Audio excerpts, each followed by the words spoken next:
Greetings, Kerbal Killers. Welcome back. This is Kerbal Wednesdays continued, and today we are making converters. We have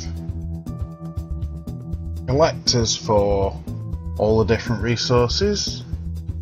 We have tanks to store them. And now we need to convert them into something usable. So nitrogen, oxygen, hydrogen, water, sulfur. It all needs combining together to make something usable. So, how do we make up the converters? Good question. We're going to look at it right here, right now. This is KSP 102, of course. So we're going to take a look at an existing converter first. So let's go into USI. We're going to go into colonization, parts, and there is a refinery. Let's take a look at the fuel refinery first.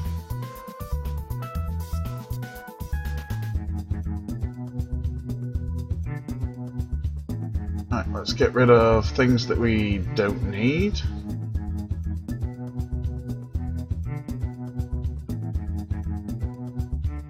Right, pretty much standard.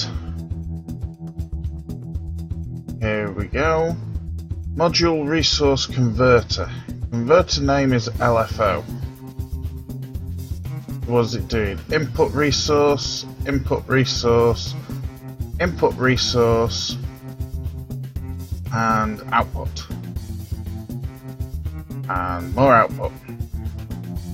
And more output. And are required.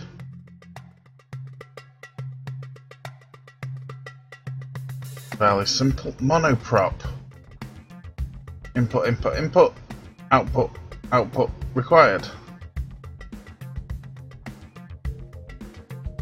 Well, that's fairly simple.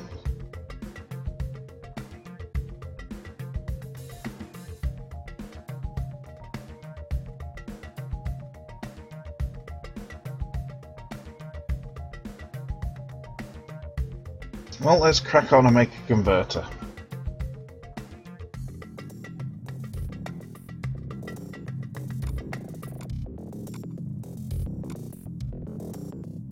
Oops, we want games. We want 0.9 EMP. Game data CW tech.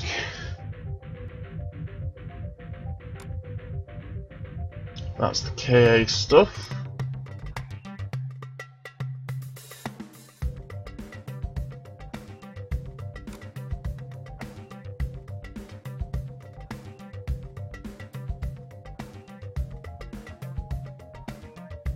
Right, let's hang on with that. Let's take an existing one, the Space Plasma Refinery. So we're going to copy that and we're going to fetch it over. The other CW tech directory.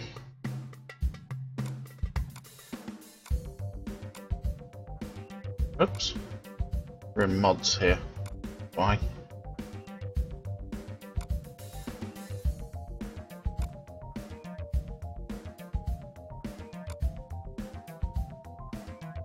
And let's paste it into there.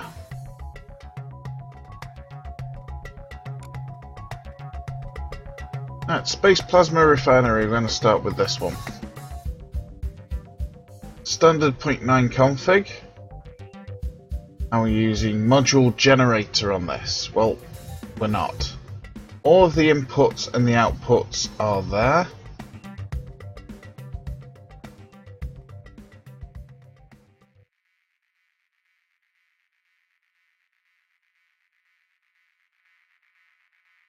So all we need to do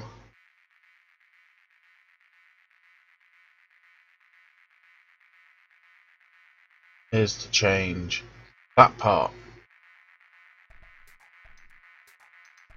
So let's find it.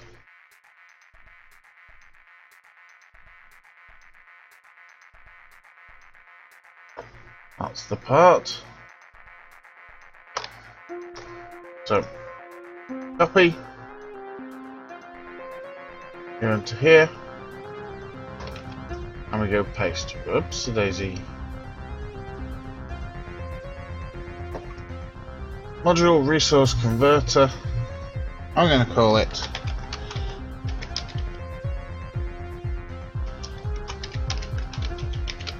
Space Plasma Converter.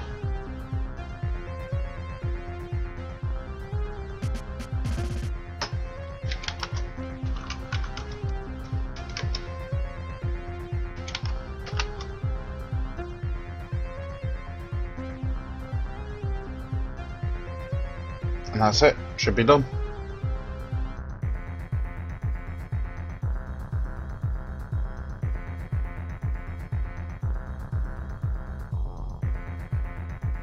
Comes empty, which is wonderful.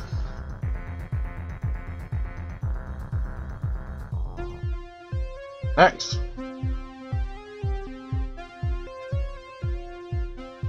Where did that go? Come on, let's have a look, see here. What do we have in reactors?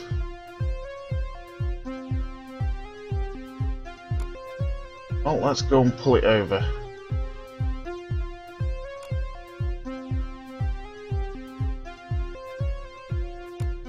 So, plutonium reactor, we're pretty sure it's going to work, we just need to convert it. Again, using module generator here. But, kinda don't want to do that. So we're going to use module resource converter.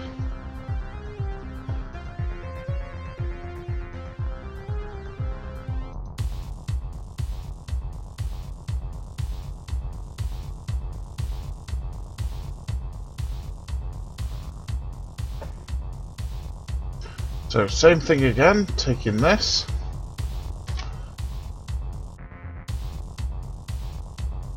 And we're going to replace that. Right, we also need to get rid of module heat shield, because that is a DRE. Actually, having said that, since we're using DRE, we can leave it in.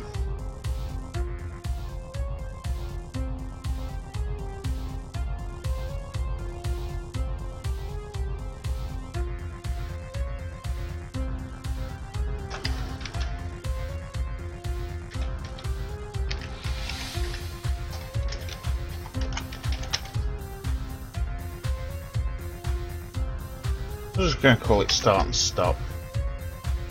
Actually, I've just updated the wrong one.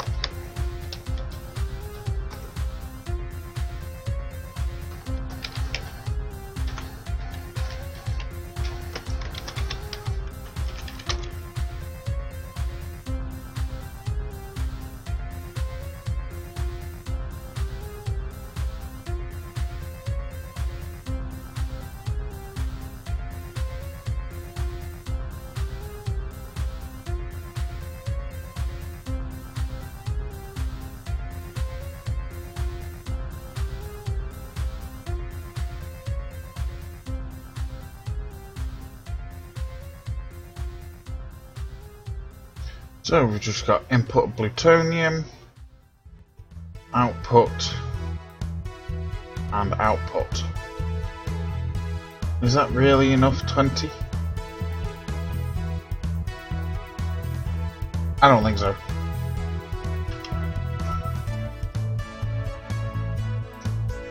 I think we need more than that.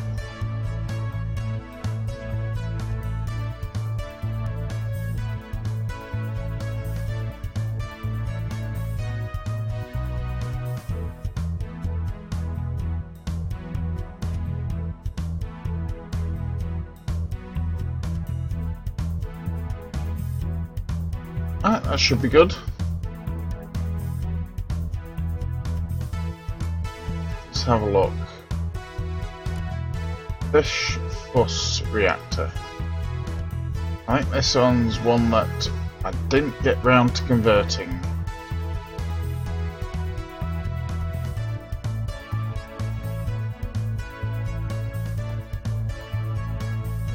Nope, that I didn't.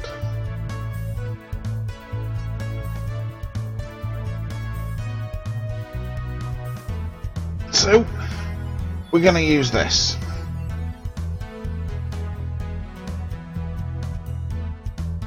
So first thing to do is rename it.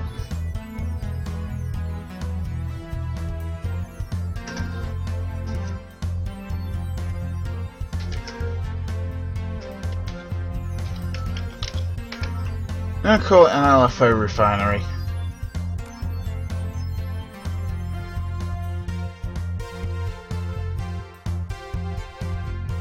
So first thing to do is change the path.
A refinery for making LFO. Now call everything AOY. I did. Tell you what, I'll change it now and remember to do it in a bit. Right, so everything from here down gets deleted. And we go over here. Oops, get rid of the tab.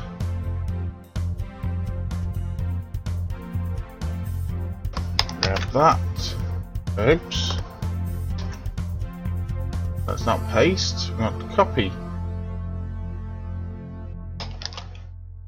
Copy that, go over here, hit paste. Right, module resource converter name. LFO. Fair enough. Start LFO, stop LFO. Wonderful.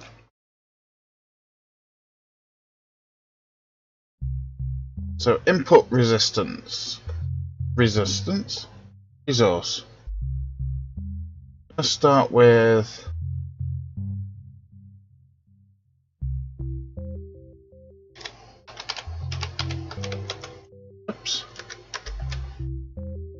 slight change of plan. We're going to keep them separate.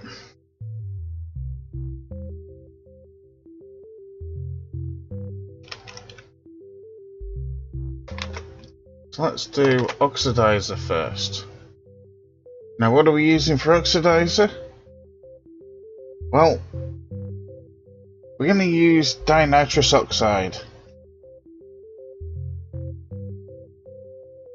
Yep, 2 parts nitrogen, 1 part oxygen.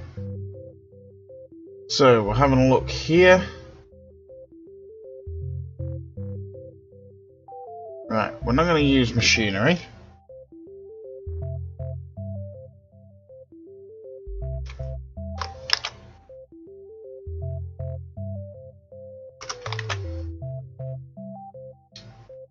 Hate it when it does that. So we need nitrogen.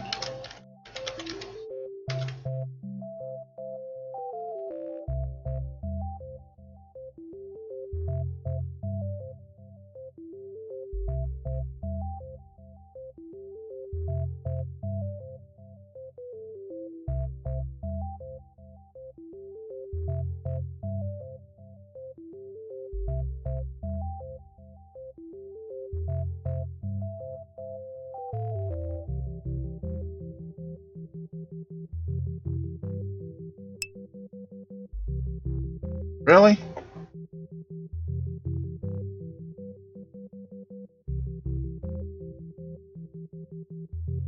How's that, oak tree? It should have updated. Or at least I've told it to update.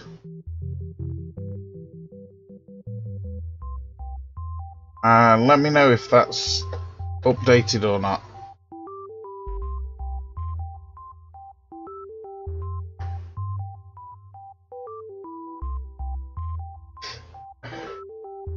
Wonderful. Thanks, oak tree.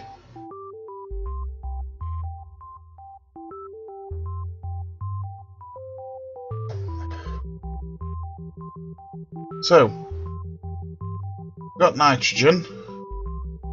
Now the normal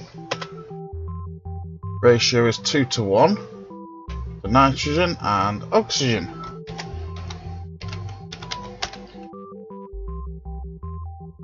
We also require electric charge.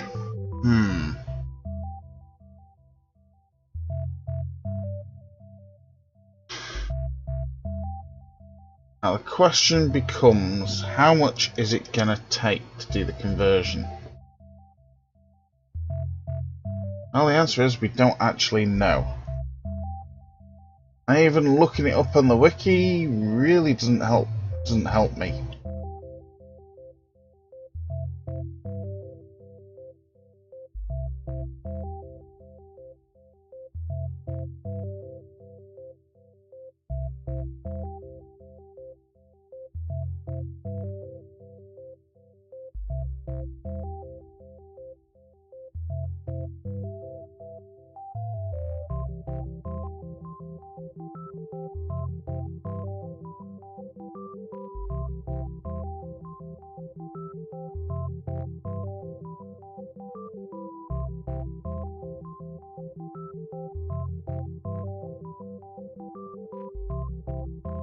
Nope.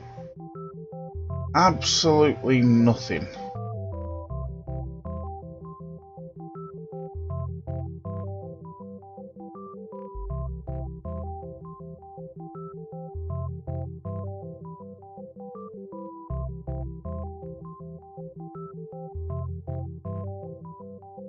Except for maybe heating. So,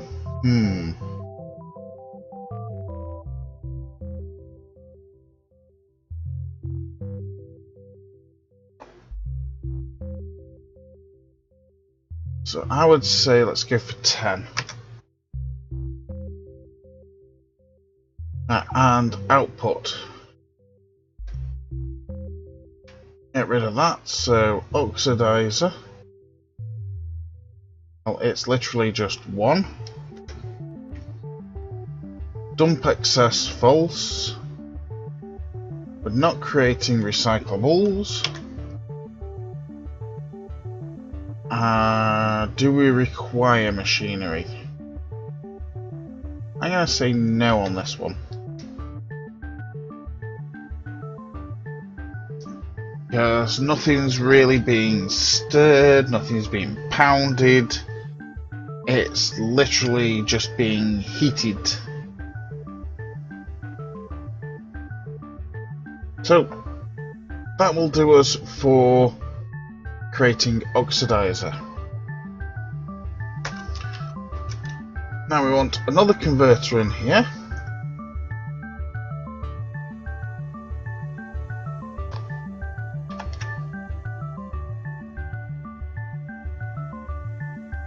I'm going to call it liquid fuel.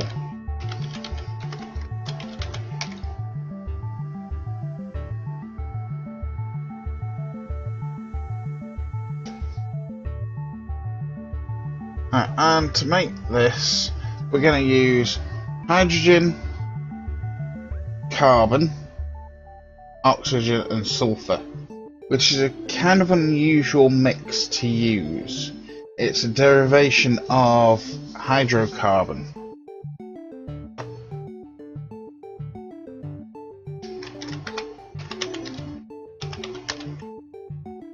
So we're going to do hydrogen.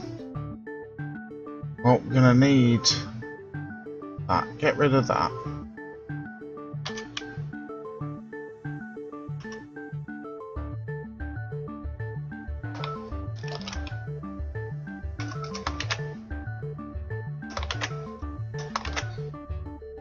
So we're going to do hydrogen, carbon, oops,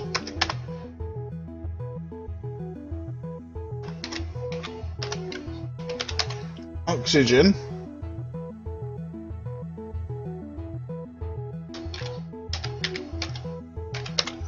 and some sulfur. So take a look at the wiki. Hydrocarbon for something like methane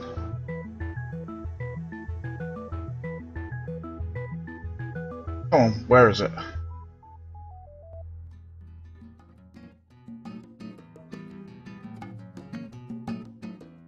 There we go. Normally it's CH4, so 4 hydrogen, 1 carbon. However, we're going to make it a little bit more complicated.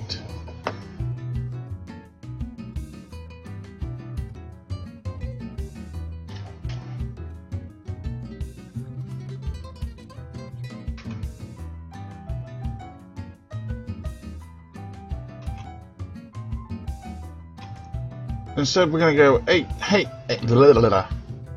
hydrogen, 1 carbon, 1 oxygen, 1 sulfur. And electric charge, we're going to make it use a little bit more. Output is liquid fuel at 1. No recyclables. No machinery needed.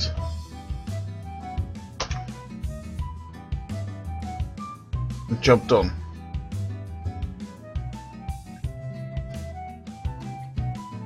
That's our refinery setup for LFO.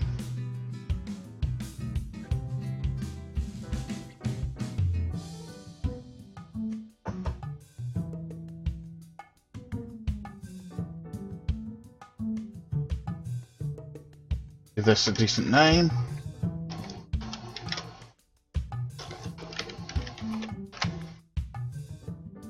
I'm going to change my spelling.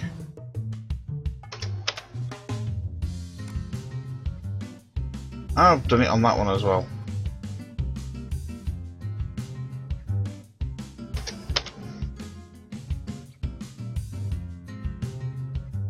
Right, so we have plutonium reactor,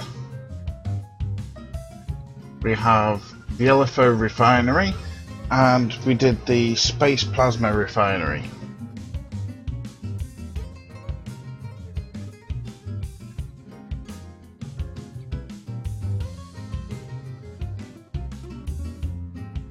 Anything else that we can think of?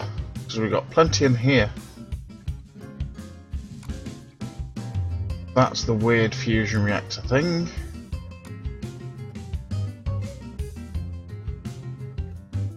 That's the other fusion reactor. So we've still got 2 more model types that we can use. And strangely enough, we are going to be using them.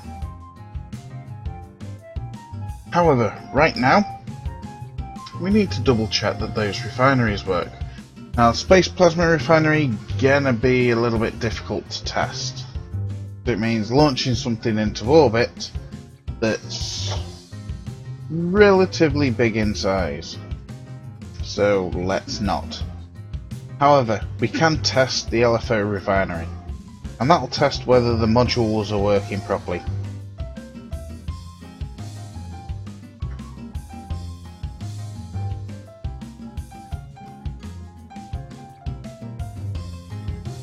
So it's now a case of starting KSP, which may take some time.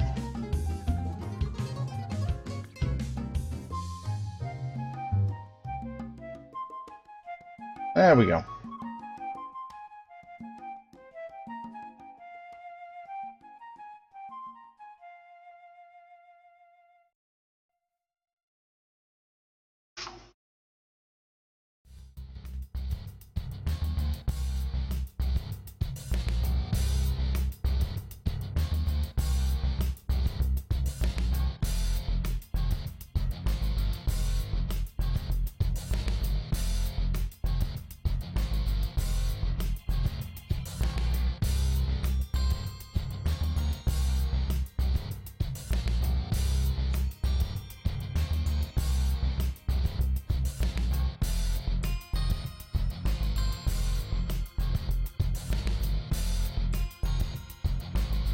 So how's everyone doing that's in chat?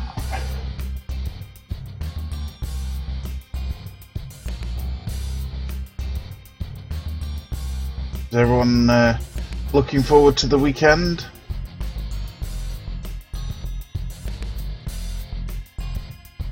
Anyone got any special plans for the weekend?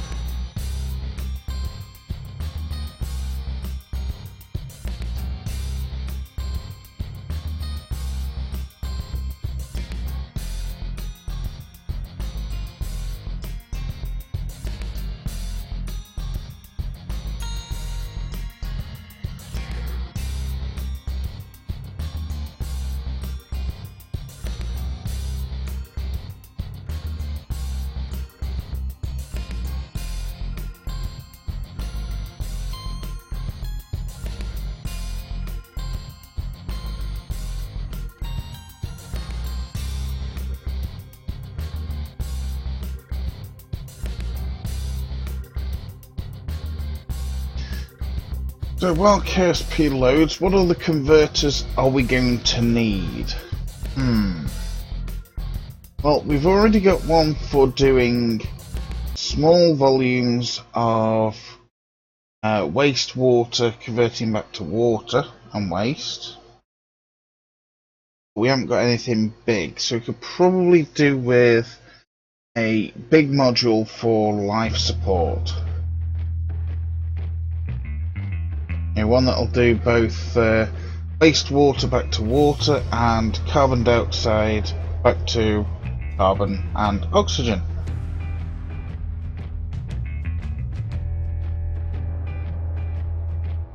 Although, do you really want to convert carbon dioxide back to carbon and oxygen? Or would you have a greenhouse do it?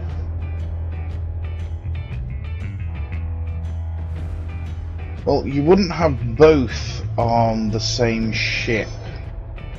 Or if you did, you'd deactivate one and let the other take over.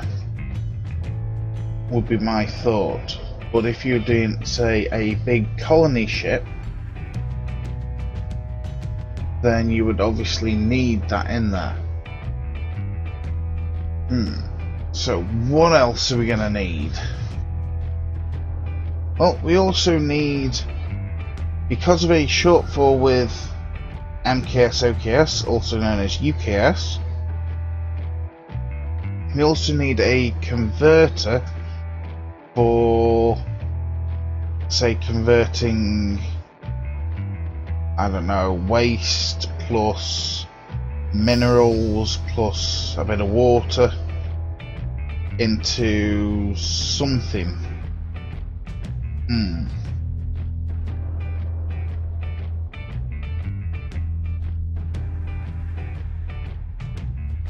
Into something for the built-in agriculture modules for MKS OKS to be able to produce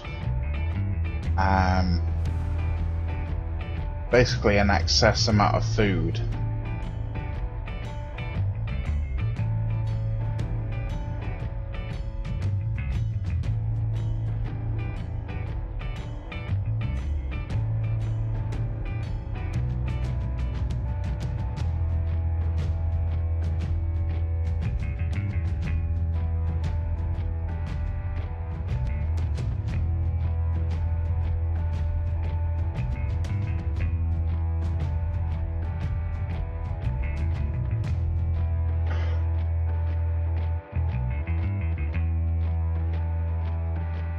Now that's always the interesting bit. Convert it into something else. The question becomes then, what do we convert it to?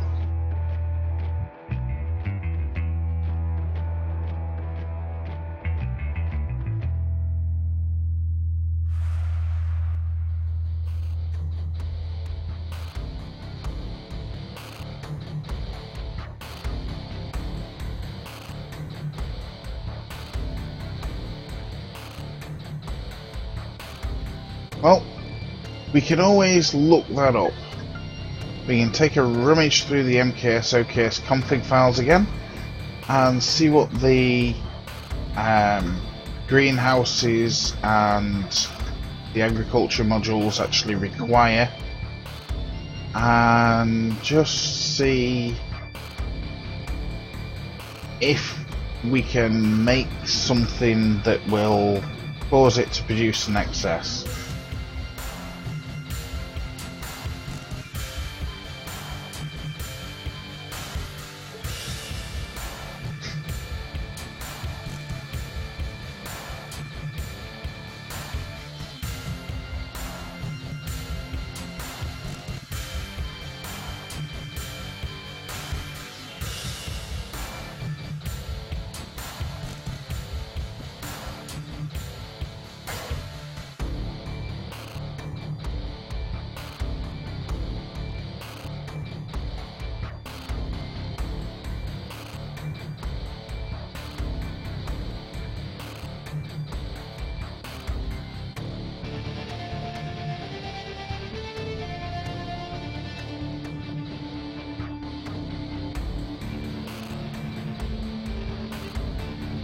SSP should be loaded shortly.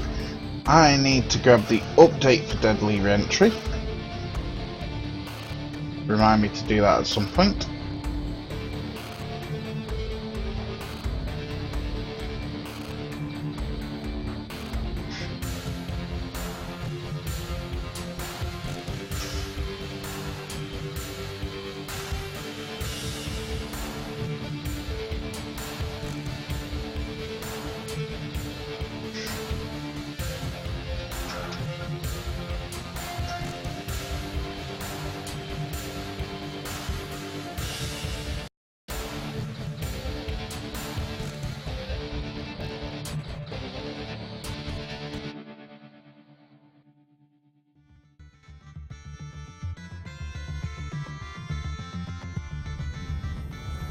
Go and connect to the server.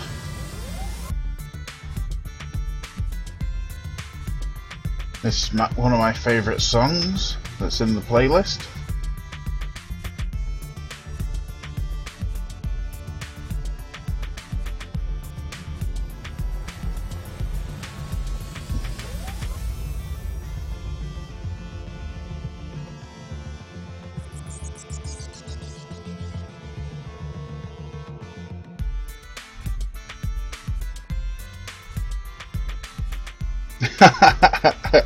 Greetings, Pilch. How's it going?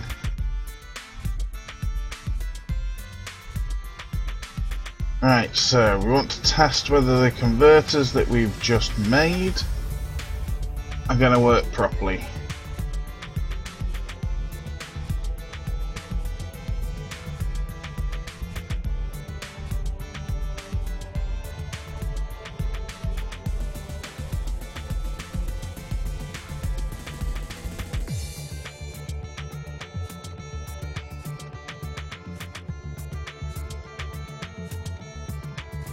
Right, that's the plutonium reactors added back in. And nope. Nope, not them. That's a space plasma refinery, which we're not testing just yet.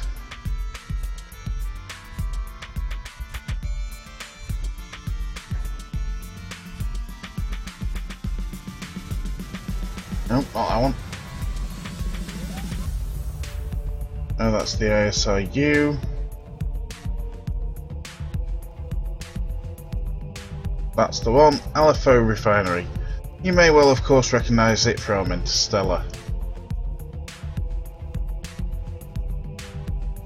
So right-clicking on it, resource converter liquid fuel requires hydrogen, carbon, oxygen, sulfur, and electric charge. Well, that looks like it's coming up properly.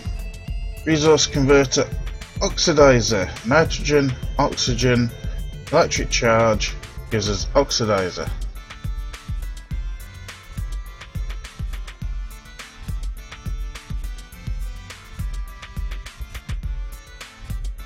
Well, we need power first of all.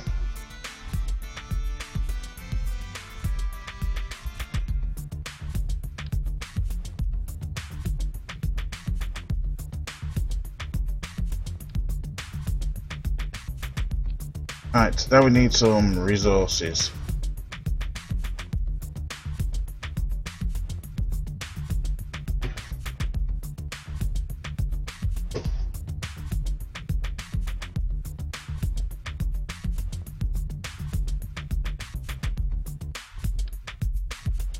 That's a bit big. Oh.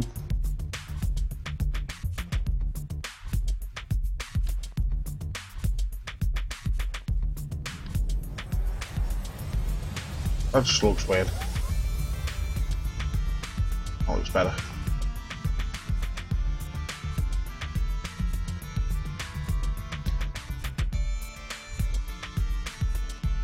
Get my controls then. Right. You should be over there. We want water. Full. Thank you.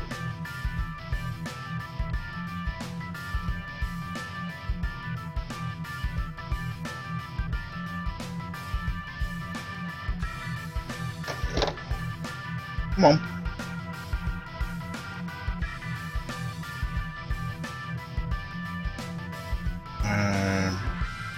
I've forgotten what else we wanted now. Nope, not that one.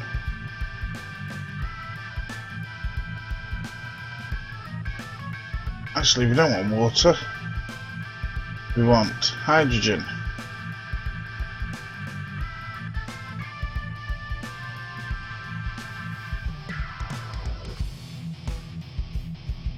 Uh-oh.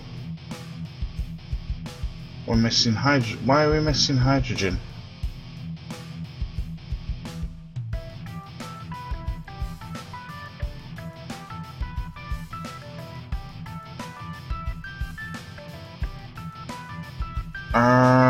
Hydrogen tank.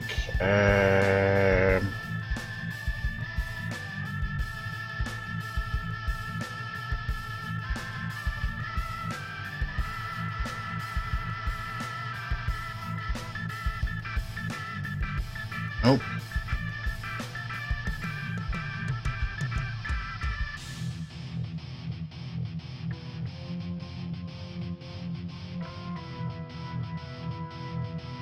We have a hydrogen tank over here to save us from a restart.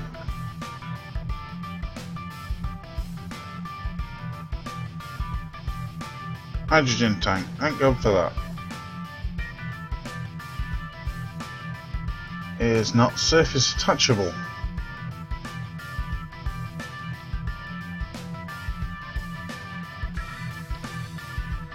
That's a bit small.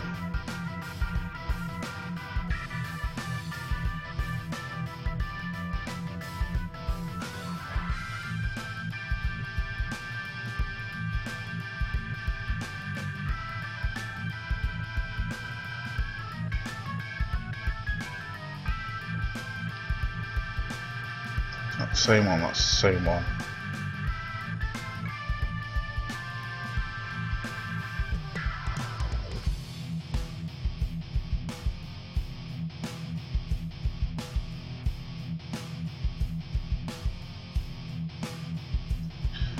Foo.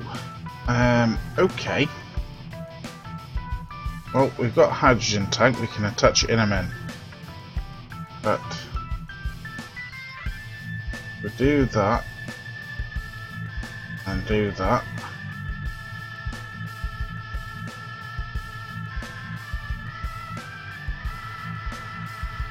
Really?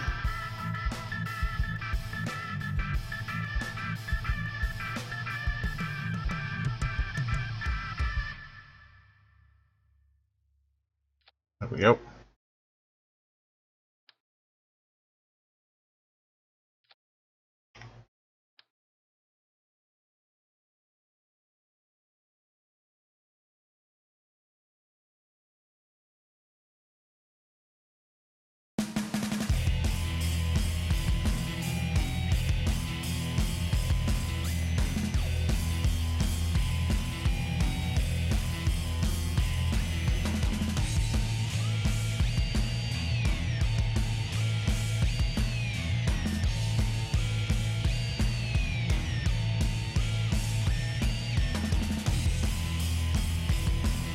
Right, that's a load of hydrogen tanks connected.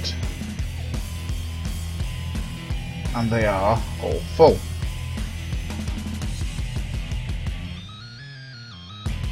So let's go and take that off. So mental note, need to add hydrogen to the tank switcher list.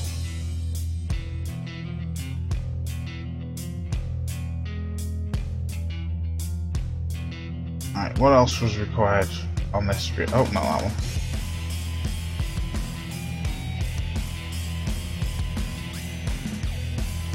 Right, so we've got hydrogen up there, we need carbon and oxygen.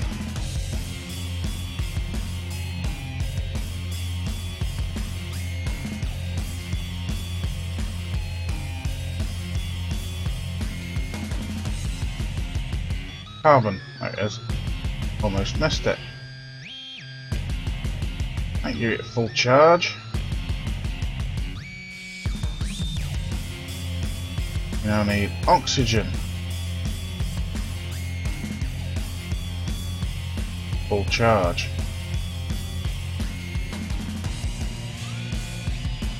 What else is needed? Sulfur.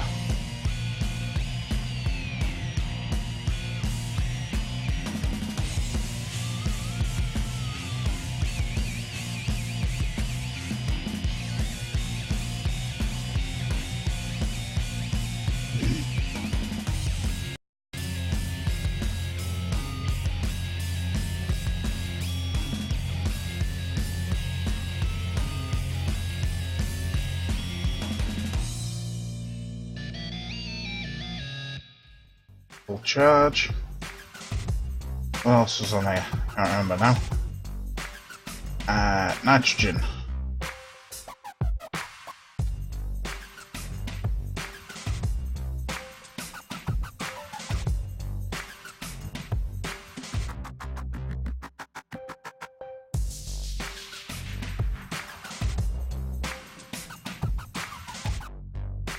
Right, we need a pod on top.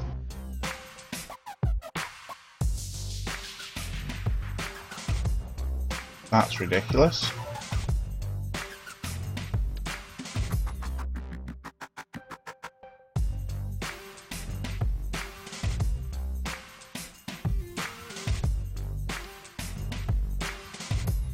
Why is it halfway between the two? Weird. Whatever. Come on. Alright, reroute it. Can't reroute from that, can we? Doesn't matter. Right, and then we want an empty LFO tank underneath.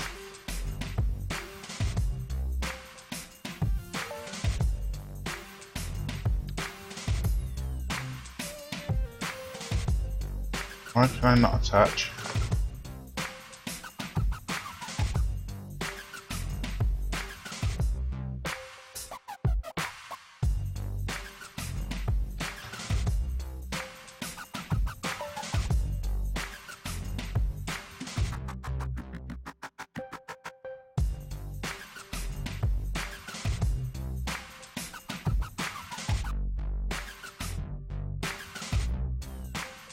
Oh, I want to make sure it's empty.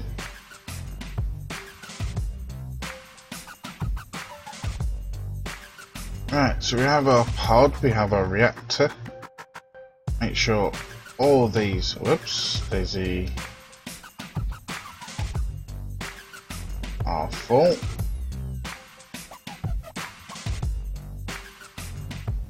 Which they are. Right, now we hope and pray this thing will stand up. And then we go and launch it.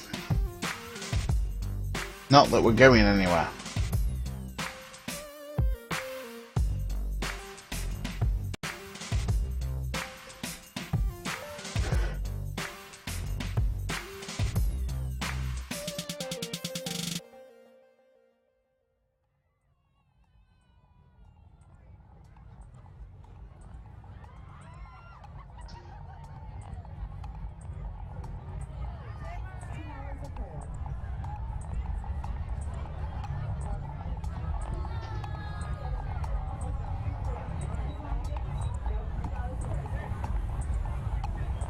Come on, physics.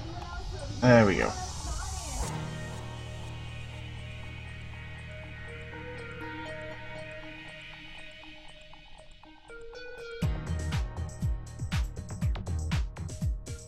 There we go, it's all gone green. Right. So we should be able to start oxidizer. There we go, oxidizer's coming up. Start liquid fuel. And liquid fuel's coming up. And these tanks should all be coming down. Yep, carbon's counting down. Oxygen's counting down. Sulfur's counting down. And so is nitrogen. That converter works!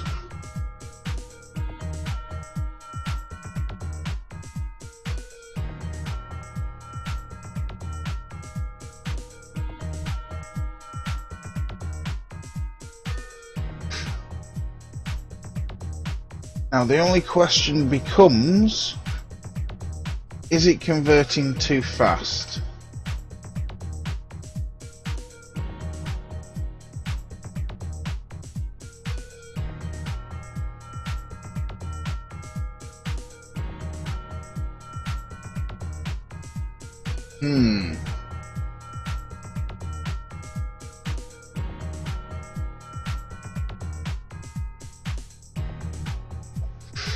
My first thought is no, considering some of the size ships that I actually fly.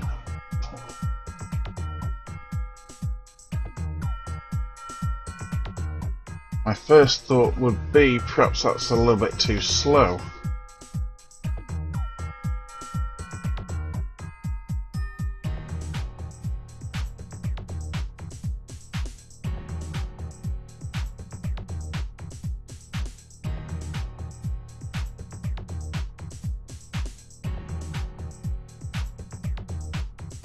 How much is it going to use from this reactor?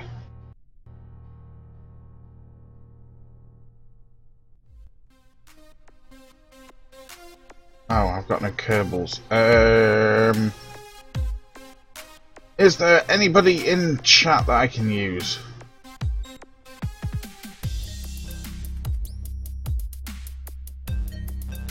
Trigonome, you just got drafted as a pilot. Anyone else that I can grab in? I made the mistake of not crewing Kerbals. CW Bot, you're an engineer. Thank God we've got an engineer on here. Trigonome's already in. Nee, I'm a scientist. Great.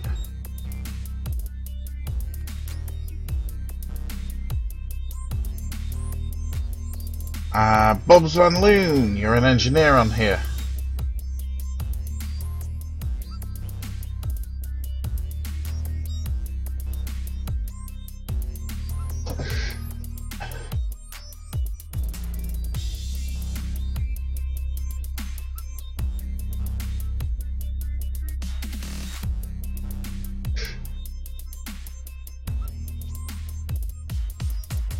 Whatever.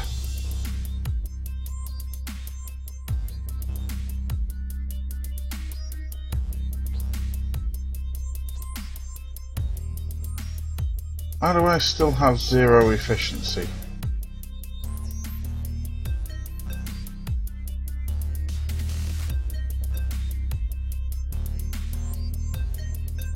Oh, it's not putting stuff in.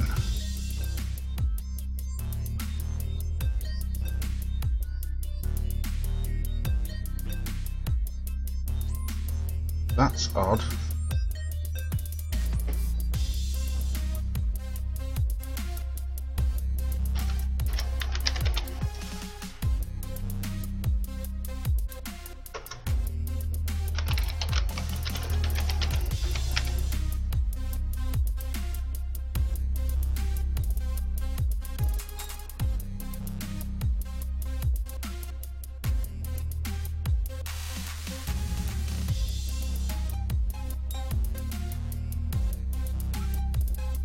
It likes bob and trig.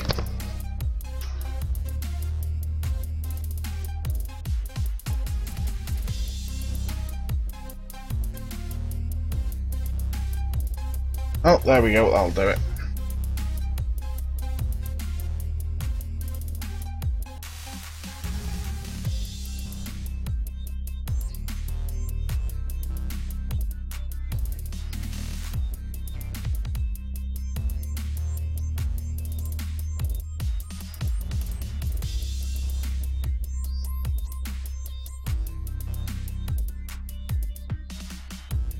Let me guess, you haven't put engineers in there, have you?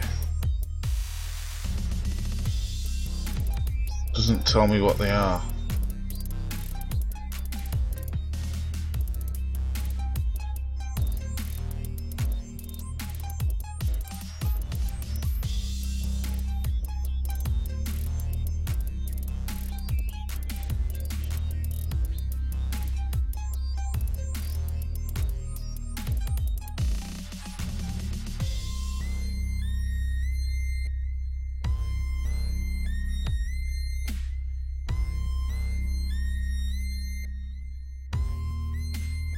Well, I can edit them, but can't.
Right, you're an engineer. CW bot's an engineer.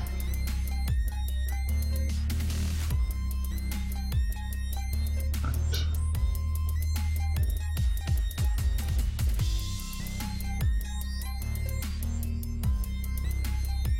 That's better. So it's only at 1.67% load.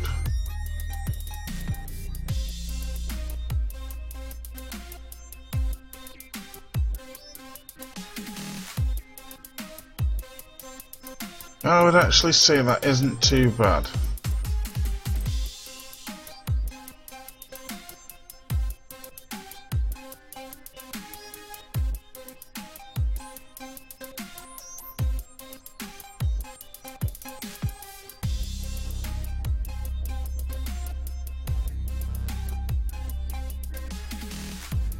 So I'm happy with the way that refinery is working, and so I'm pretty sure the others are going to work quite happily as well.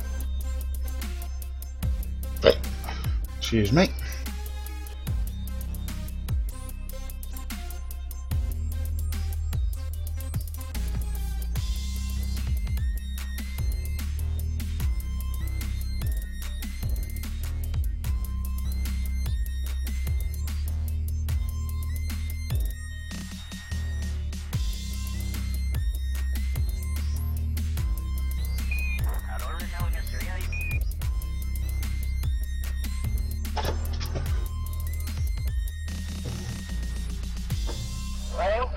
So what else did we want?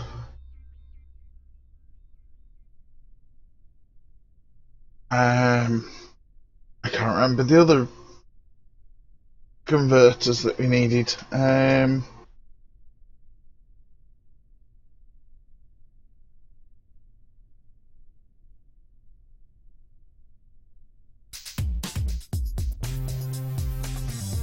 Oh, that was it.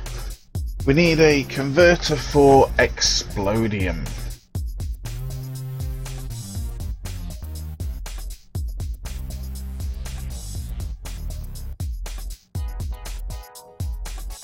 So we're going to come out of KSP and create the converter.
Let's take a look here.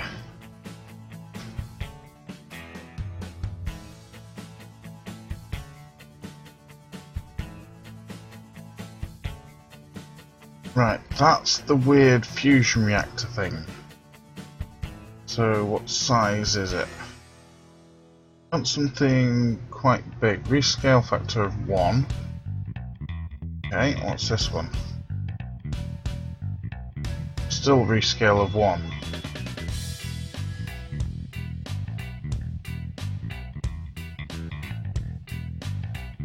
Weird.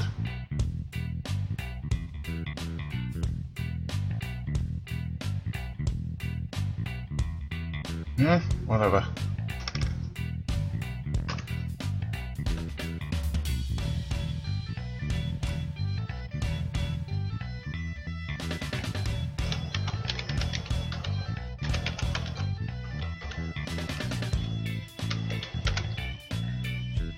So, Explodium Refinery.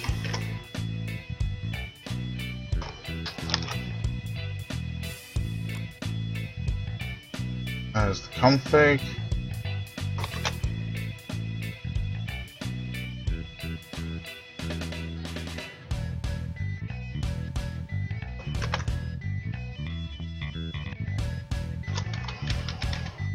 Actually, I can just paste it again, can't I?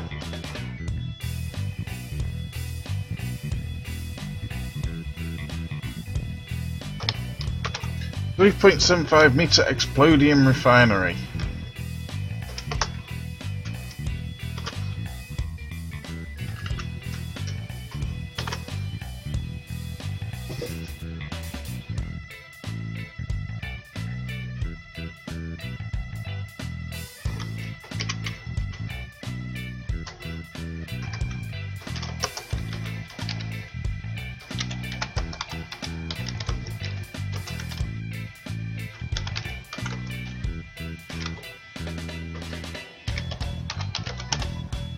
A refinery full of magic and pixies. And why the heck not? Is there anything on here that we want to keep hold of? Answer? No. Rid of all them modules, we don't need them. Right, so we're going to copy this module again. And we're going to paste it in. Module converter.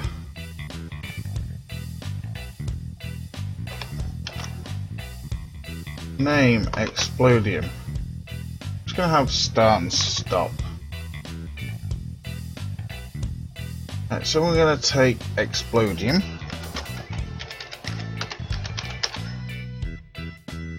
With a ratio of 1.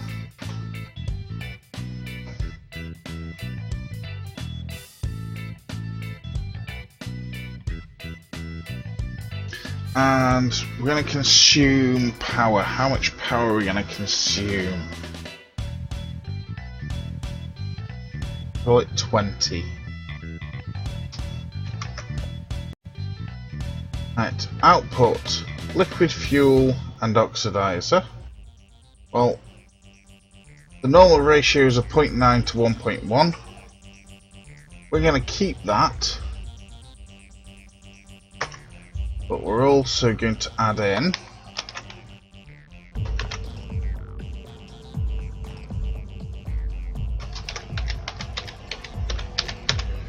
monoprop ratio of 1,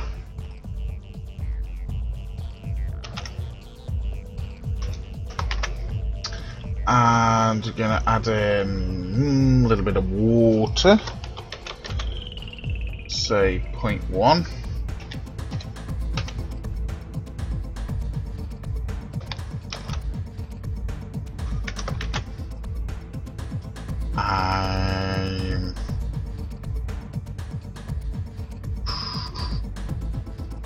What else would be produced?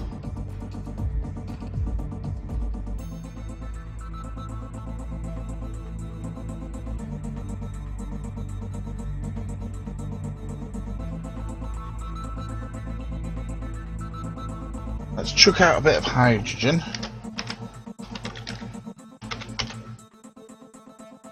Again, 0.1.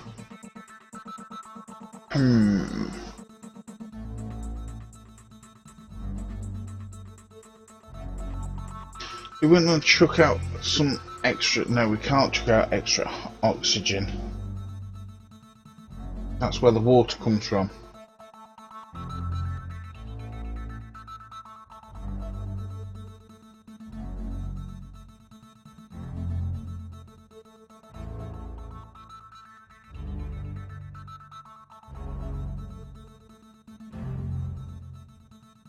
I would say that would do us.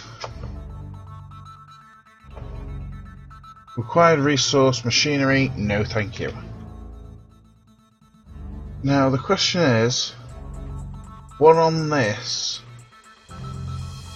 What was it that does the efficiencies? I think it's those two.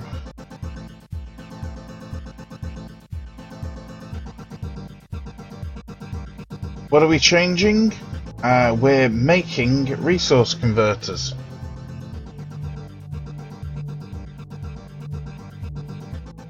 So yes, let's go and chuck in the MKS modules on this. So we've just tested a converter for making liquid fuel and oxidizer to make sure that we are copying the modules across to parts properly.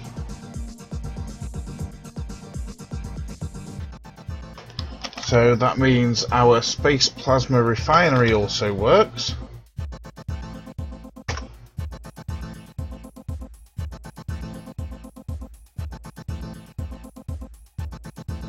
So we can now take raw materials such as hydrogen, carbon, oxygen and sulfur and nitrogen and make liquid fuel and oxidizer. The one that we are currently throwing together is the one to convert explodium to liquid fuel, oxidizer, monoprop and a few extras. Job done. Right, now what we want is we want to look at doing a hook-in for the MKS stuff.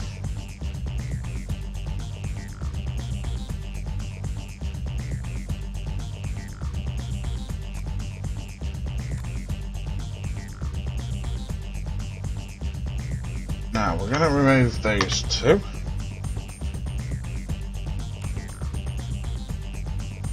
And for this, I need to message someone.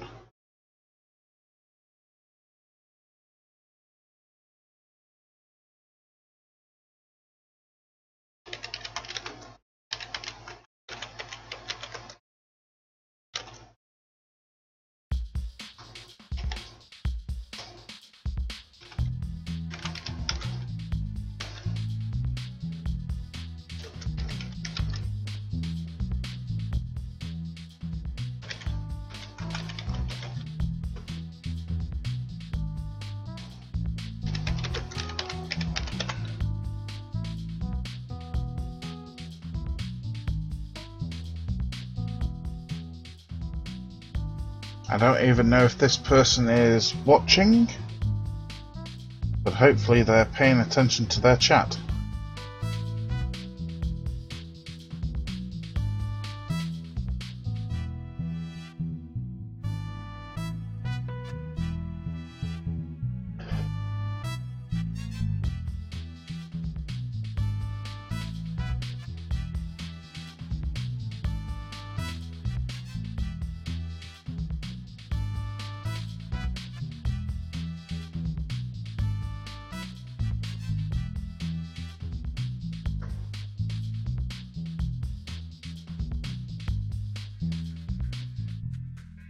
Just bear with me. I don't think this person... joined your channel. There we go.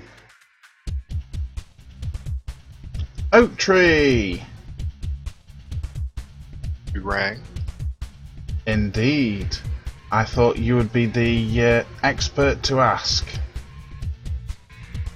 Okay, what's up? Sorry, I was only half paying attention. Right.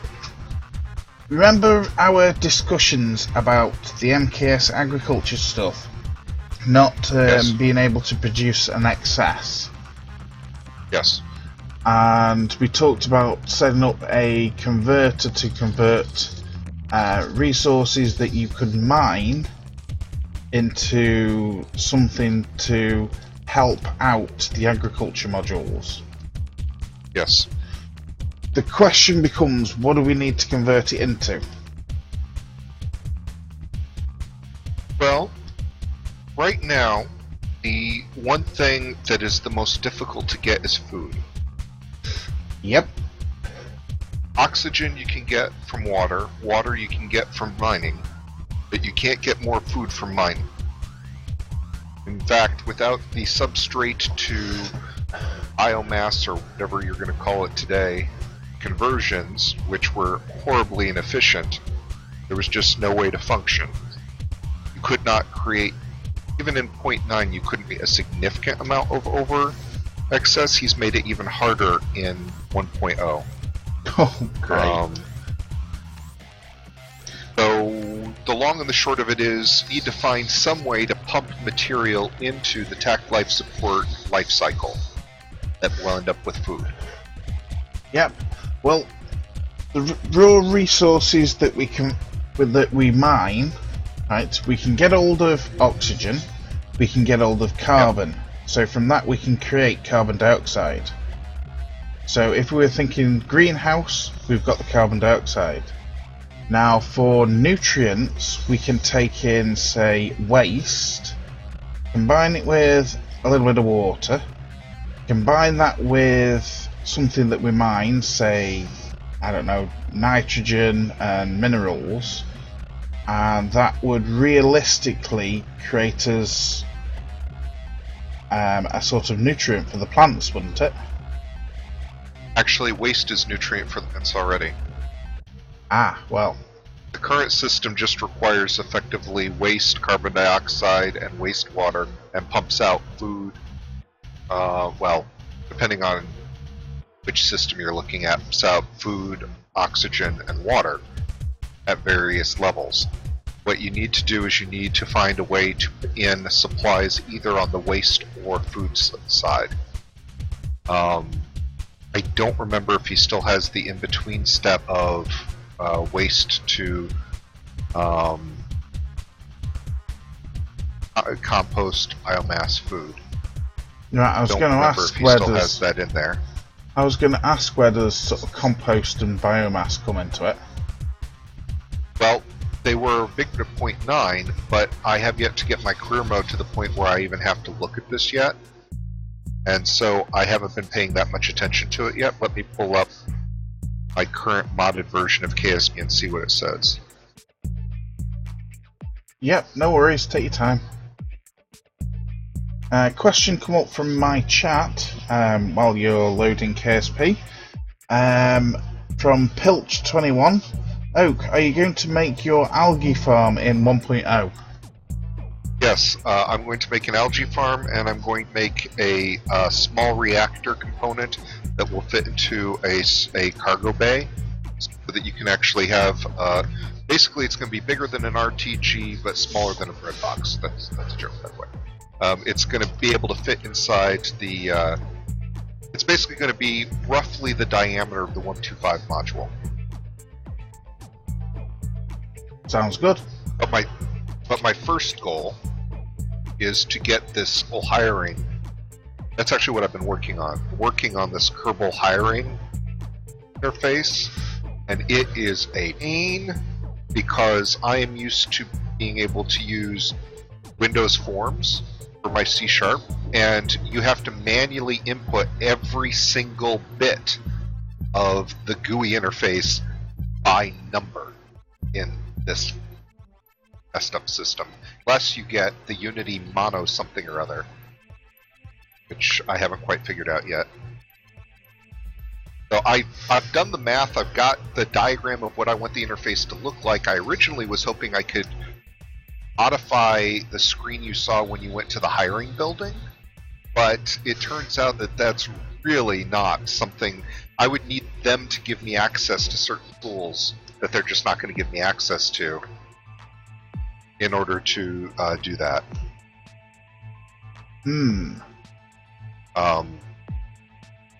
I can hack apart the code a little bit from, legitimately by the way, when I say hack apart, not actually hacking anything. It's designed to be accessed this way, but it feels like hacking. The correct term is cracking. Well, but it's authorized, shall we say.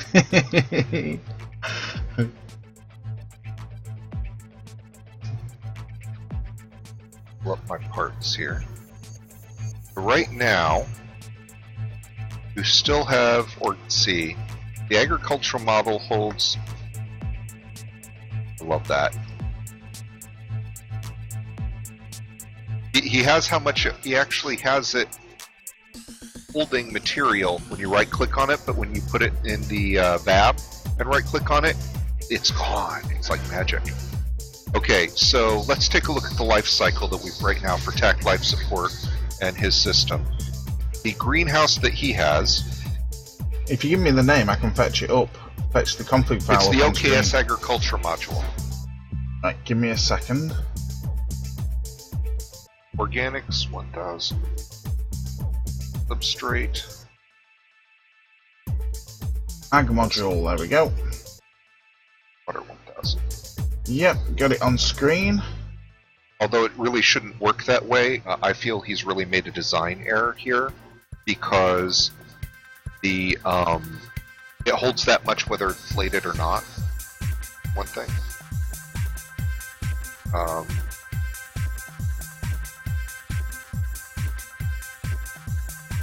Okay, so the aeroponics module. Right, I was just about to say it requires the aeroponics module, doesn't it? Yeah, it does. I just wanted to look at what the resources were being held by the greenhouse. Yeah, I've got that config on screen as well. Okay. Got here now. Here we go. Cultivator. This module is quite familiar to us. We've just been using it. Standard module resource converter. So, according to this, it's taking in mulch, organics, electricity, and machinery, and kicking out recyclables and machinery. You're looking at his life support system. You're not looking at TAC Life Support. TAC Life Support overwrites that. Curious. TAC Life Support says its input is waste, wastewater, and carbon dioxide, and electricity, and it puts out organics and recyclables. And it can also take in water, substrate, and electrical charge and put out organics. So in both cases, it's putting out organics, but it's taking all three to put out organics. That's not what it used to do, by the way. I know. I was just thinking that, 'cause this config's changed as well, from what I remember. See.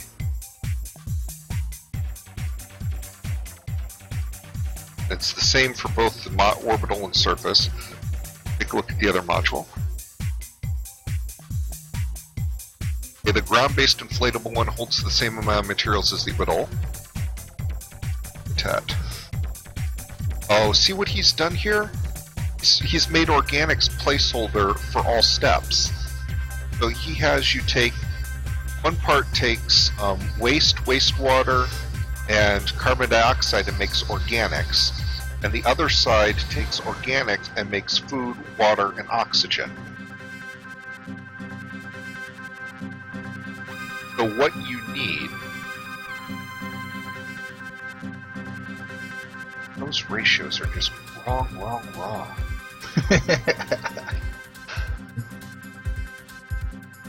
Look at this. So for 2.16 organics a day, get out 0.37 food. Hang on. 0.24 water. So how much and you organics? get 6.17 O2 an hour. So how much organics Now, a day? If you take a look at the aeroponics modules, Hang on. How much organics a day? 0.16. 0.16 per Yeah, day. that's nasty his part. I just Yep. saw what he did. And what's the next one? I just want to write all these down so I've got a log of them. Okay, so here's the math that he has currently. Yep. The math is that it takes, in the greenhouse, it takes 0.03 water per day, Hang on. 0.31. Oh, sorry, it was waste, not water.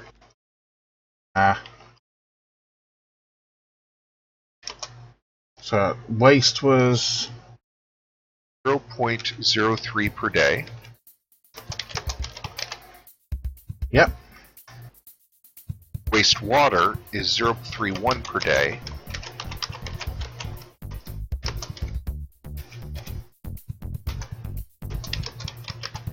Yep. Carbon dioxide is 5.33 per hour.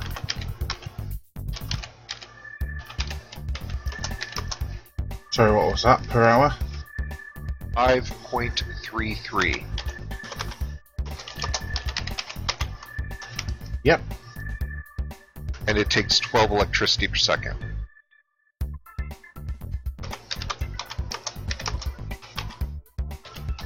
Or It has two options. The second one is you take 0.9 water per hour. Well, yep. and 0.9 substrate per hour.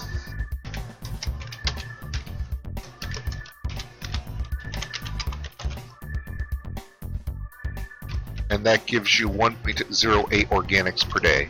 Did I tell you what the first one gave you per day for organics? No, you didn't. Hang on. I'm still trying to keep up here. So water and substrate gives you what output? Sorry. I'm going to pull up a spreadsheet here so I can do some number crunching while we're doing this. Because I think I've just, once again, I think we've, the more I look at his math, the more it makes me cringe. I understand what he's doing. It's not, like, it might even be realistic, I know, but it's not happy.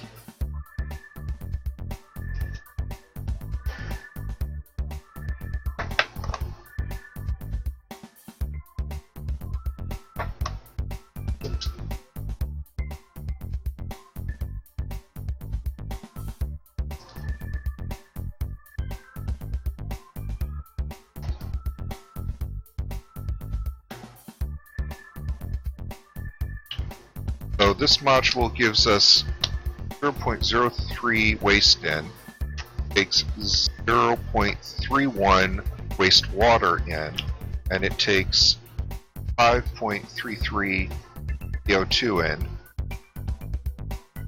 and it pumps out 0.97 organics out, or it takes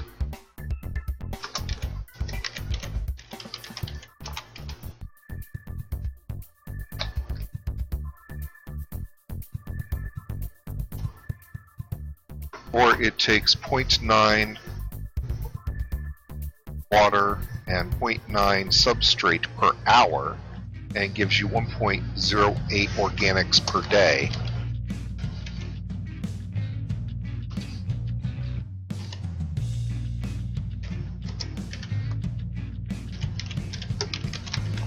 So to get, I don't know what system he's using for days again. I hate when he does this. Because in some cases it's using a 6-hour day, and in some cases it's using a 24-hour day. And the game code doesn't seem to be consistent. That's not helpful. No, it's not. Either way, combine the two of them, you're not going to get more than 2 organics a day. Now, on the other end, you have to put in 2 organics a day to get 0.37 food. Hang it's on, 1 moment. 2.16 organic.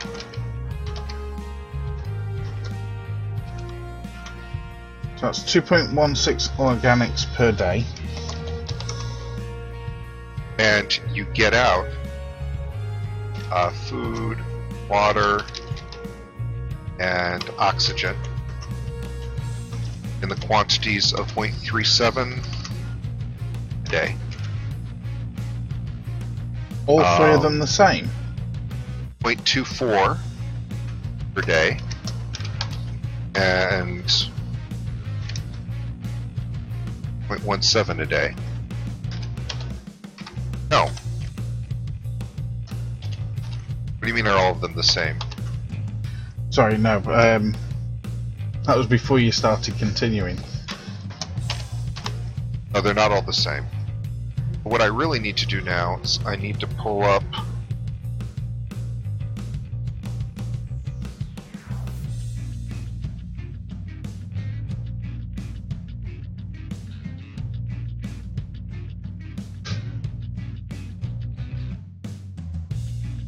the default attack life consumption rate information.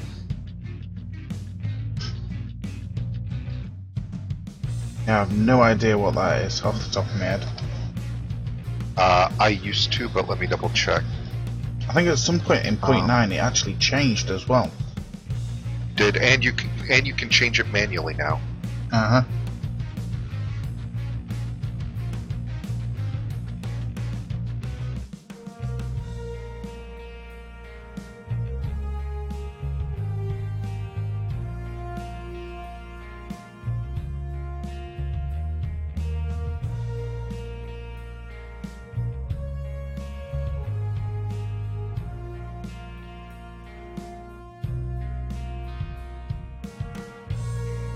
The real problem, though, is that those numbers change as his efficiency numbers change in the back end of the DLL, which is ridiculous.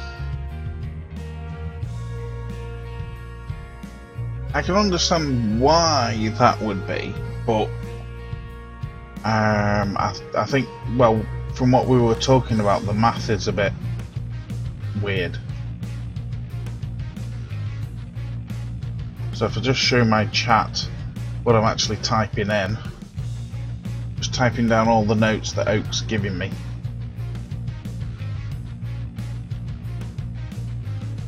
On here a second.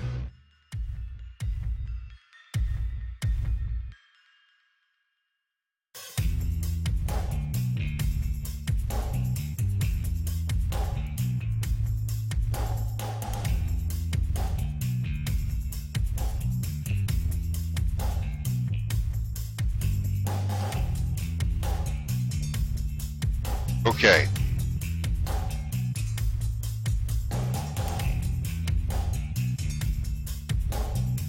Wow, he's got this huge math thing. All I want is the default consumption rates.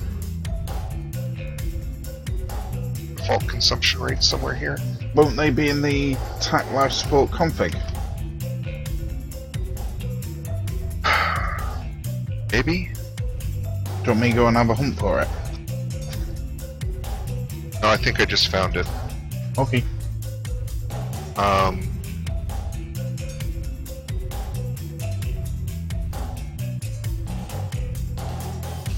Okay. reading this, the problem is he's broken it down to kilogram, then multiplied by density, then, I mean, he doesn't have it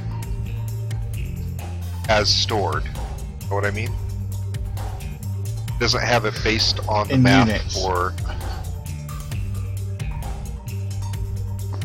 or actual. He's done all this really complex math determining how much each kilogram of each should weigh, and then use that as the math for his containers. Well, I hope that math isn't ran every tick.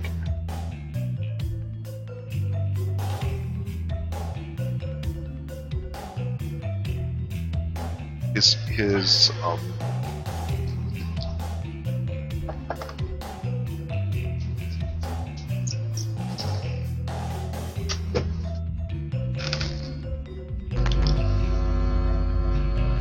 that is just ridiculous. Okay, you've got a wonderful spreadsheet there, but it's useless. Let's see if we can find anything in the config file.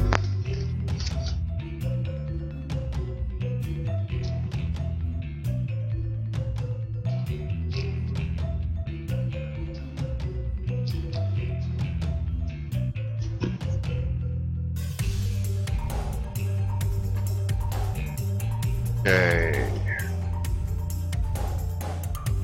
They're the resource definitions, but it doesn't tell me how many people eat them.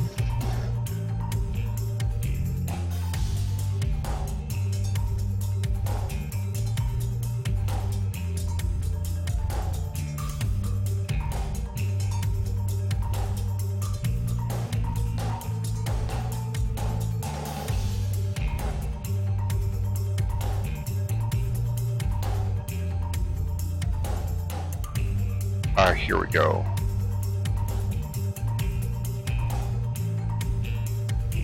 I wonder if this is per tick. I have a food consumption rate and waste production rate. I have all of these rates, but they're in scientific notation because the numbers are so small. Ay, ay, ay.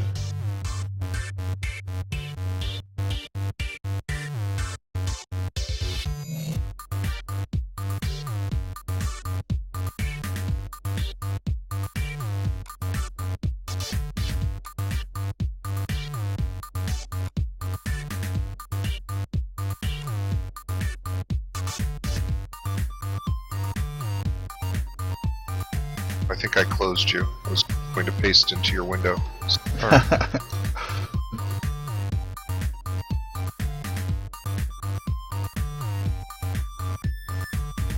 So these are the numbers that are in the config file.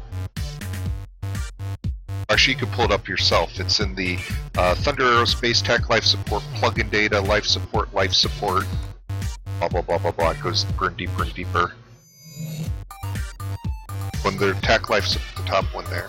Oh, yeah, got it. That goes several layers in. There's the config file.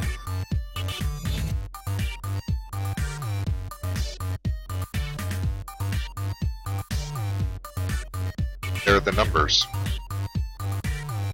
Now what's interesting is you can take those numbers and compare them with the numbers in USI's colonization pack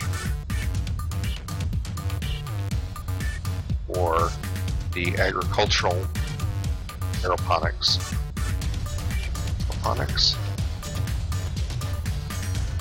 Oh, but see, these are all of his. Dang it, these are his numbers, not. But where's the overwrite numbers coming if you've got EC life support?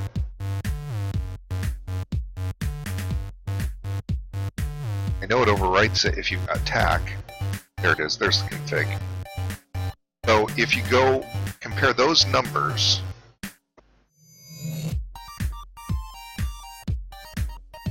to the USI colonization folder has a config file called TAC LS.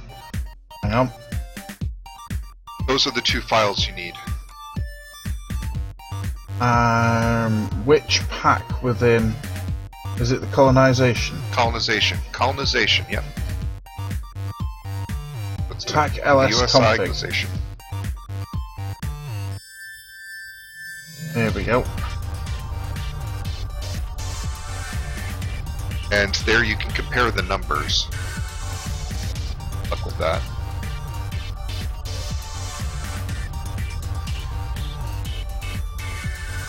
He actually has a greenhouse, but I don't see it.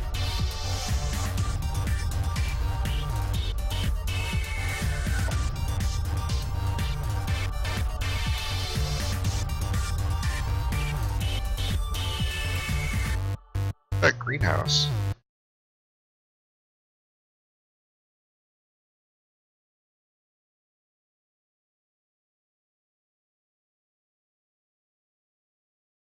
Colony Hub.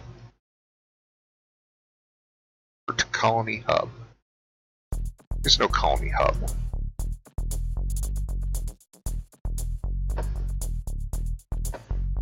Ah, he's put that in for future. Oh no, there it is. There's an OKS module called Colony Hub. Oh, it's the greenhouse that's into the Pioneer module. If you see the data in the TAC Lives config, the second entry called Colony Hub, and that's his the greenhouse configurations are for the greenhouse that's built into the Pioneer module, which internally he's named Colony Hub. And it has even worse conversion rate than the others. Well, the one for Colony Hub actually matches the consumption rate within TAC Life Support. I've just checked them. But I don't know, problem is that because he's converting to organics, I don't know whether that's 1-to-1 yet. well, the greenhouse doesn't convert organics. The greenhouse component goes wastewater, CO2 directly to food, water, and oxygen. It doesn't have an organic step or that one. Oh yeah, I was talking about the aeroponics. The aeroponics output matches, or input, is what a Kerbal would produce. Yep.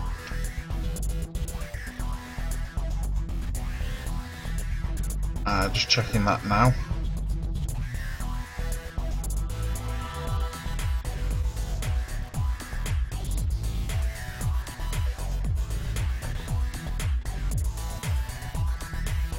Problem with that is the conversion to organic is not as efficient, so you're constantly losing a sizable amount.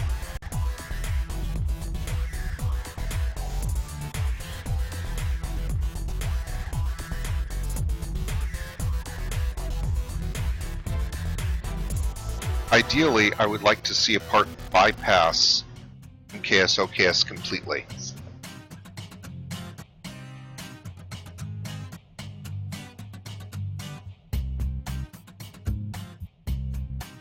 What are you trying to do? Let's take a step back. What are you trying to make? Right. Well, just confirm that the numbers all match. Basically, the principle is sort of twofold. Or, well, it has two edges to the sword, so to speak. What I want to do right now is to create a converter that will take in a load of resources, some of which can be that are byproducts from mining, for example, and convert them to help out like greenhouses and agriculture and whatnot for MKS. Okay. But the other edge is I'm going to be adding modules in for the Lackluster Labs greenhouse, that great big square one that I showed you, and have that act as a greenhouse and produce oxygen and food, etc. Okay, right now, go on. Basically got a two-step process. He takes all the waste converts it to a unified resource called organics. And then he has a process that takes organics and converts it into all of the positives. An equal ratio, just a slight loss. Actually, it's not just slight, but at a loss. Mm-hmm. Then he's got a system where you can take water and substrate, which is mineable, and make organics. Mm-hmm. Yep. So what I was thinking of doing was using, basically making my converter to create organics, and then my greenhouse to use organics and create the food and oxygen. Well, I mean, oxygen's not very good. Oxygen's not so much required because that can be split off from water, and water's mineable, but mainly food. Well, the big point is if you take organics and you process more efficiently than his greenhouses do, make his greenhouses obsolete. Yep. Question is, how do you balance that really? Size and weight mainly, and probably power production as well, consumption. Don't forget the greenhouse that I'm going to be using. I scaled it up to be 10 meters by 10 meters by 5 meters. So that's massive compared to most people's rockets. Yeah. I guess I'm not really sure what you need from me at this point. Then now you seem to be at a point where you don't need. What's the question? It's now just a case of doing it, to be honest. Yeah. The only tricky part is that figure out what materials that are drillable you want to be able to convert into organics. That is a good question. I mean, we've got things like we've got access to oxygen, we've got access to hydrogen, and those two gives us water. We've got carbon, sulfur, and we've got the substrate already. Basically everything organic based off of carbon, oxygen, hydrogen, and other stuff. Yep. And that's basically the whole purpose of me throwing in so many different resources that we know are realistic to be found, so that we can then use them as buildings to do other things, more complicated things like organics. You know, we can create a rudimentary nutrient for plants and whatnot. Right. Well, I mean, yeah, if you can just figure out what trace ingredients need to be, I say you go with water, or you go with water and or oxygen and hydrogen, depending on if you want to do it as one or as two, plus carbon, plus whatever else you think should be in there is organics. Which effectively in your system is food for the crops. Yeah, that's basically what I'm thinking. I mean, I can't quite think of any other consistency that you would call organics other than a type of fertilizer. Well, it'd be awfully nice if your greenhouse could take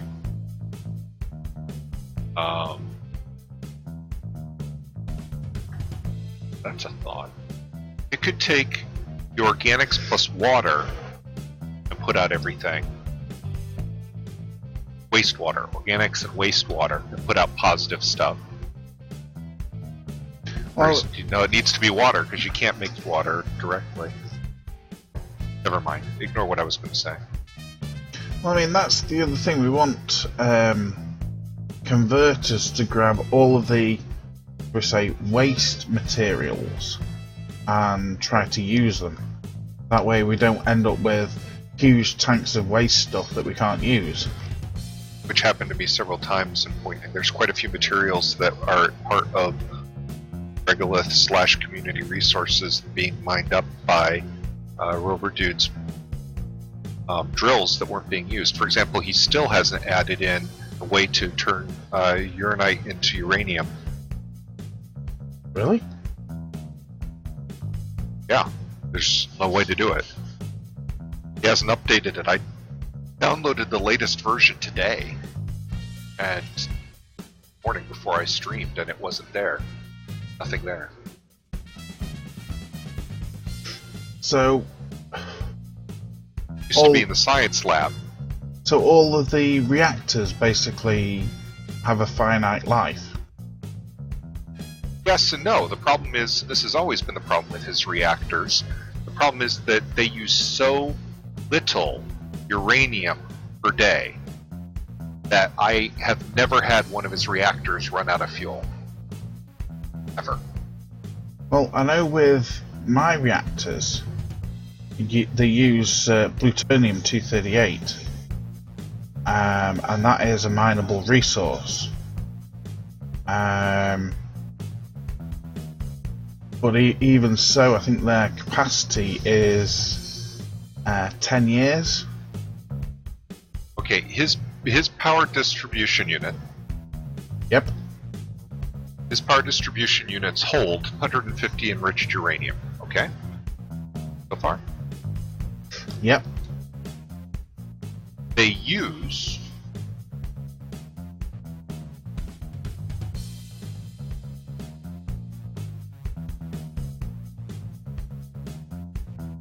.00000075 per tick.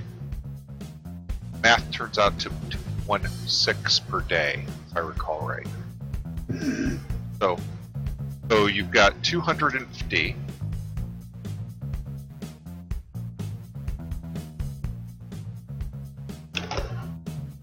So you've got 1,562.5 days worth of fuel in the reactor when it's built. Well, here we go. My plutonium reactor, the 1.25 meter version, which is a small one, uses 0.005 plutonium. Kicks out up a day or an hour or... per second. Gotcha. And kicks out 200 electric charge per second. Okay, his takes 0.5 zeros and then a 7 and a 5 tick, and puts out 1,500 electric charge per second. Yeah, that's far too generous. His reactors are ridiculous. In fact, that was one of the things I was going to change when I made the mini reactor. There's no reason this reactor could hold 250 units of enriched uranium, first of all. Second of all, its output of xenon gas needs to be higher. There's no reason for it because it pushes out so little that either it's so little you shouldn't care about it, or you should up it. One or the other. But having it at where it is now is almost an insult. I ran a reactor for 2 years and had, I think it was 15 units of xenon gas. Well, my reactors also kick out thermal energy as a resource, because certain of my thrusters actually use thermal energy to make them more efficient. Interesting. Anyway, long story short is, never have to worry about electricity in his bases because of the way he set up his reactors. Once you have a PDU in your colony, I could run something like some drills and converters off of one PDU and never have to worry about it. In fact, I did. How many, sorry? Dozens. I had every single one of my modules, multiple of his Mark III and Mark modules, multiple drills, multiple carbonite converters, multiple fuel converters, all running in the same complex, and had one PDU supplying it all. Well, and remember, he's got it set. So this actually, there's actually a productivity fact here where you can actually make those numbers go up for output of electricity. Yeah, I think somehow I managed to get it to like 200%, I think. Efficiency. I believe that. Anyway. So there is that. But there's still no way to take uranite, which he has a drill for, and turn it into enriched uranium. And that same module would also take depleted uranium and turn it back to enriched uranium at a small negative mass loss. Basically took 2 units of depleted to make a unit of enriched again. Well, that's actually an interesting thought, because my plutonium reactors don't have a byproduct. What's your thought on they really having should. They really should. Any idea what it should be? Oh yeah. I don't know. Depleted plutonium? I mean, what's your plutonium? Hold on a second. Plutonium what number? 238.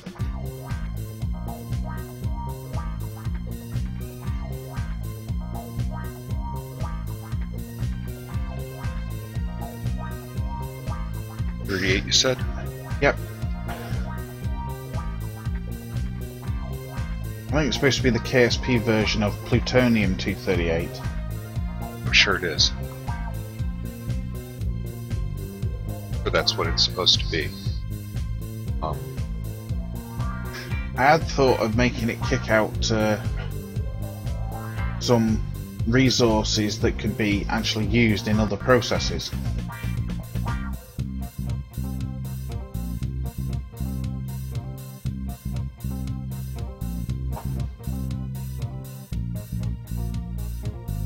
There we go. Plutonium-238 is the radioactive plutonium with a half-life of 87.7 years. And it decays into uranium-234. And then that decays into a series of radium isotopes and lead-206. It's primarily used in radioisotopic thermoelectric generators. Yep.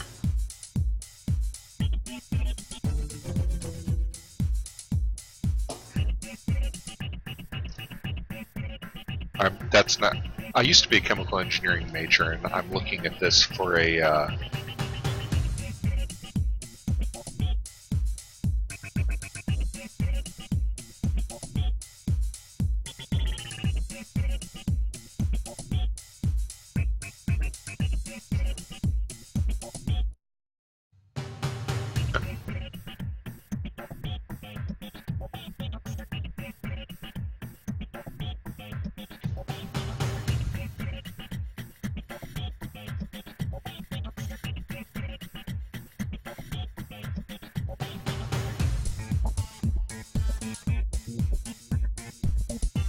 Let's see.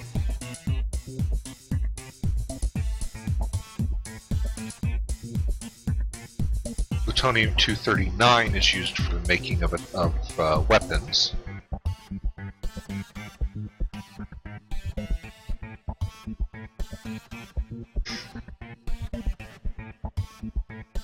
Yeah, not something that we want in KSP.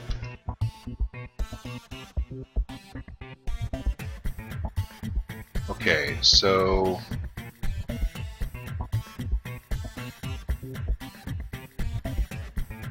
I'm trying to determine what your byproduct be. Sorry. Plutonium should turn into something uranium-234. And actually, by exposing uranium-234 to the right things, you can actually re-enrich it. Actually, you can use enriched. Actually, 234 is enriched uranium. And that becomes depleted uranium. And then depleted uranium becomes 38. uranium-235.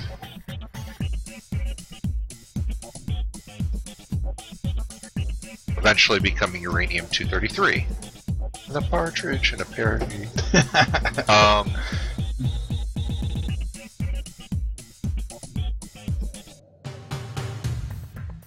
Of course, that decays to thorium. That decays into lead eventually. There's several steps along the process. But I don't think we want to be that complex.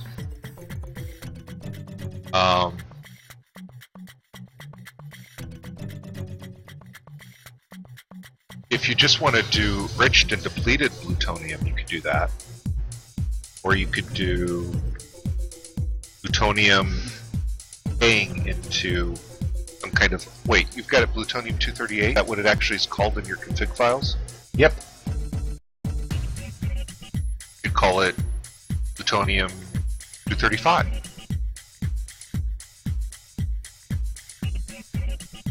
Or 234. No, 235. Whatever you want to call it. There are different things you can call it. But you could change the number as long as it's... You don't have to use real-world mechanics. You'd have the plutonium-38 turn into plutonium to something as long as it's less than 238. And you could actually have a second series of reactors that use that just for heat and low electricity. That'd be interesting. You could have a high-end reactor and a low-end reactor, one fueled by the plutonium, one fueled by another resource you can either mine or get out of the plutonium reactor. Is much more realistic. You know, in Europe, they've been using the breeder reactors for ages, where they go back and forth between the two different isotopes. Interesting. I'll check on that. I know that they were using it for a long time. So okay, here we go. A breeder reactor basically takes highly enriched uranium or plutonium and a supply of fertile materials such as natural uranium, depleted uranium, or so on, and it goes back and forth. It has a two-fuel cycle. You have a uranium-plutonium fuel cycle, or a thorium-uranium fuel cycle. And one half of it puts out much less energy, and there is a slow, consistent loss of mass between the two. You could have a second reactor that would be a breeder reactor that would use the byproduct and put, each time it would lose a little mass. See what I'm saying? So how far can we sort of break this down? Is the question. So I'm not quite sure what the smallest, well, in inverted commas here, smallest atom that's actually fissionable. Well, I would just pick two different elements and go back and forth between the two of them. I wouldn't worry about theirs. Because if you worry about the others, you're going to have radioactive waste you're going to have to get rid of, and you're going to have on and so forth. Well, I was actually thinking of just sort of breaking it down in steps, and then eventually, once you've got this pyramid of reactors, so to speak, then you end up with sort of base compounds at the bottom. Well, the problem with that is you're thinking about something that takes tens of thousands of years at some point.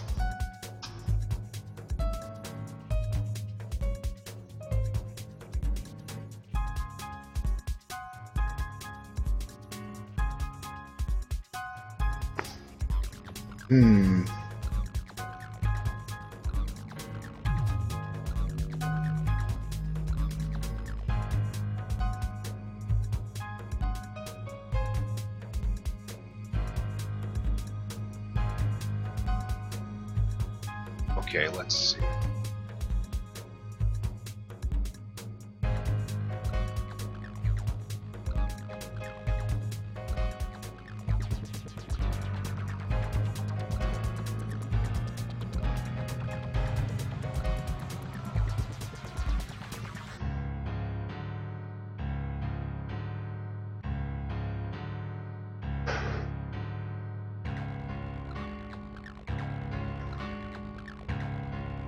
I would have to do a lot of reading to do what would be the most realistic.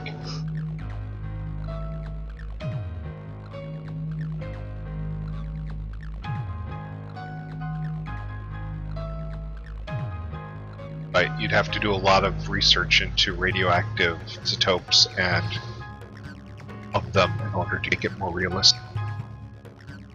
Personally, I would just stick with a different material type, go back and forth.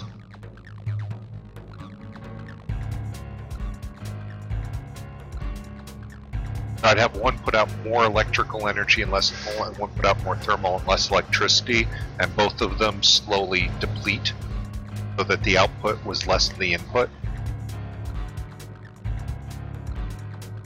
Have them do a loop. It could only be added to by drilling. I see where you're going, yeah.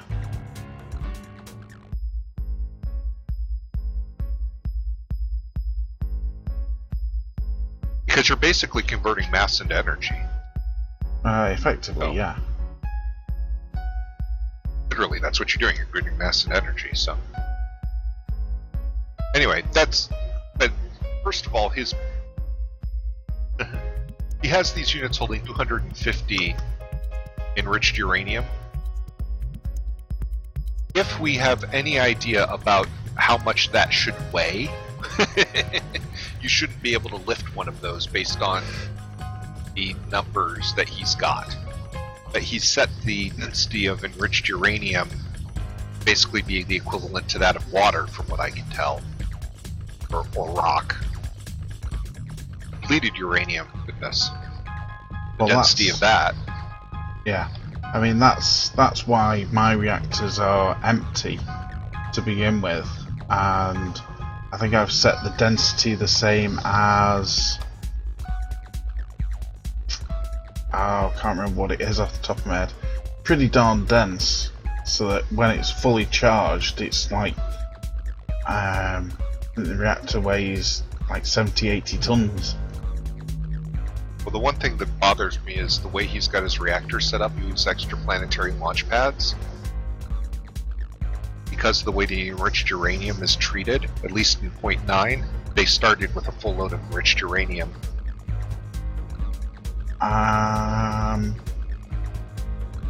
In the EPL for 104, you fuel the craft from the stores that are on the EPL platform, and I believe it's all. You do that with liquid. Do that with liquid fuel, and in the old version, uranium is tagged as a resource that doesn't happen with because it's not tagged as fuel.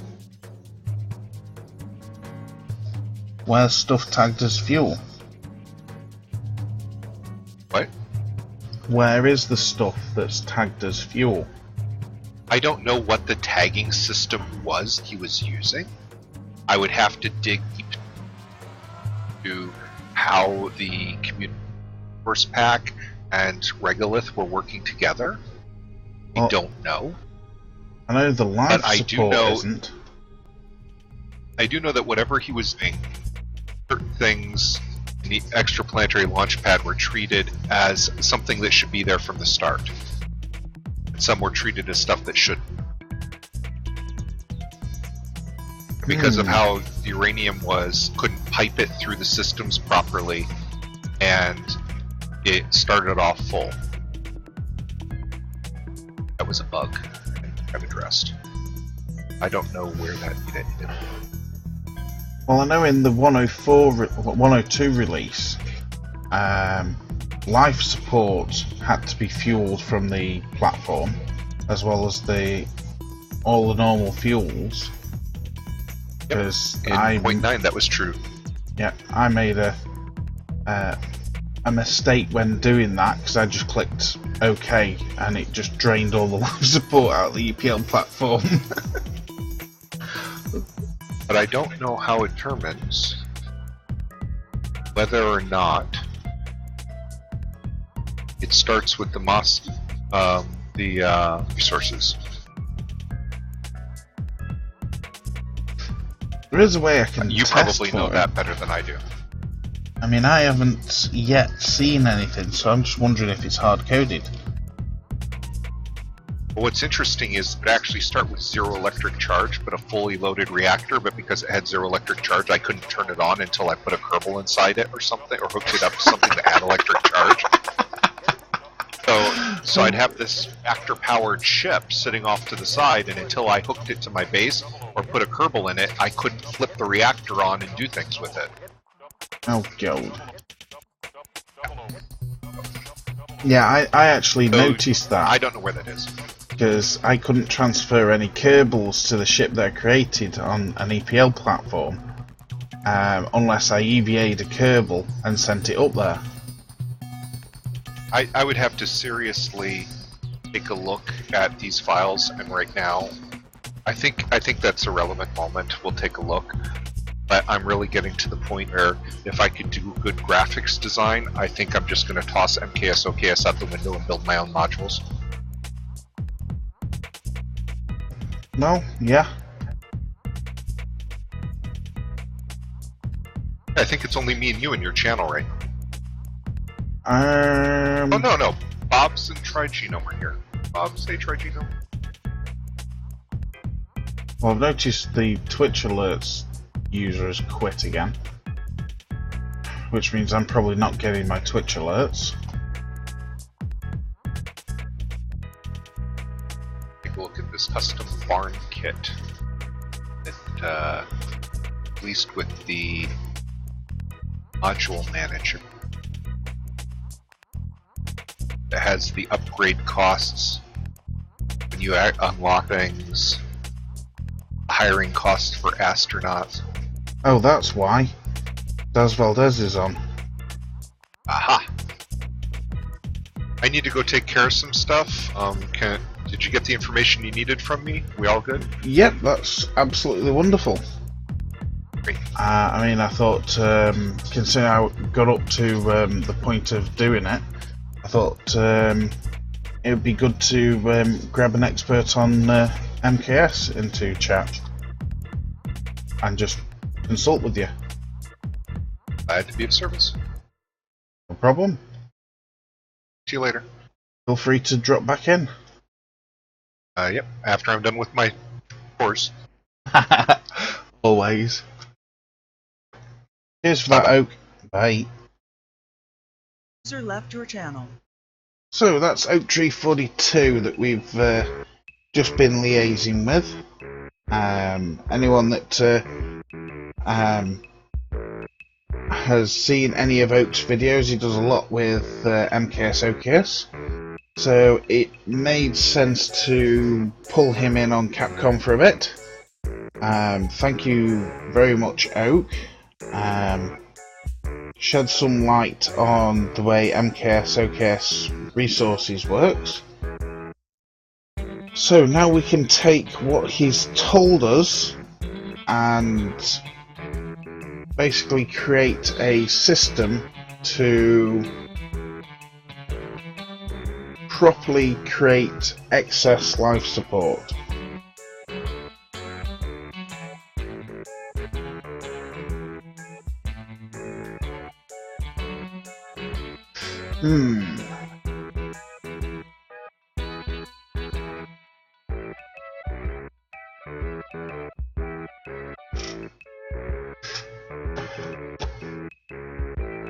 So as you've seen there, we were pulling up various configs, etc.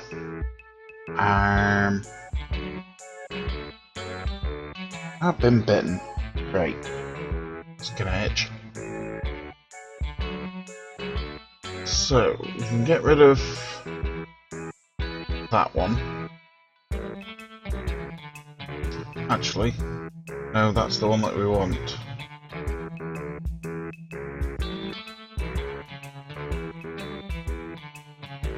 that one we can get rid of. Get rid of that. Get rid of that.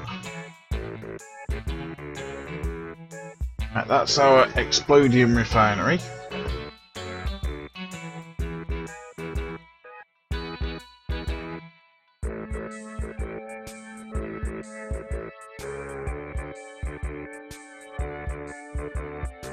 Oh, we don't want that.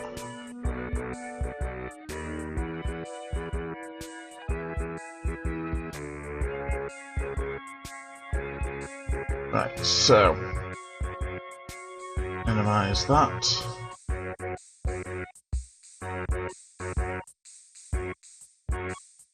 So we're going to call it a refinery.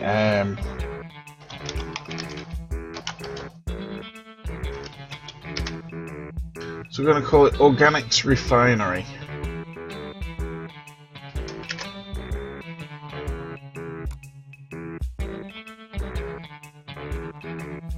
I'm going to make it quite big. I'm going to use the 3.75 version of it.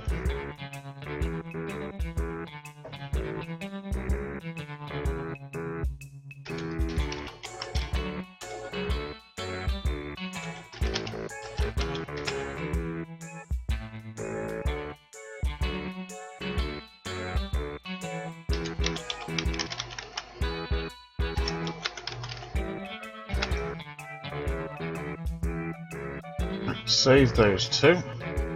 Make sure I renamed it right, yep.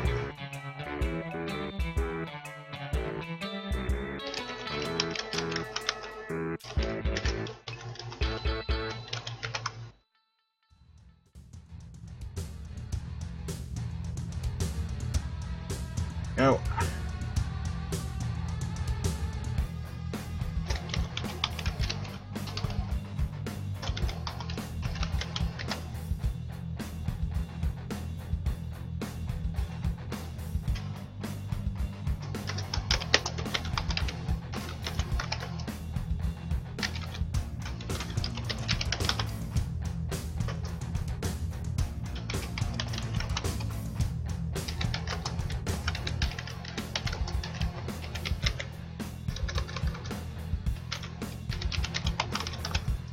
So, a refinery for creating organics from common resources.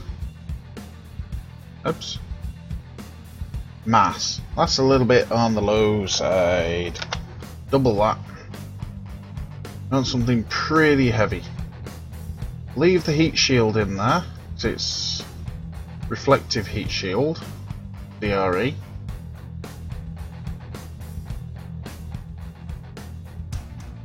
Right, and all of that lot can go.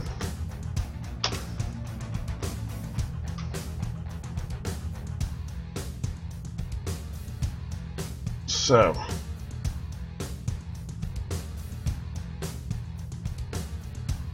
we're going to take this up to here and we're going to copy it. Now come across to here and paste it in. Right, convert a name. Organics Refinery.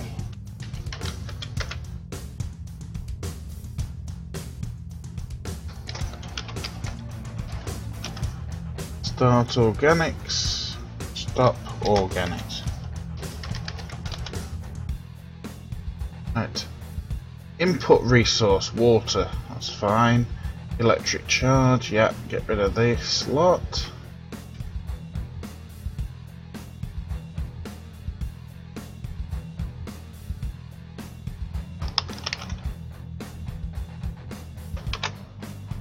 Right, so input resource, water. We're going to take in nitrogen. We'll sort out the ratios in a minute. I'm going to take in substrate.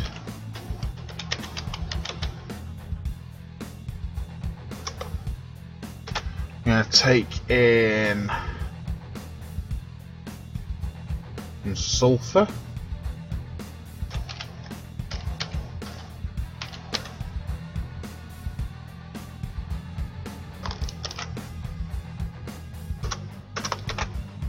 We want wastewater.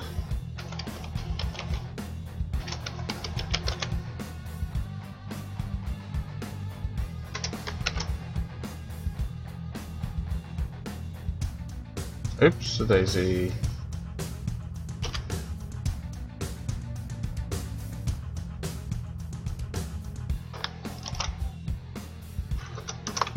We want waste.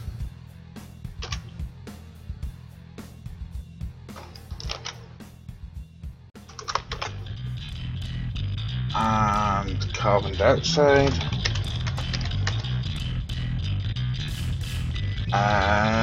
Hang on, we need to have a look at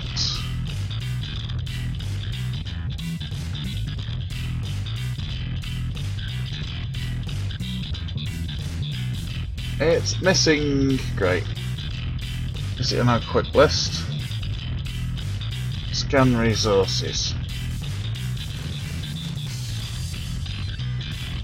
Probably won't be. There it is.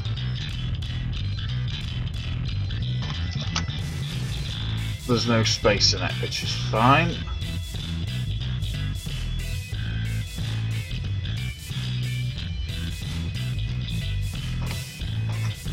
I'll actually think about it.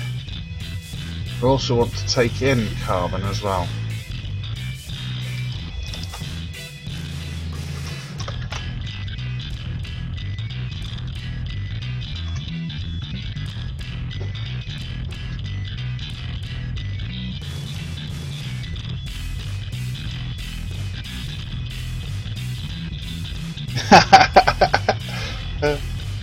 It's Cableverse Wednesdays continued, Ghost Rider. We've been at this for over a week now.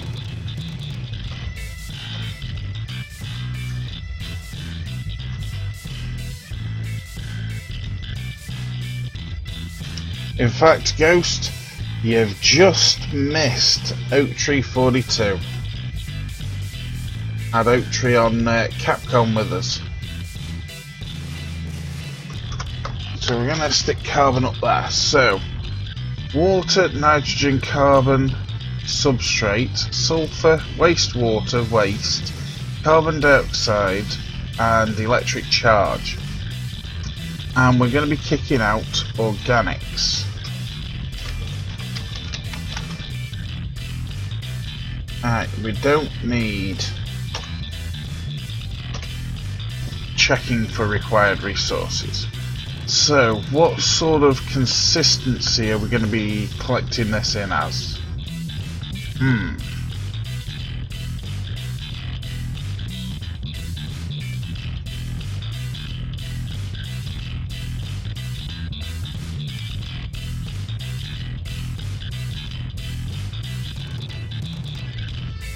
Well, I'm thinking if we take in 5 units of carbon, 5 units of substrate,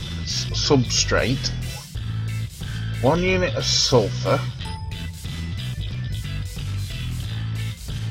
wastewater. Take in 0.01 of wastewater, same amount of waste, carbon dioxide.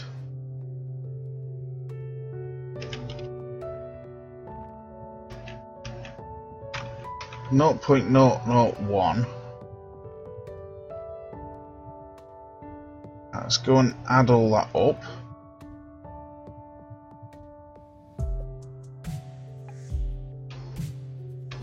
Got 5 plus 5 plus 5 plus 5. Oops. Plus 5. Hang on, how many 5s is this? 1, 2, 3, 4, that's 20, 21. So that's 21 units total. Electric charge needs to be abusive.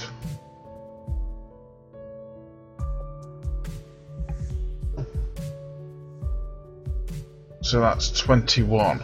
So what are we going to kick out in the way of organics?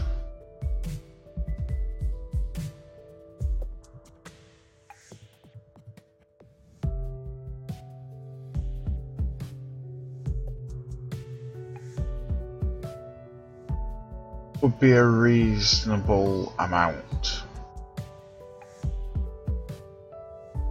Let's say 15.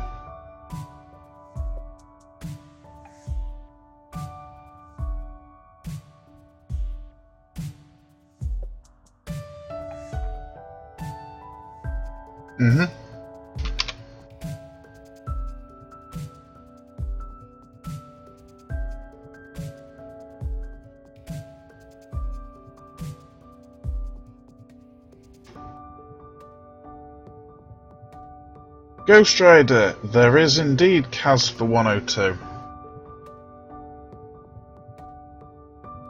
I already have it.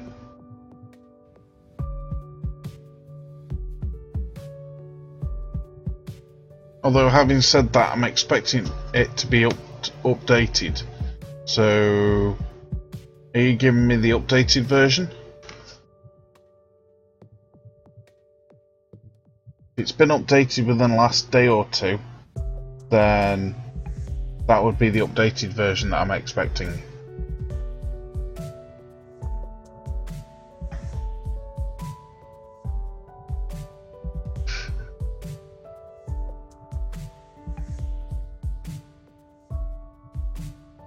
I am, of course, in TeamSpeak, so if you want to join me on Capcom, you can do.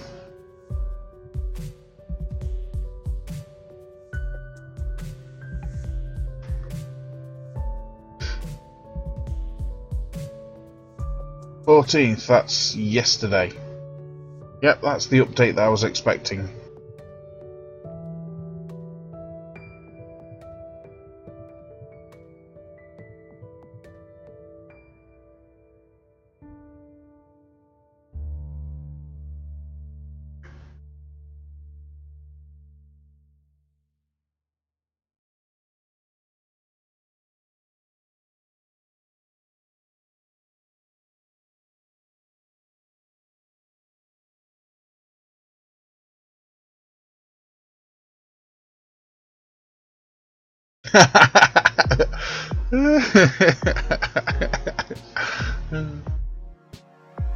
Well, it's like 25 past midnight here.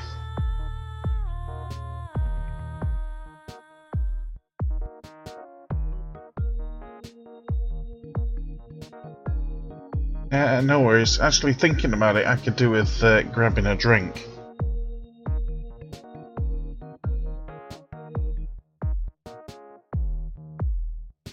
So I'm going to take a break here.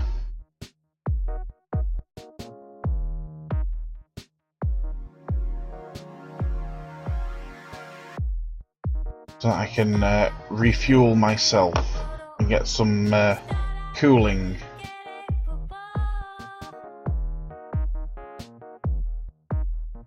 I'll be right back, Banner. Don't know why that is. Oh well.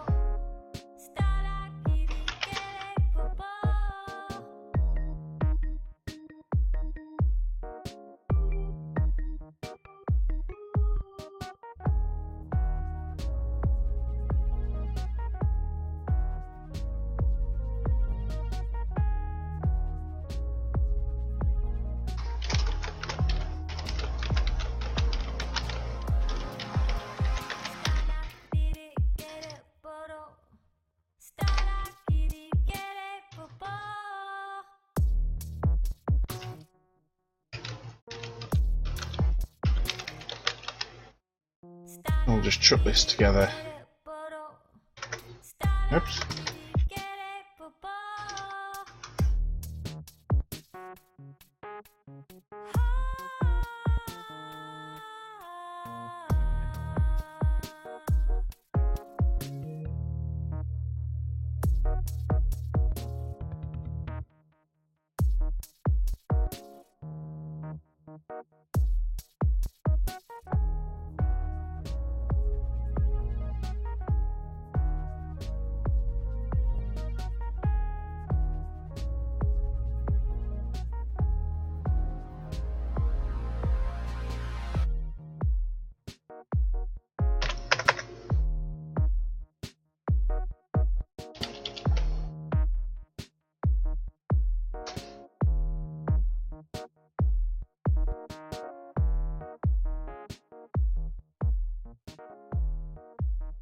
That's a horrible colour.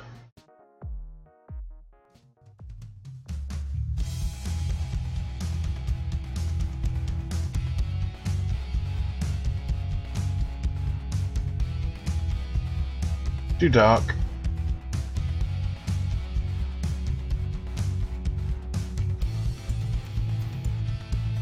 That looked a bit better.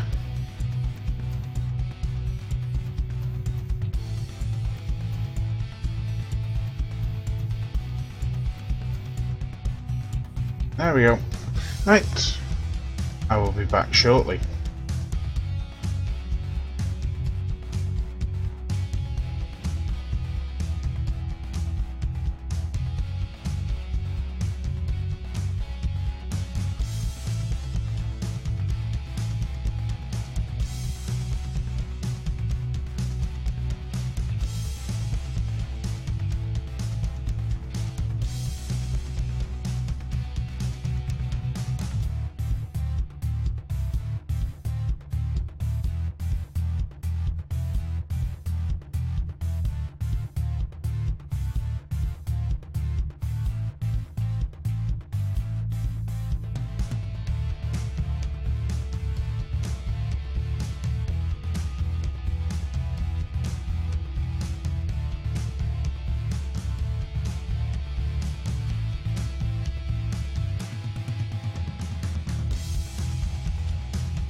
And I'm back.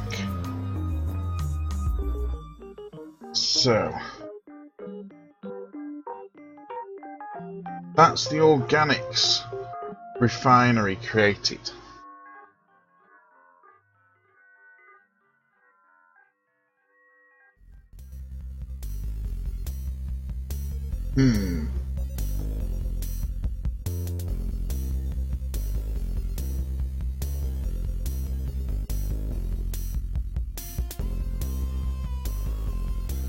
Oh, that's something I needed to do as well.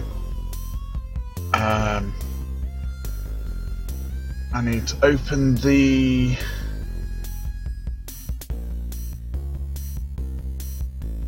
tank types, that's the one.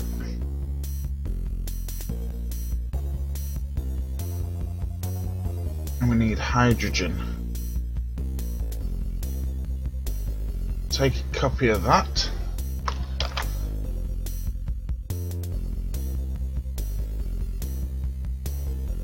What was that? Oh no.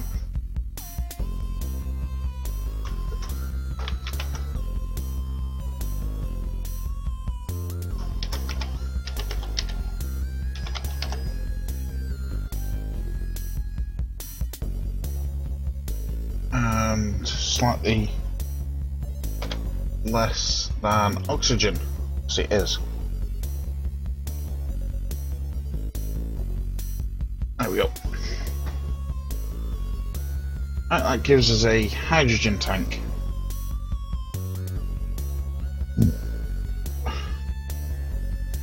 Excuse me. Right, now I need to go and find the greenhouse from point 9.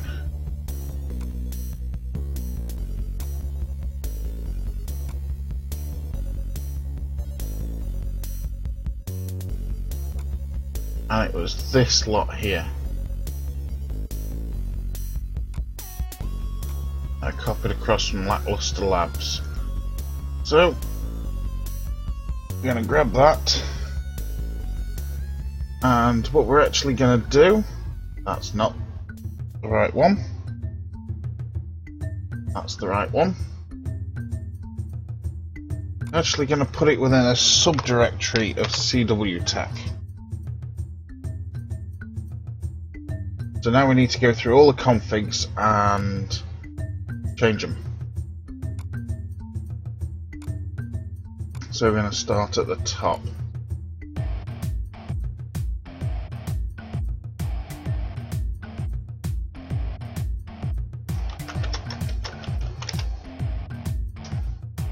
So all the paths have to have CW Tech / put in them. Which isn't too much of an issue.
So, a little bit of grindy work here.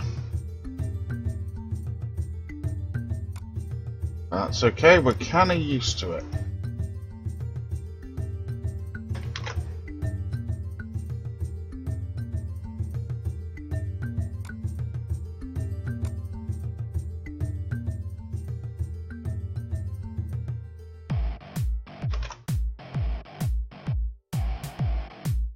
Not quite sure why on earth I've got wheel housing.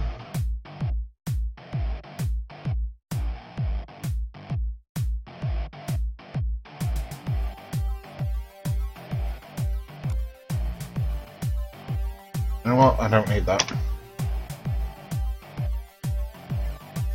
Engine fairings. Nope, don't need them.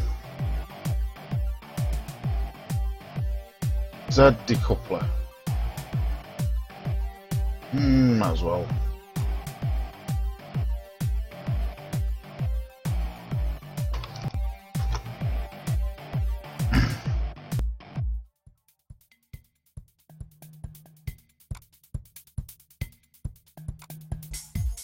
Utility. Here's the greenhouse.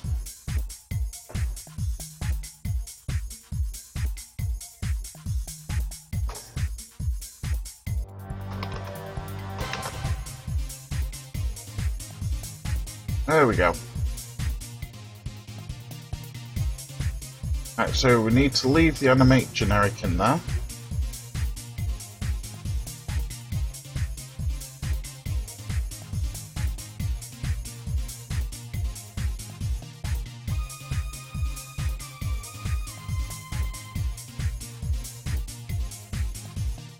Get rid of that.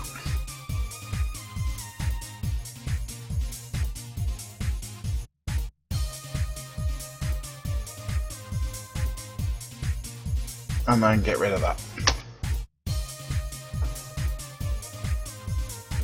So we go get this from here, the one that we've been using all along because we know it works.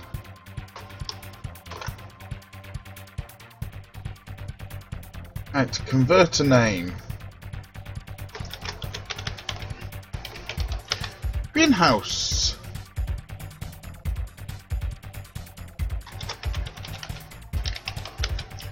Start greenhouse. Stop greenhouse. Unfortunately, there's no way of saying always runs. Oh well. Right, input. We are taking organics. And the question is, how much?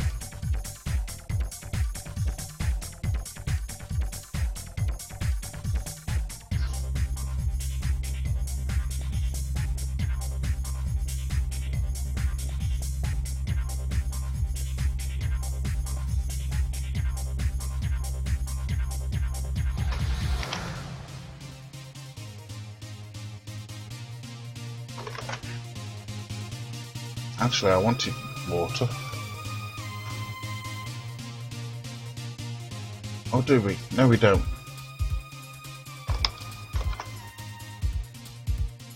Organics. Now, are we taking in electric charge? If so, how much?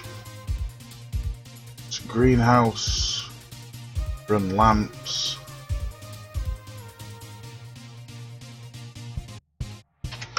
Make it 20.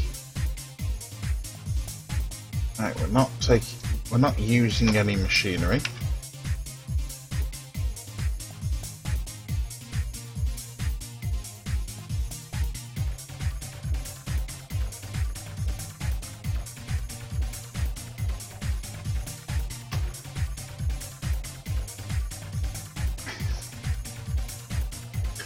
Right, so outputs. It's mainly going to be oxygen.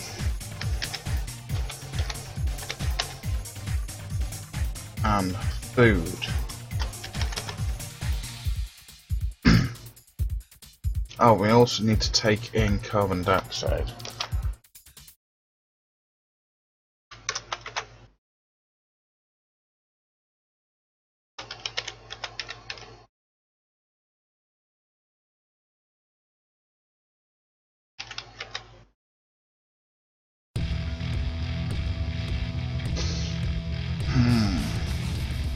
how much organics are we going to take in? Now this is per second.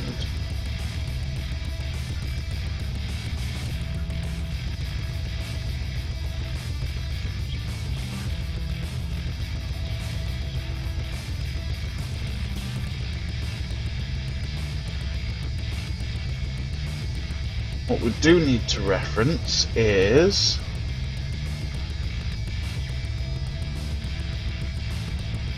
the agriculture module.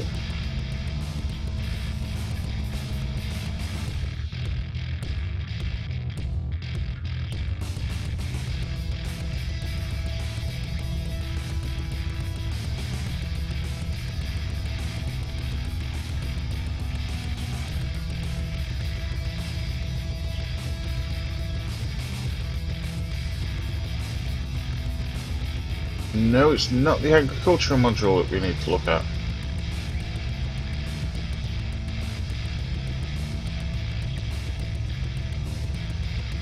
Try aeroponics. That's a bit better.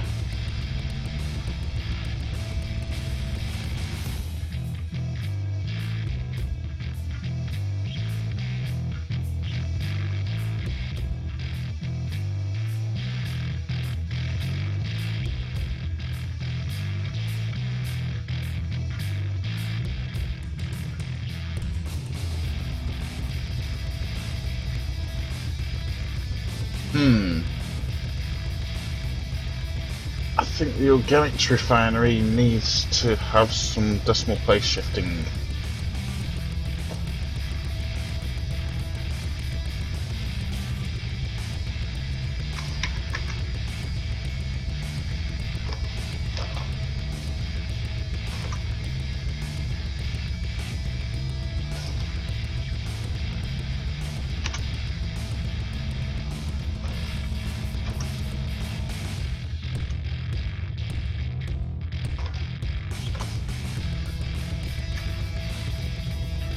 So,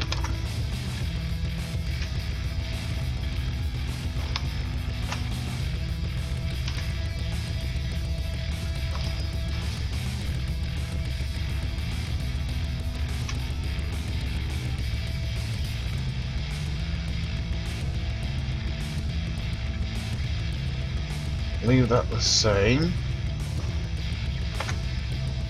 There we go.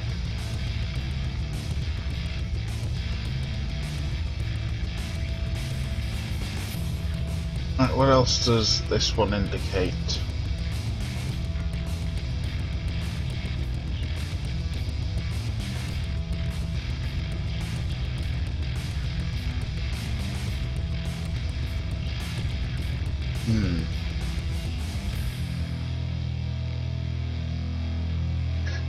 USW. How's it going? Organics equals Kerbals only if you are recycling Kerbals, in which case they get converted to Kethane, not organics.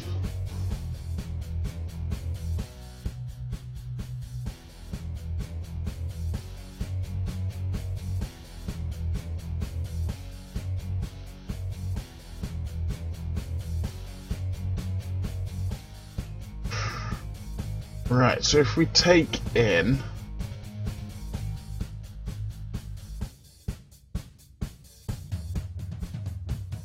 .01 organics per second, I'm not too bad. What are you up to? How much carbon dioxide?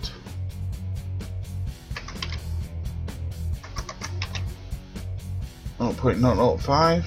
Yeah, seems about right. Electric charge at 20. Yep. How much oxygen are we going to kick out per second?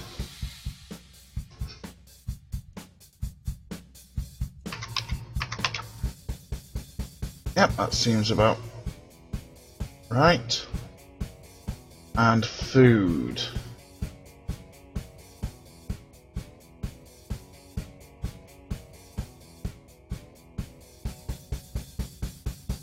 Let's have a look at our notes. Notes here from speaking with Oaktree42.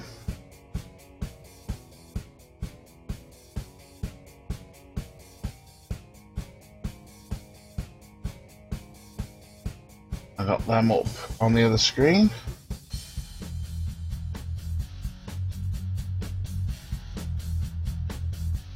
How was your day, USW? I believe you needed a nap. Little birdie tells me you were in need of a nap this afternoon.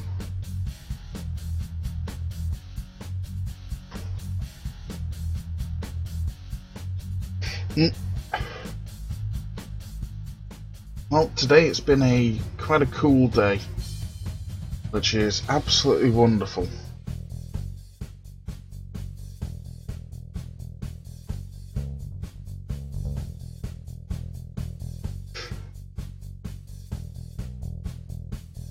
Attack life support config, here we go.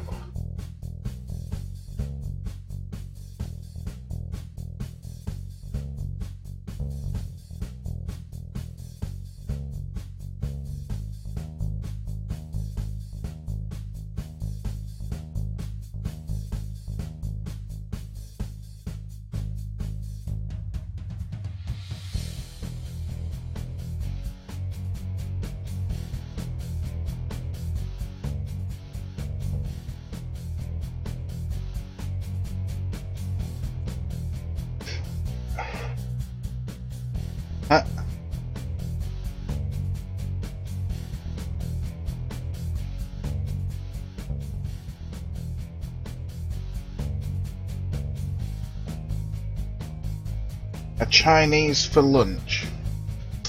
Okay. I won't say a word. Uh-oh. There we go. Trigonome! How are you tonight?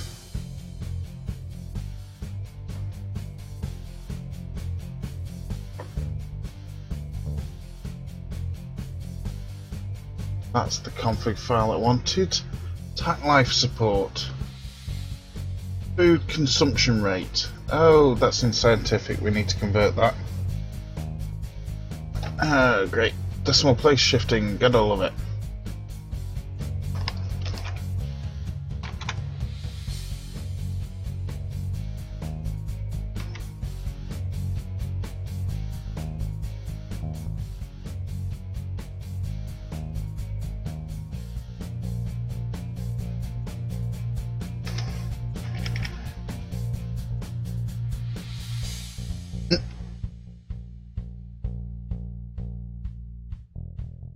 Yeah, I don't know what's going on with my bot, but since I upgraded it, it's been doing some very, very weird things. Right, so shift the decimal place. 1, 2, 3, 4, 5. So it is there. Right, so each Kerbal needs that much food per day. Okay, so CW greenhouse.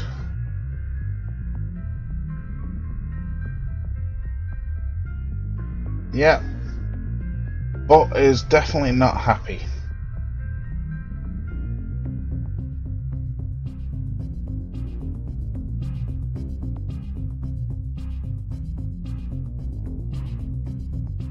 Kerbal prize. Yes, I believe you're building a starship.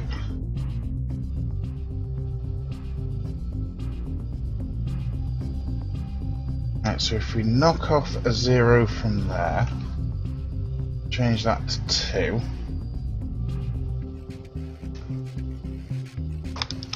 And that is then the amount of food that we're going to be kicking out. Hey, I wasn't far off. Right, back to attack life support. How much oxygen? Well, that's actually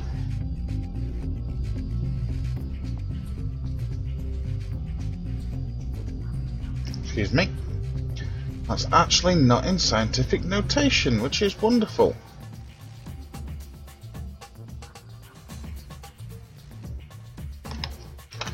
That's the rate, so get rid of those numbers and call that a 2, and get rid of one of those zeros. Wonderful. And we also want to fetch over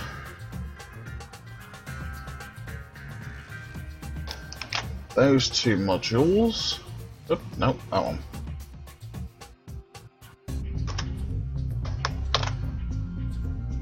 And hey presto, that is the organics refinery and the greenhouse.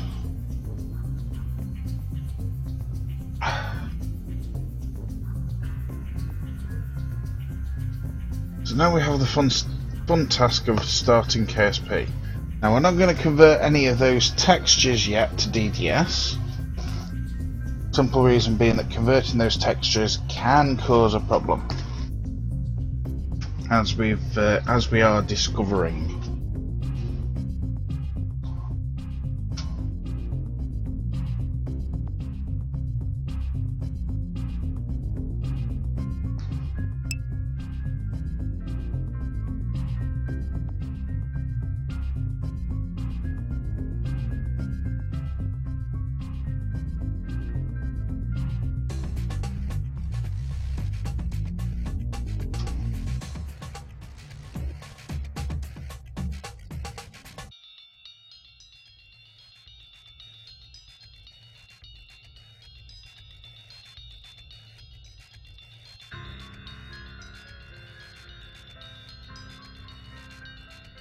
Just bear with me one moment, guys.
Right, sorry about that.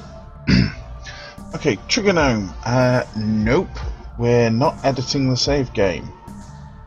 For the past week, we have been creating custom resources within KSP 102. And then we have been reconfiguring drills to work with it. We have configured storage tanks to accept the new resources. And tonight we are setting up converters for those resources into other usable resources like liquid fuel, oxidizer, monopropellant, so on and so forth. The ones that we've just done after consulting with Oak Tree 42 is an organics refinery to make large quantities of the organics resource, and we have just configured our own greenhouse that uses the organics to produce food and oxygen for Kerbals. So now we're starting KSP because we need to test what we've just done.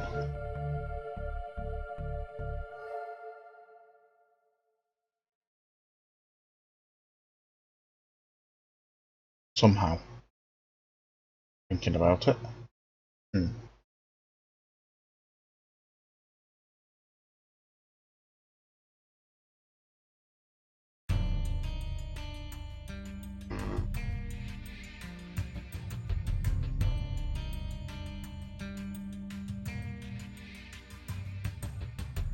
Is it for use within DMP?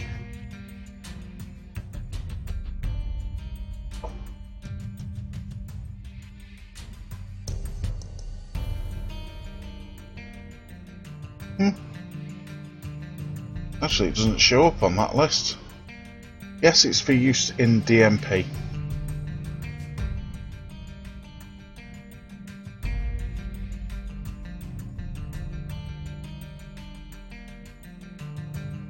You will see me log into the DMP server in a minute.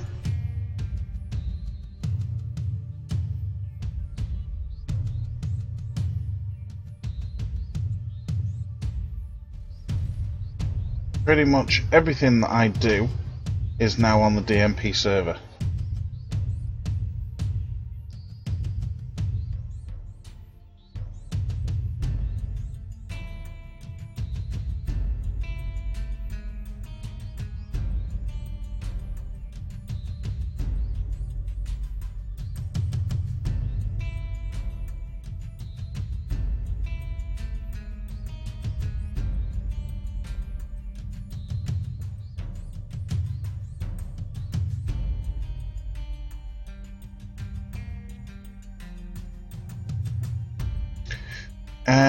So it could be a unique universe experience. I'm going to hang on when I answer that one. Just bear with me. Don't go anywhere. A unique universe? Yeah. Don't go anywhere. Just let me start KSP up and hang on.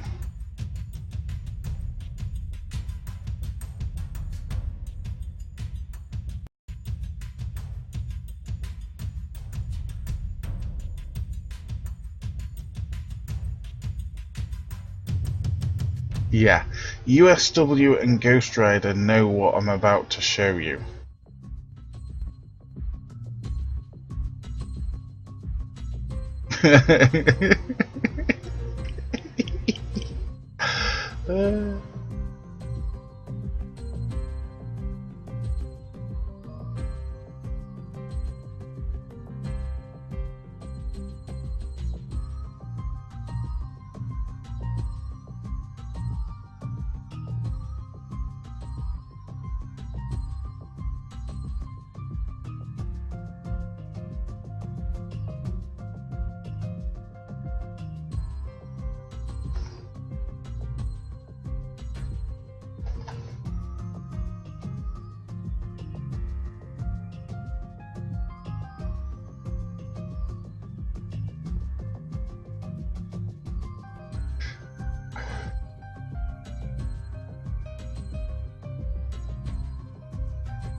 I'm not saying a word. I'm just gonna say completely silent and wait for the stream.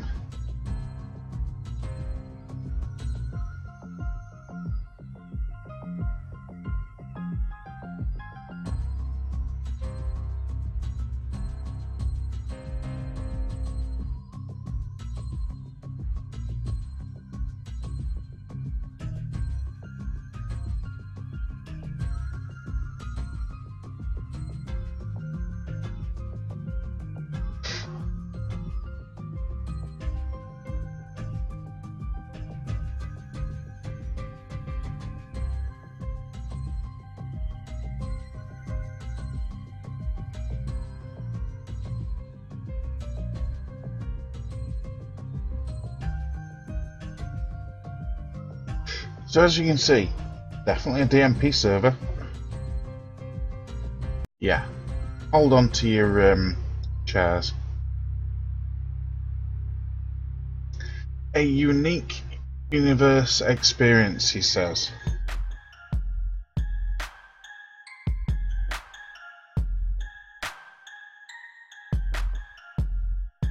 Again, Because I've changed configs. Give me a second. There we go.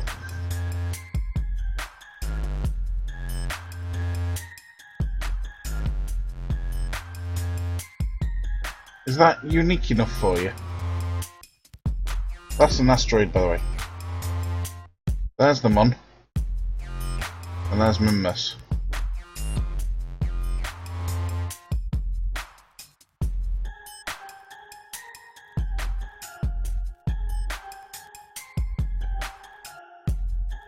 Yeah.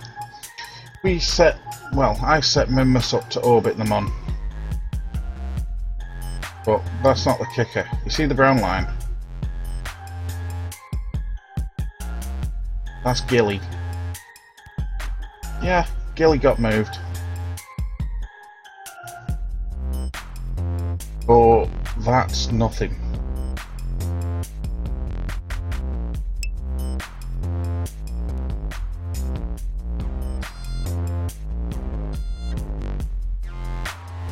There's a few asteroids in here.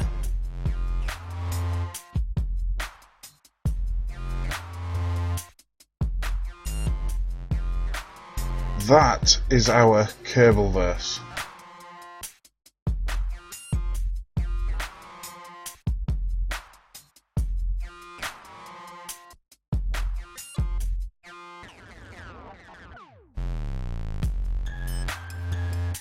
Unique universe? Yeah.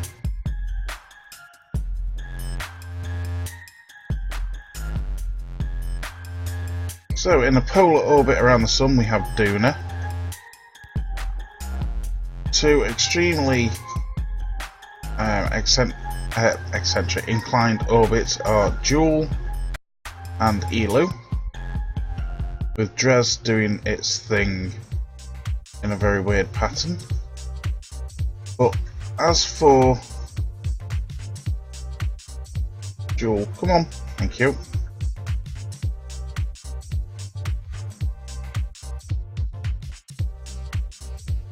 Jool has also been changed. So there's Bop, there's Tylo, there's Vol, there's Lathe, and if we zoom all the way in, there's Pol.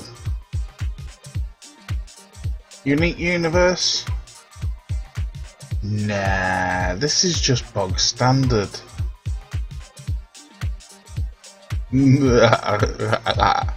Oh, and that reminds me.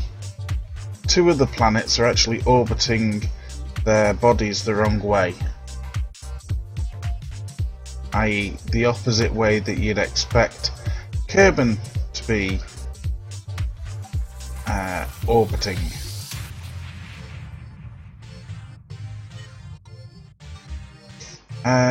My unique resources are scattered around different planets so that you actually have to do some work to collect them. And you know what the best thing is, Trigono? I actually walk people through how to change the planets, and it is so simple you wouldn't believe it. When I say how to change the planets, I mean their orbits and whatnot.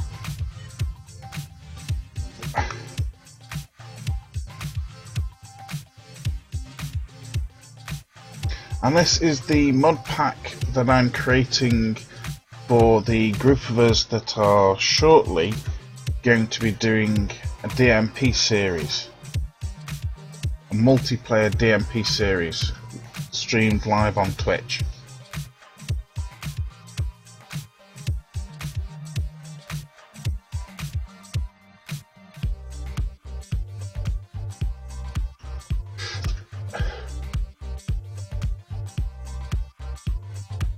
So, what do we need here?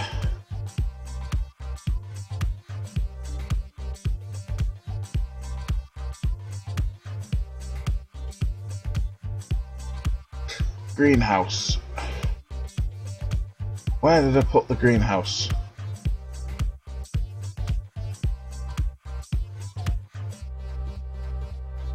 Uh-oh. Well, that's not good.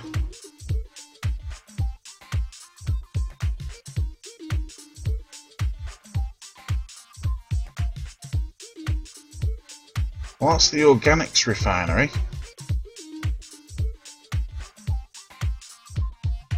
Yep, that looks about right.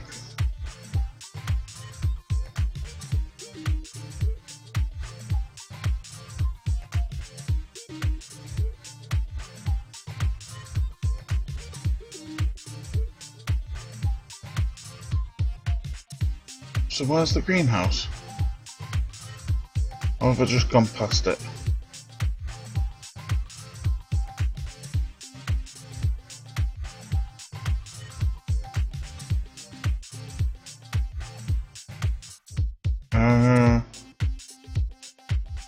Could it be under science, maybe? Come on.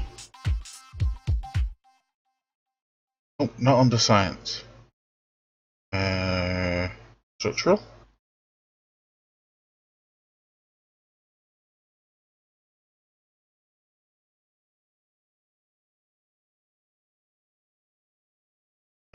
Nope. Okay, I need to pull up the log files for KSP.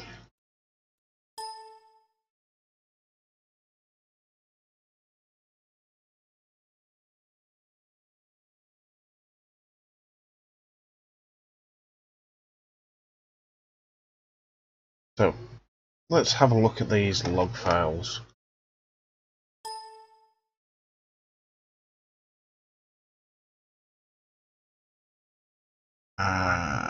Find. Yep, has my playlist stopped? Yep, it has.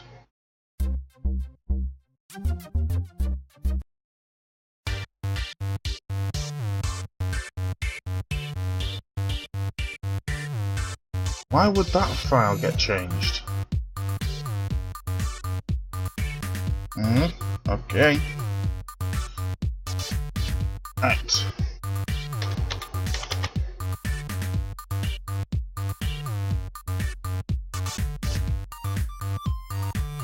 No, that's the wrong damn file.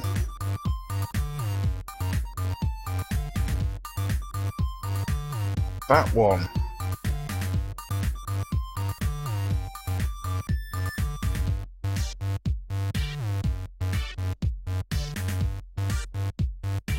Well, a rookload of textures can't be found.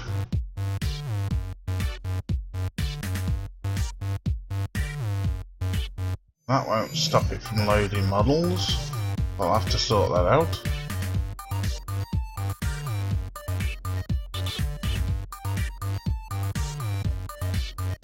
Oh, there's a texture missing from near future, and one from ScanSat.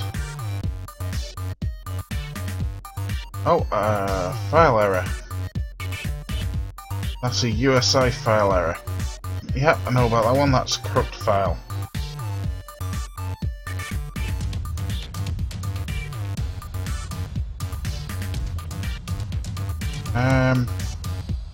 What exactly are these related to?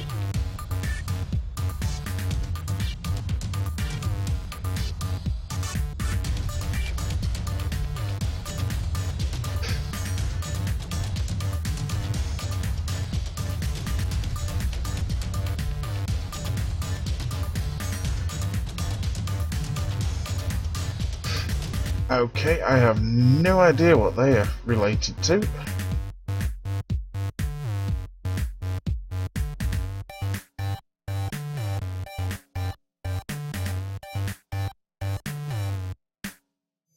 Whatever. That's a lot of them that I've got to sort out. Great. Cannot load model.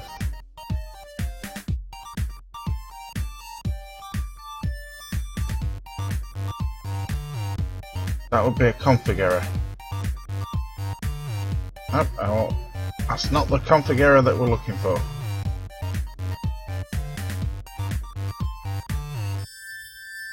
Here we go.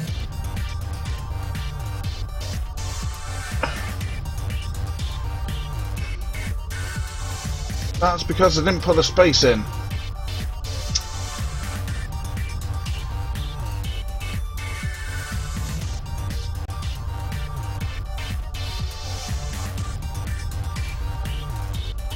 Boo. Things that go wrong when you don't put a space in.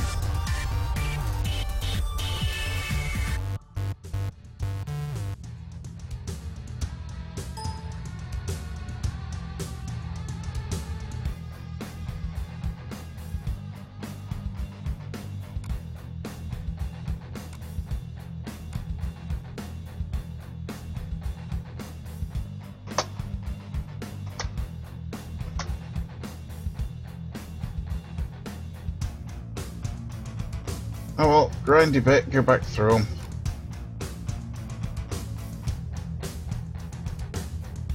No. Stop bugging me about reloading stuff.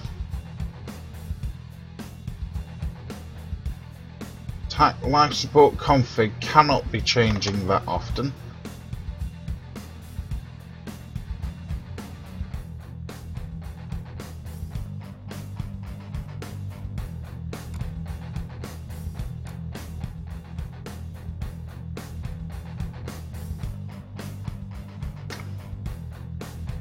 Oops, wrong button.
Right, and the fun thing now is I'm going to restart KSP.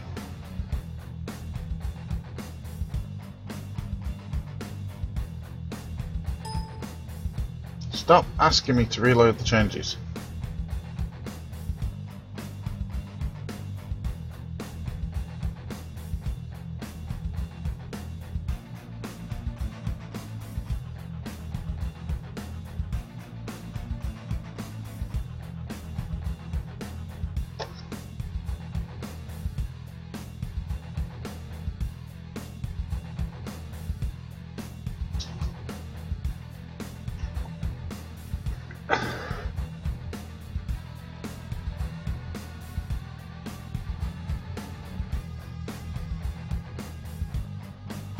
Oh, done streaming cities.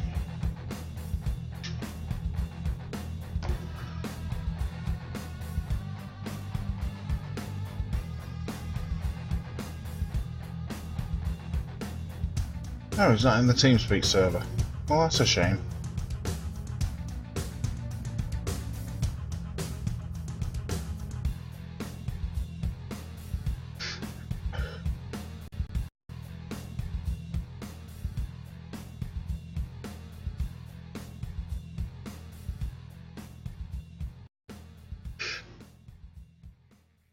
I need to update that version number as well.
Unfortunately, this is the boring bit, waiting for KSP to load. Of course, your KSP will load much quicker than mine will, because you don't change the configs as often as I do.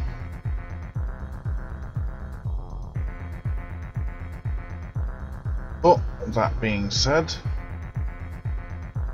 I know why it's taking so long for my KSP to load, and that will be remedied shortly.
Oops, wrong button.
And now Module Manager is building all the patches.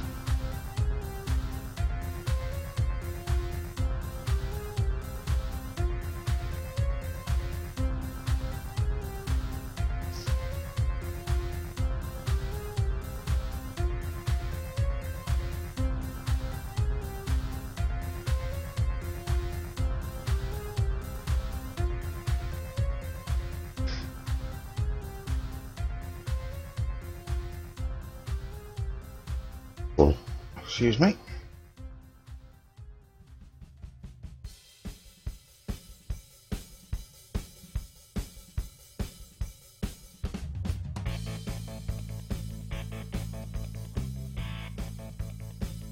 Three 3,728 patches.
Right, where's the greenhouse? There it is. That's what I call a greenhouse.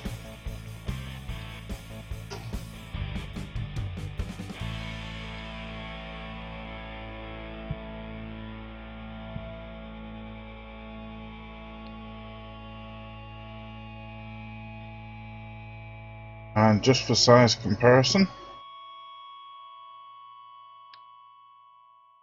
that's the 2.5 meter pod.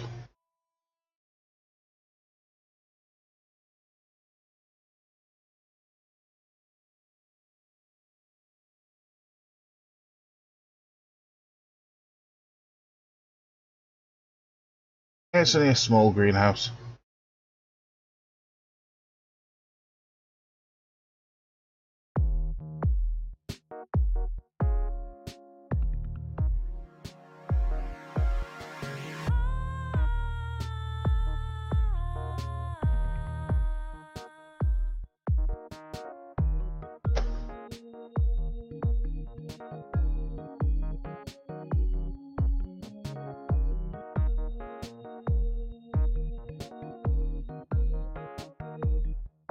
Check, make sure this has got the correct conversions in.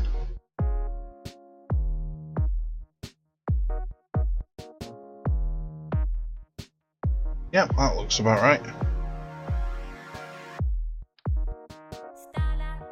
So on top of this,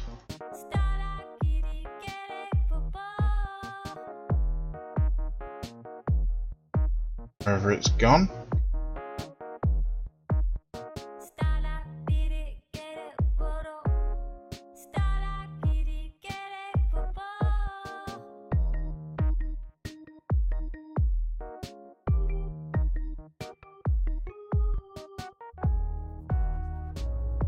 okay, where's it been put? No, it wasn't that one. That's the star lifter one.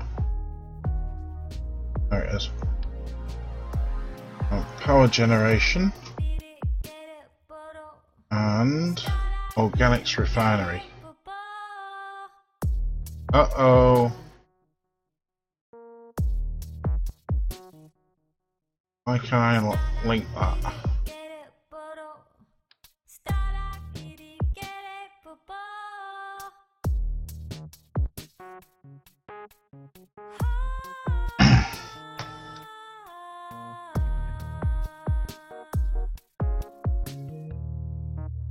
Why do you not want to snap?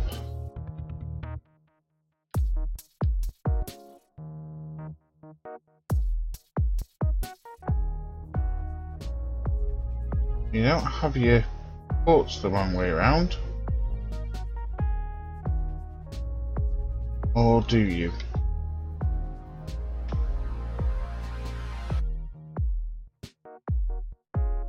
You do.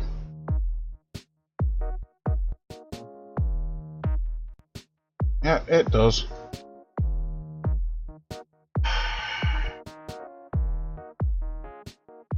Organics refinery.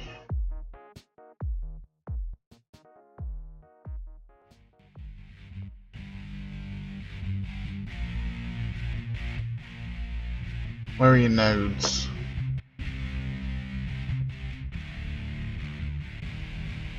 Right. Node stack top is correct. Bottom one is incorrect. No! Stop asking me. Oh, darn it. Just about to edit a file and it comes up and says, do you want to load the changes? You click on no and it changes the window that you're on. Right. So, corrected the node.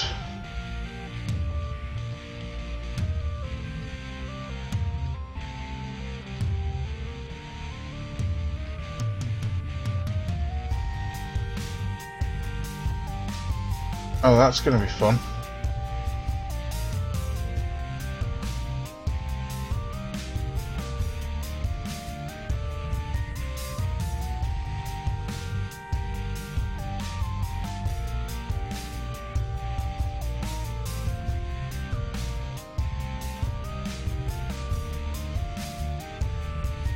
I'll zoom in far enough. Nope. Of course not. That would just be too simple.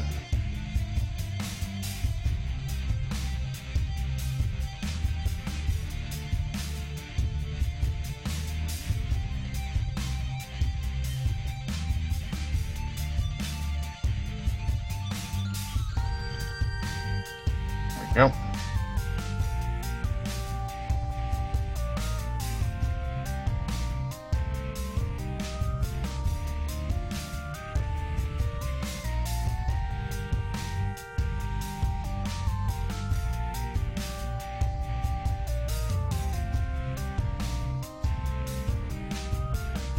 That's how you resolve a node problem.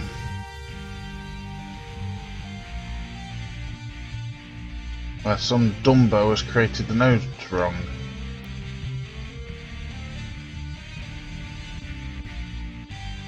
Right, so we now need a load of tanks.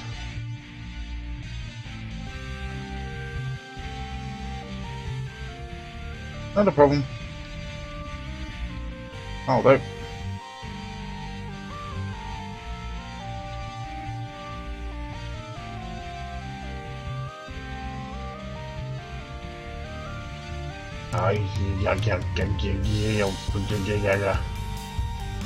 You know what? We're not going to do that.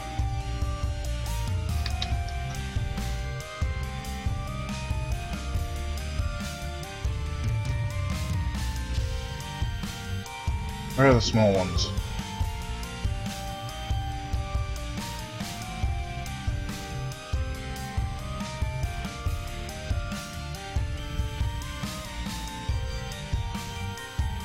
Right, so the first thing that this needs is water. Now you should be up here. Water, add, maxed. Wonderful.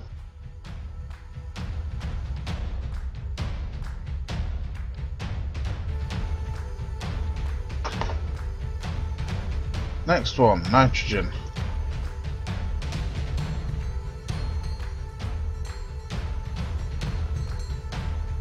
Nitrogen. Did and maxed.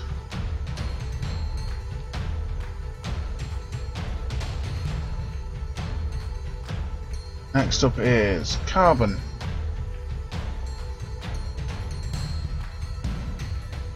Added, maxed.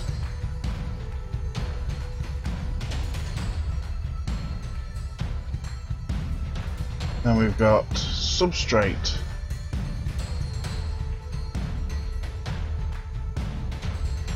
Did I add substrate to this list? Or was it in the other one?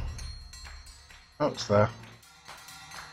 Added, maxed.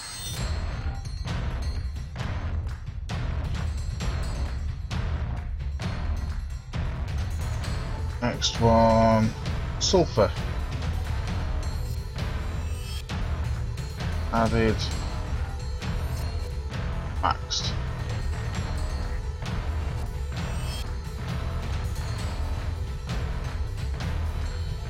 And then we have wastewater. Added, maxed. Then we have waste. Copy that.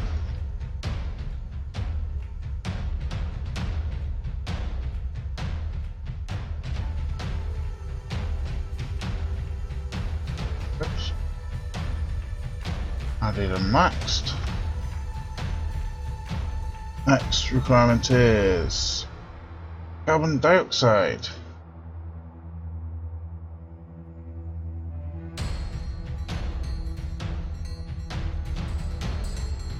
Added, maxed. I've got electric charge, and it'll kick out organics.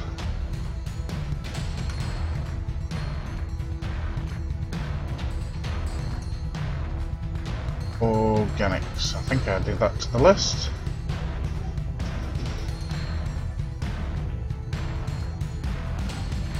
Uh-oh.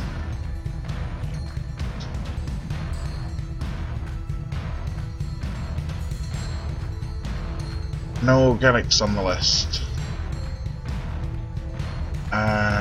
Right, need to go and change that now.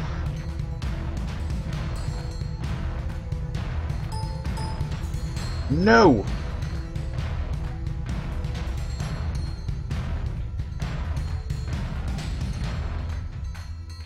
I don't have that config file open.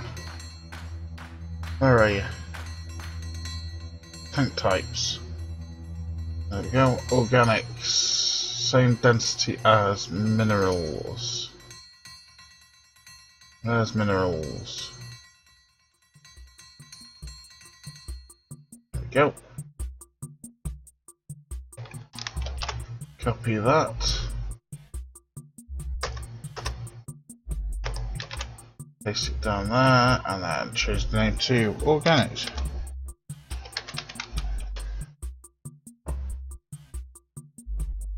Save. That'll be ready for me next time. So we need to find a tank that will take organics.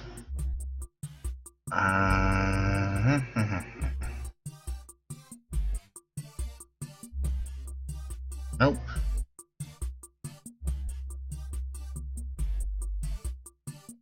Nope. There has to be a tank with organics in somewhere.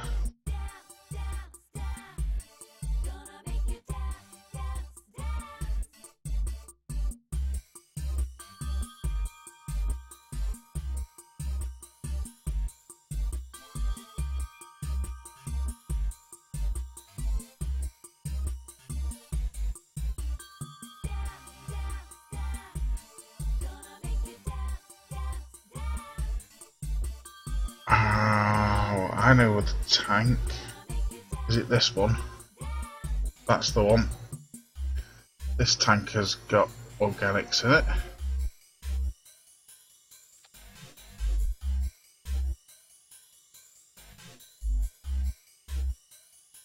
There we go. Right, we'll leave that as empty and it should fill. Now, that pod's ridiculous.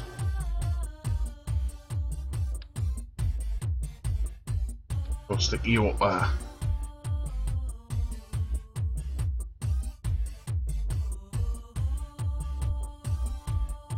Right, let's go and test it.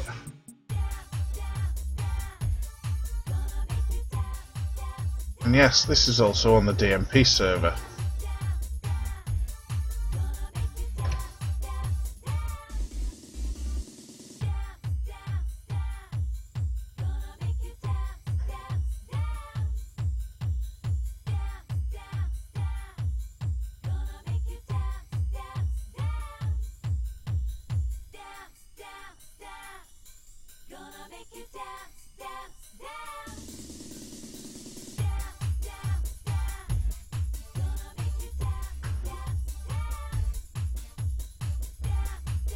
Wonderful, standing up straight. Start organics.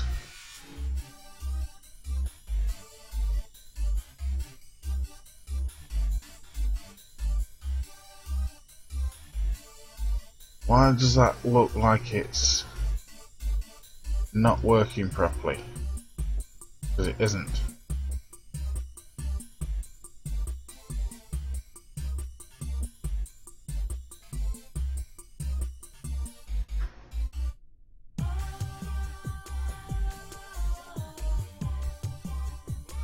Oh, folk, I need a cable in there.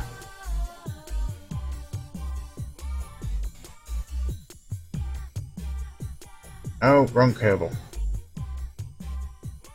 I need an engineer.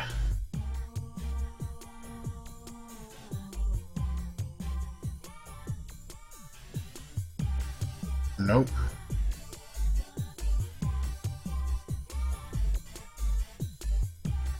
Nope. Nope.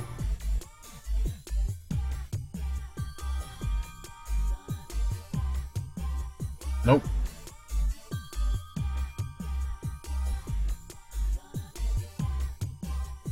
No. No. No.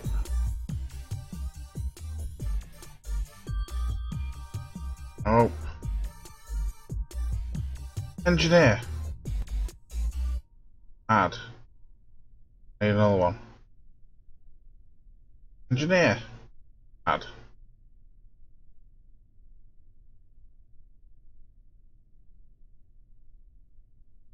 And here's an engineer as well. Add. Wonderful.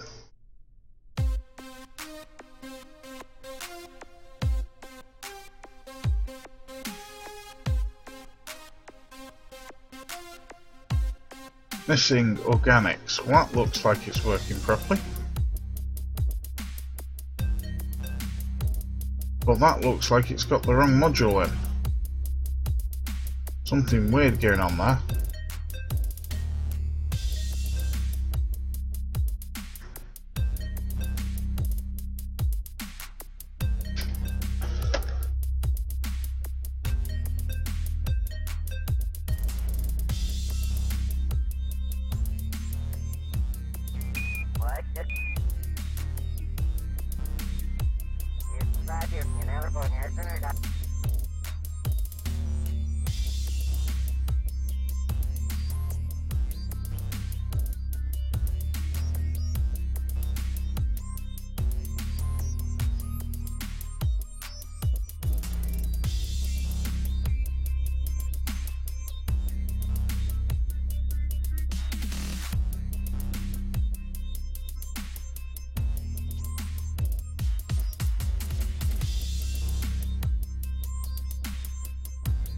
Nitrogen. Yep, got nitrogen.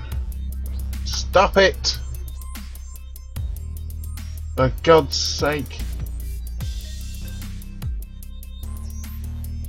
Water.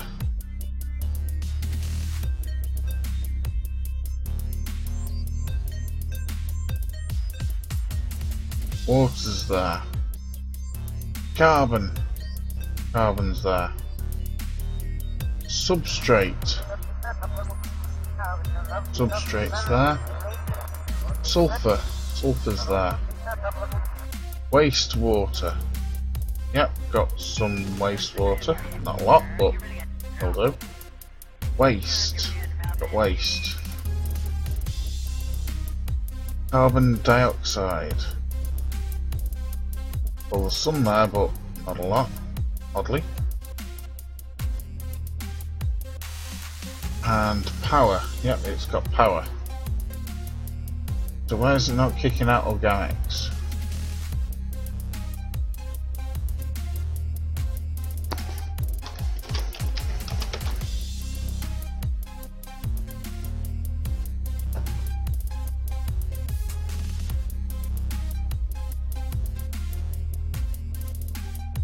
Oh, that's surface attached, that's why. Anyone else on the DMP? Nope, wonderful. I can be naughty then.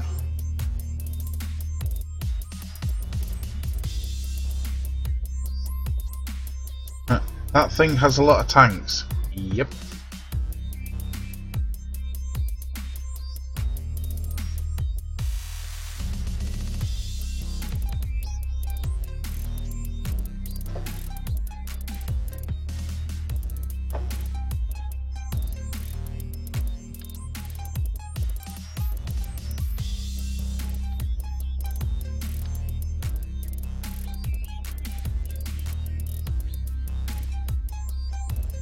Right, that should solve the issue. Use fuel lines to pump around organics.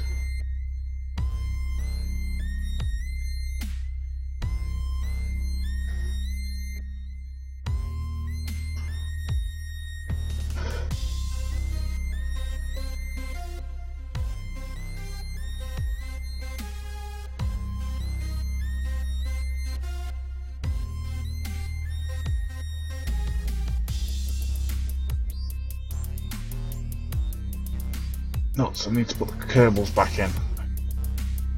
We got to do that.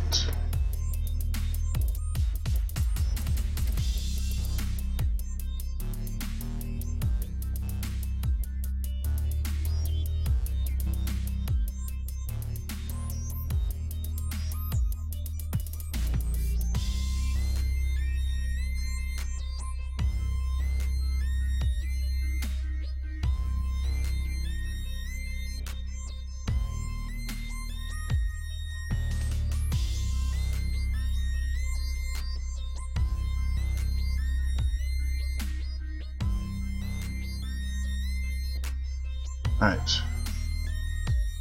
Start.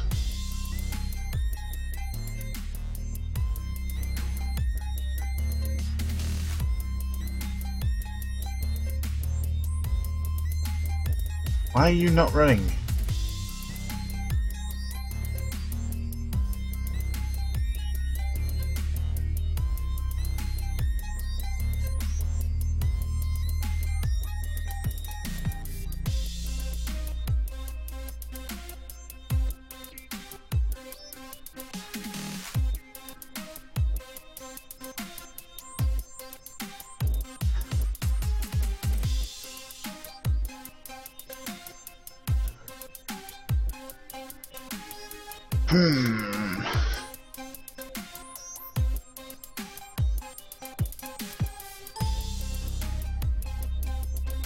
That's getting old. Knock it off.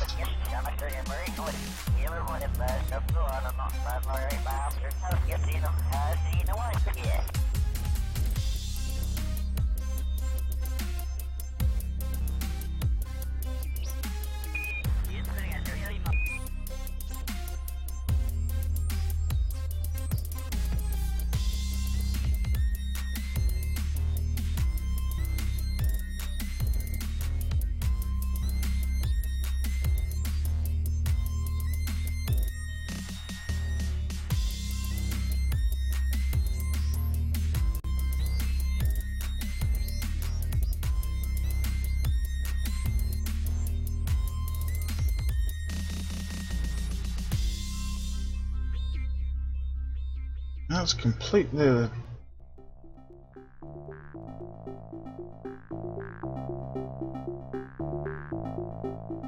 completely different menu to what this one is.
Okay, I know what I'm missing, I think. Chuck that in there.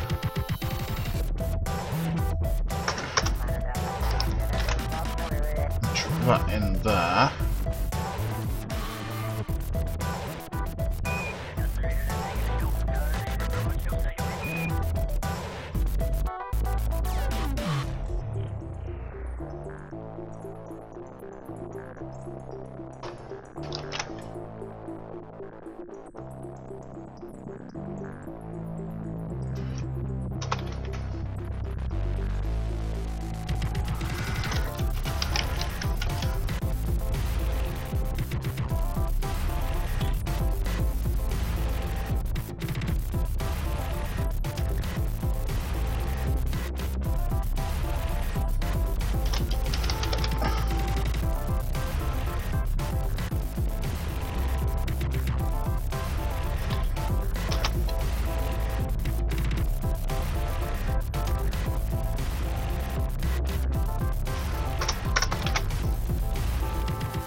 Oh, and I think I need those modules in as well.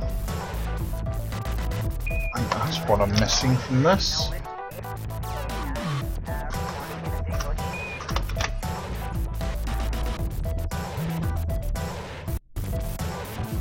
Right. Need to recover this and restart KSP.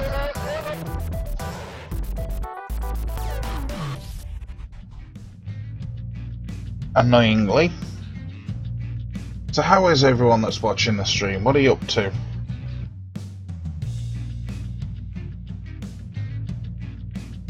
It's not very often that people only watch my streams, so you guys got to be doing something else as well.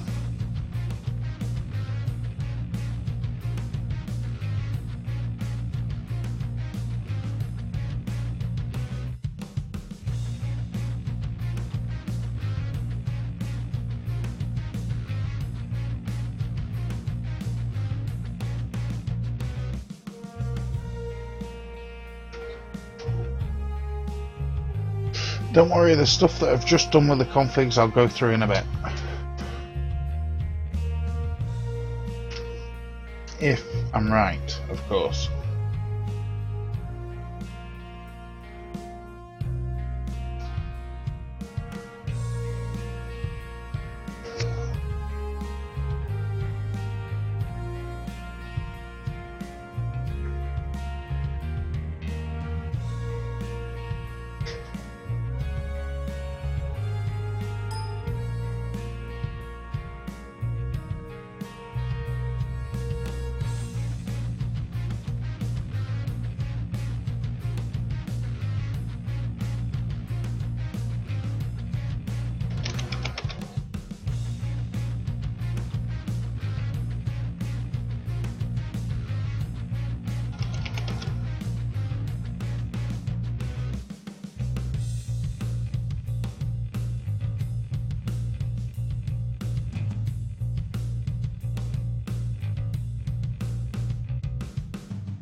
Excuse me.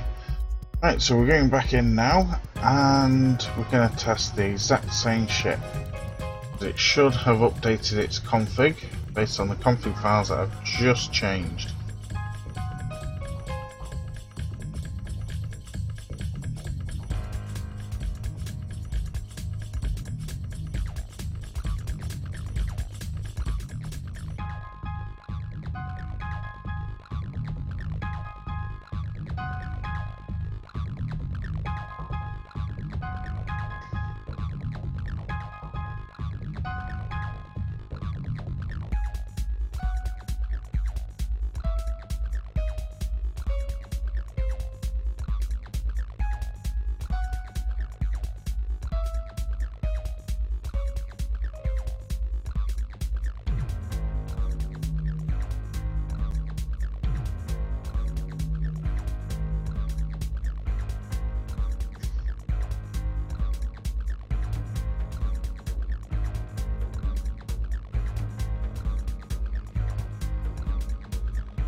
Right, now that's a different menu.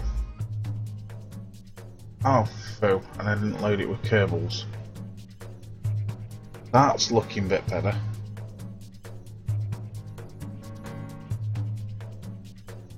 Right, so we need to find a load of engineers.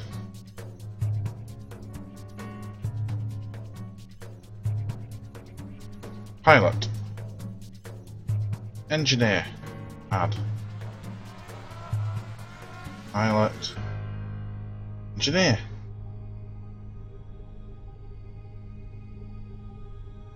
Another engineer. Oh, we don't want scientists.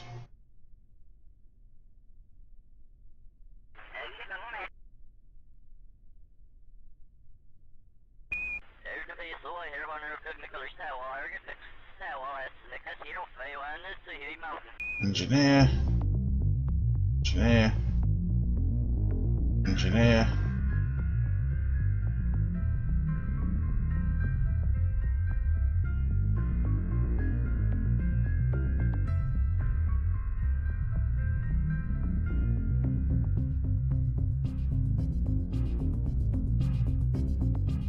Right, so that's the entire thing stuck with engineers. Don't think those two are engineers, are they?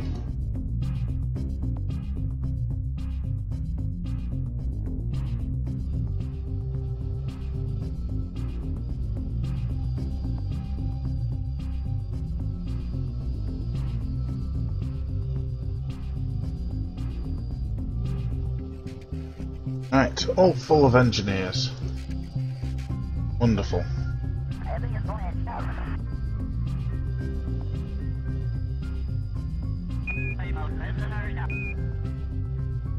Still not giving me its efficiency. Oh, there we go.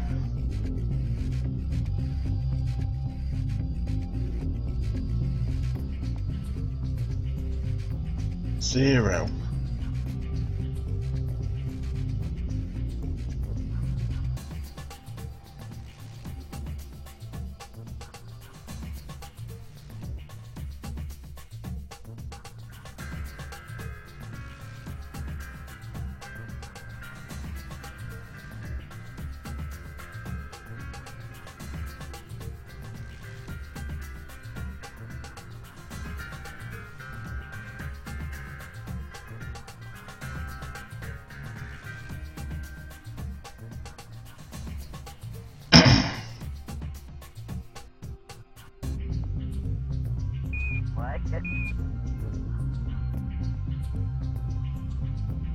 Now, why is that?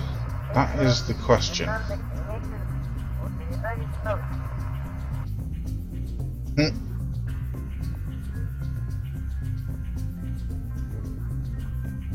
Yep. Slow loader. You can say that again, USW. It says it's operational, but the productivity is 0. Why?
Well, everything's running.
Okay, well let's test the greenhouse here.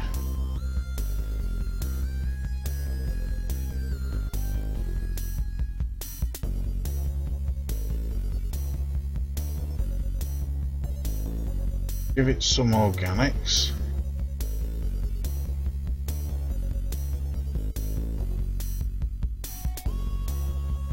Oxygen's full.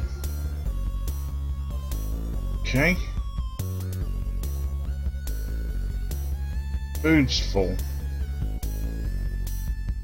Okay.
Well, the fact that the power's going down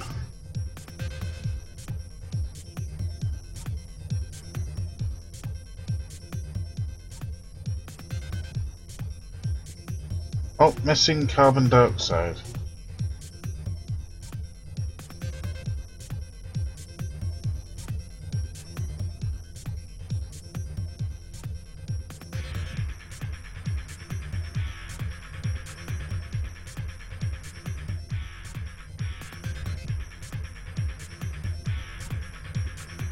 Greenhouse appears to be working.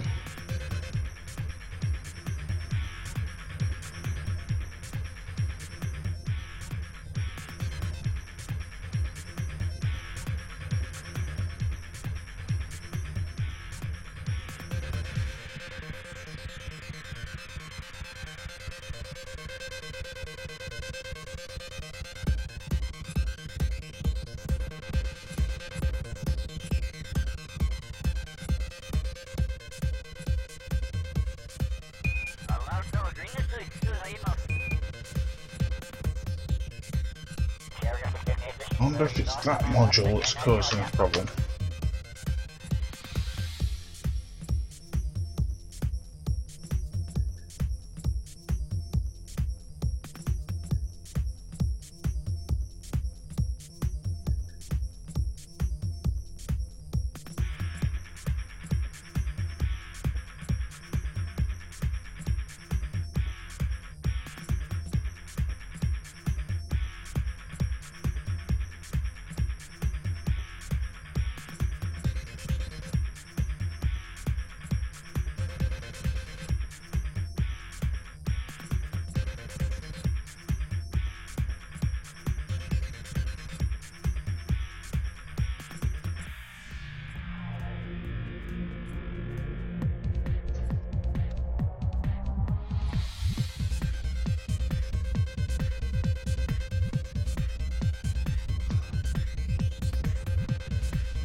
That's odd.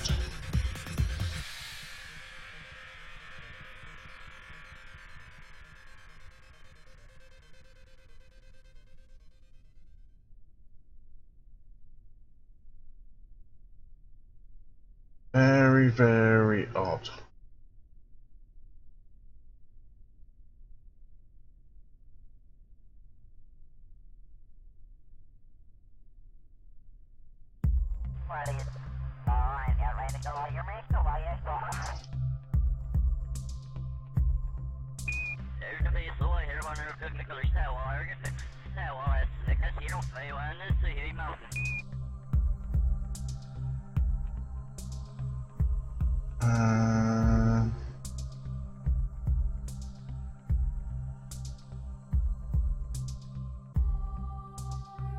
You've clicked through, haven't you? Yeah.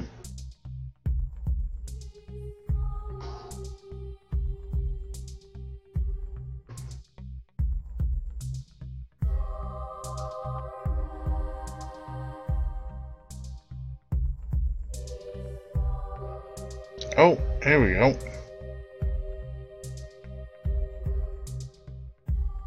Object reference is not set to an instance of an object.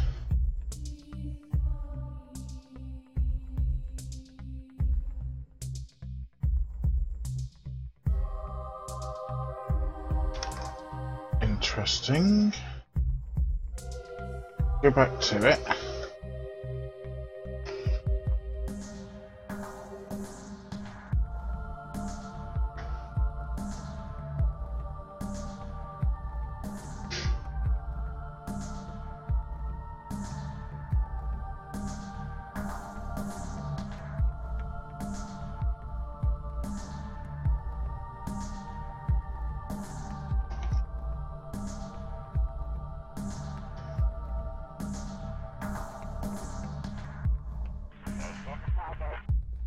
Well, it's not loaded that properly.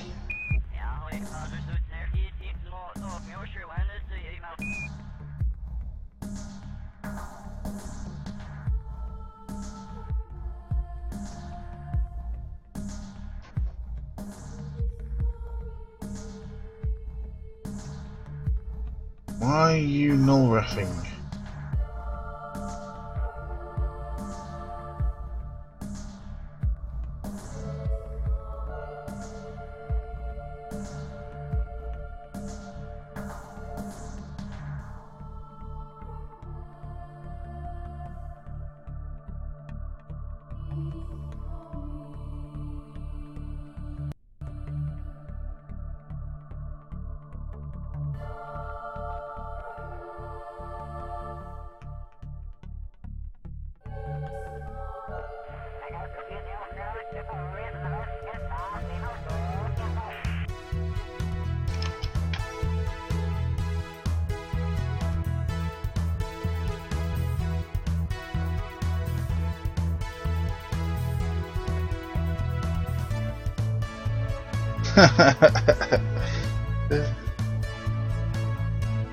Which click is that, USW?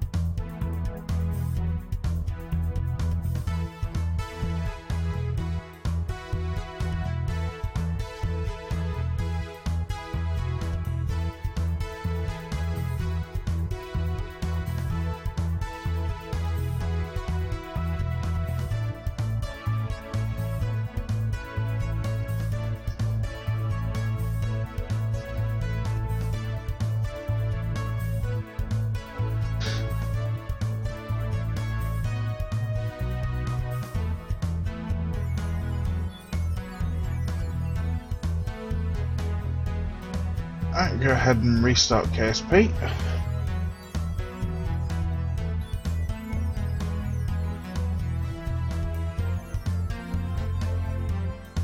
If this hasn't fixed it, then I'm gonna have to leave it till tomorrow and investigate it later.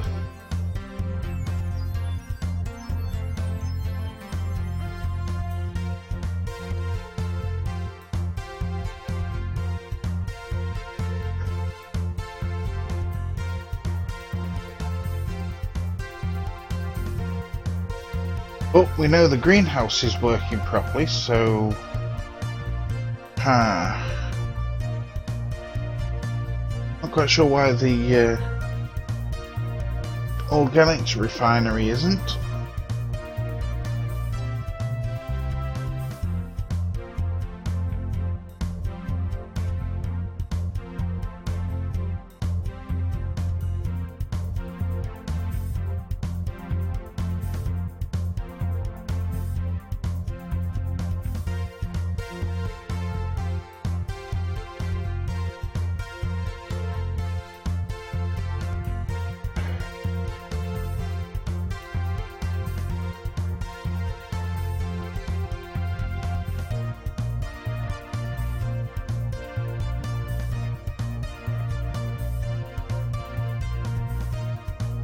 Very, very strange.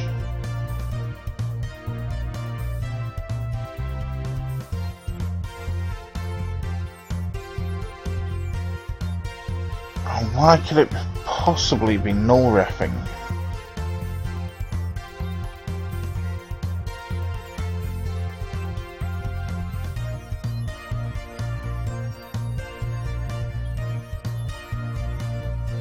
The only thing I can think of is if it got the name of a resource wrong.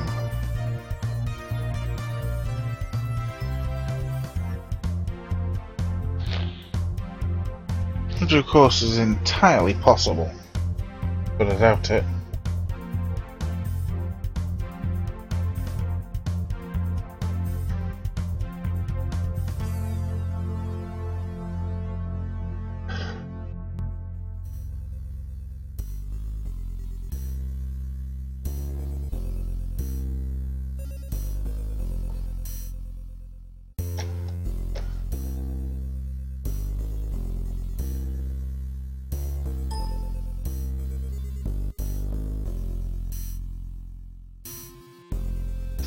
Well, at least we've got the LFO refinery working, and the plutonium reactors should work okay.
This is very weird.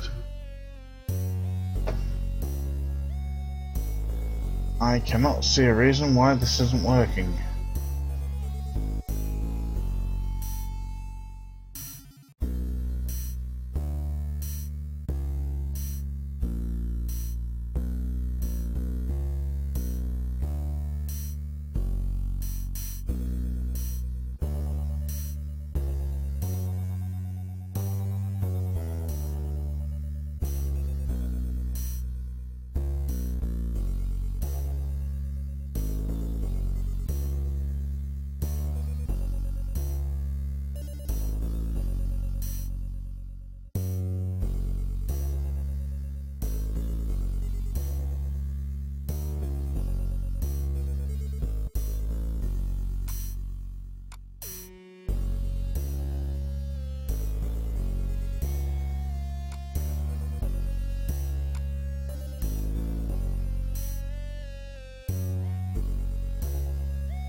Come on.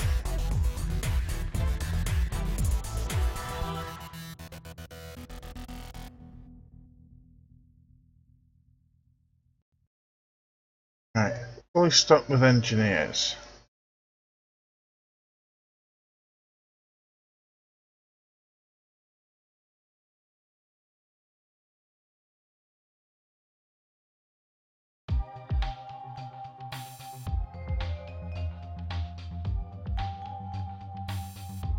Give this half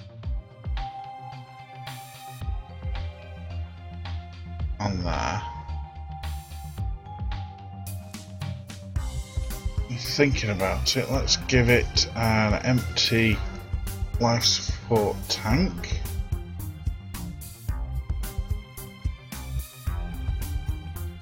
I think it's that one, yep.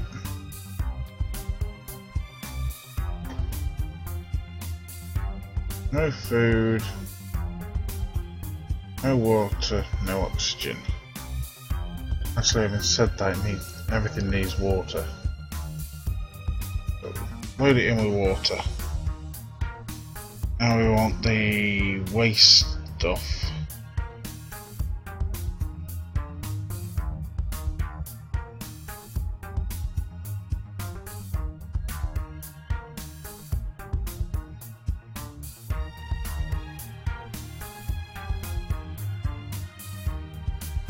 Do we have waste life support tanks?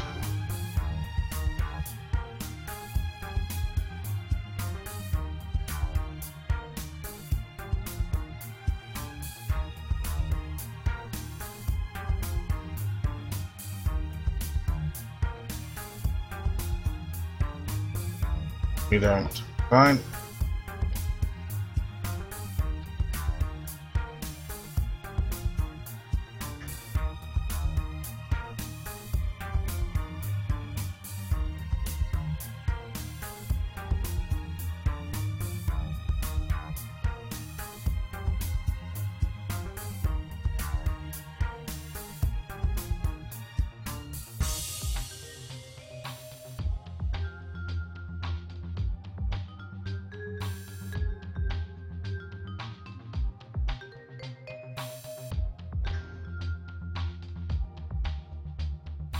Go and compare that with what we have in here. Water, nitrogen, carbon, substrate, sulfur, wastewater, waste, carbon dioxide, yep, electric charge, outputs, organics.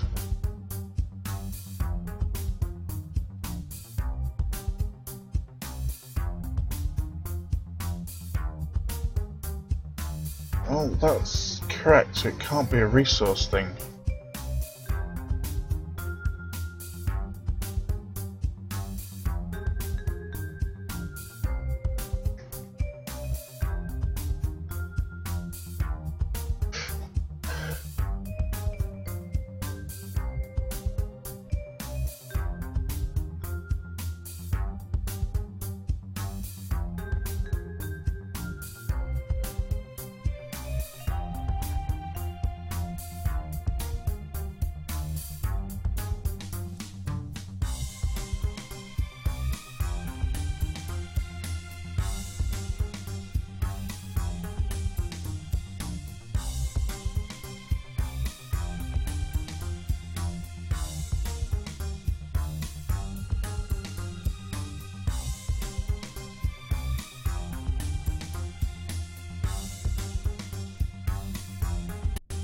Right, greenhouse is working.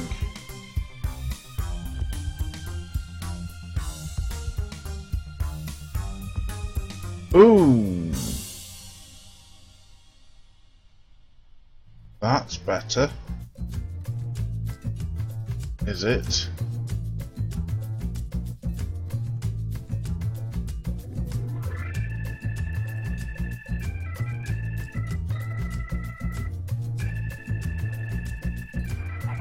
We'll stop the greenhouse.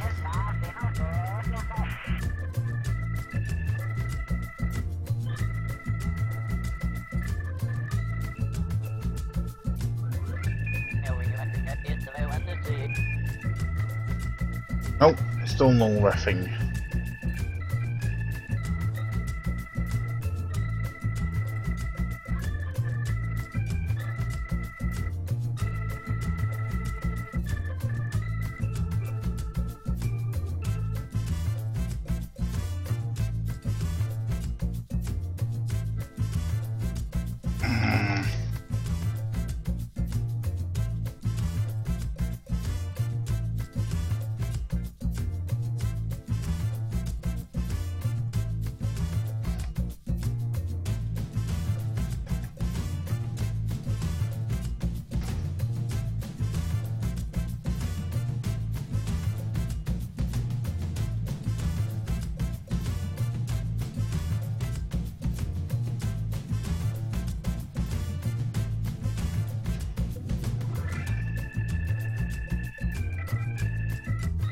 Something about that is null reffing. I'll be darned if I know what.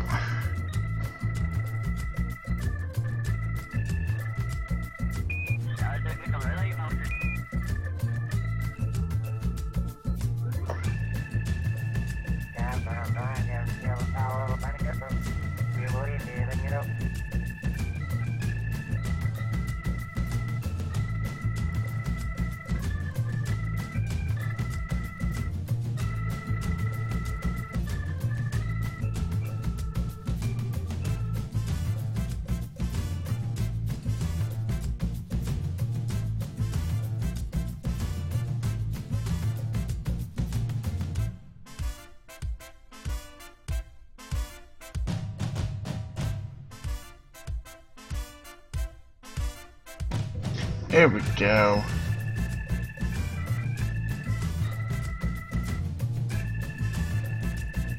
Huh?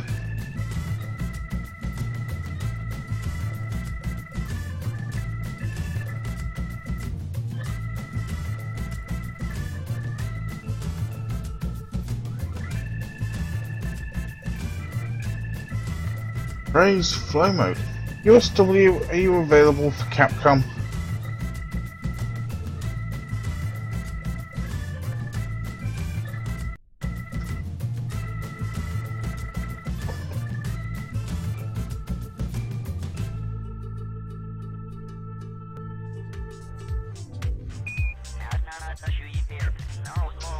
User joined your channel.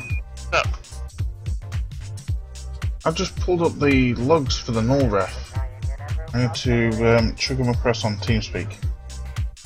okay. I've never come across this one.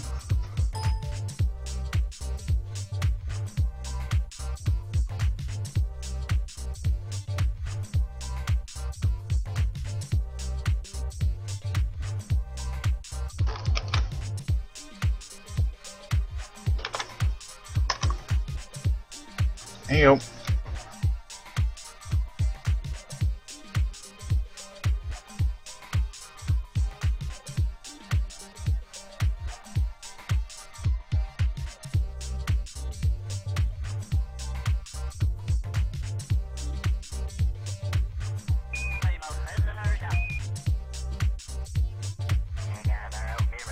Broker.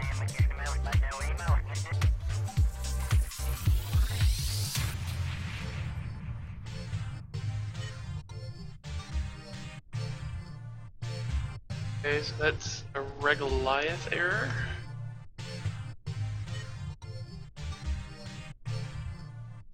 Okay.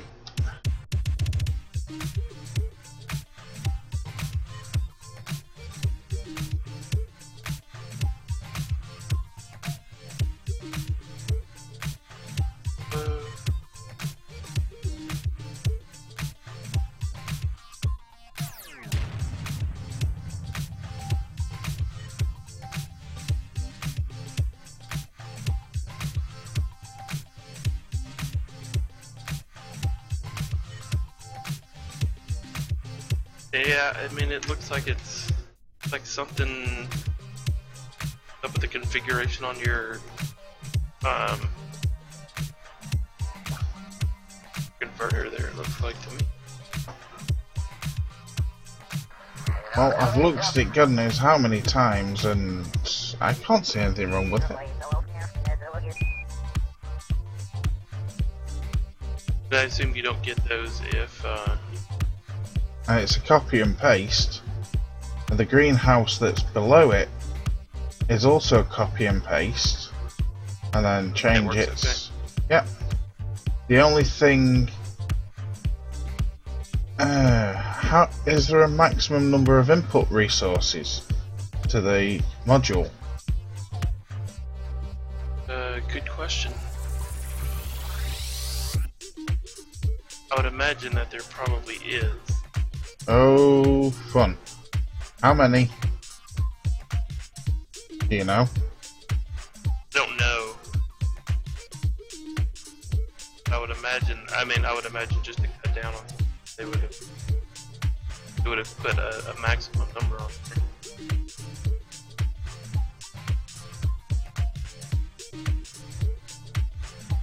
And the next question is... How many do you have? Hang on.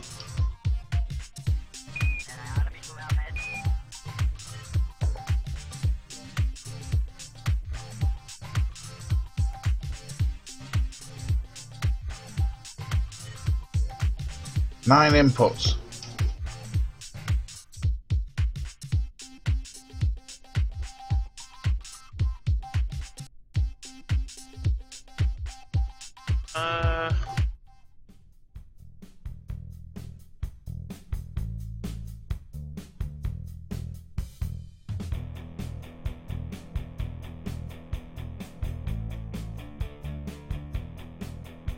I assume that you're...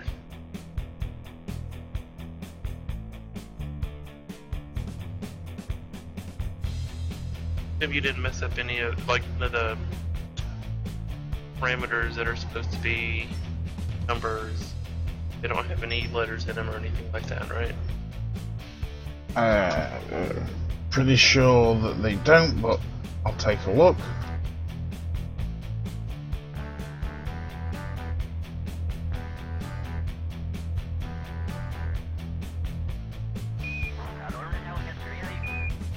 If you take one of the resources out of that one,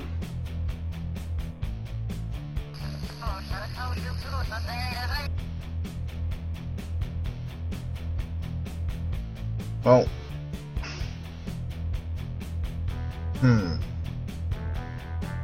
all the parameters that are supposed to be numbers look like they're all numbers to me.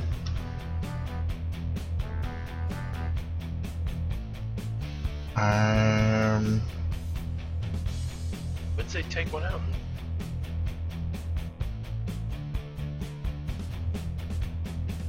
That seems to be what it is. Well, I'll reduce it by half so that we only have 4 inputs to begin with.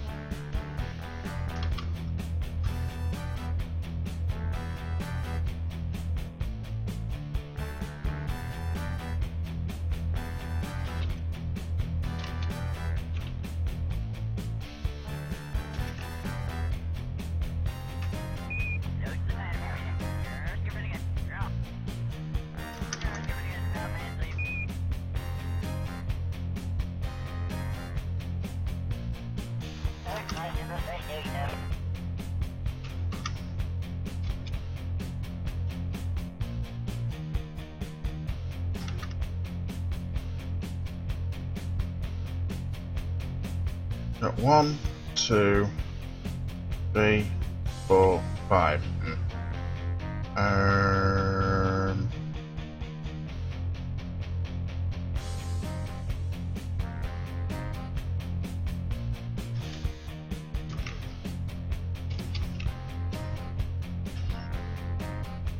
I've just commented 5 of them out. And the fun thing is, now I've got to restart KSP. Yeah.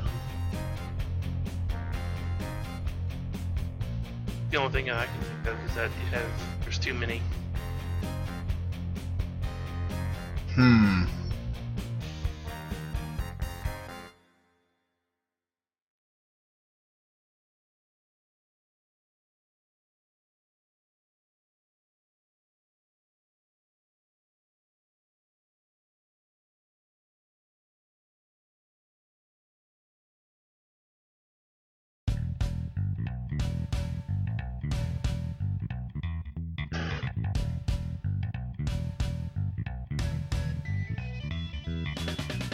Right, restarting now.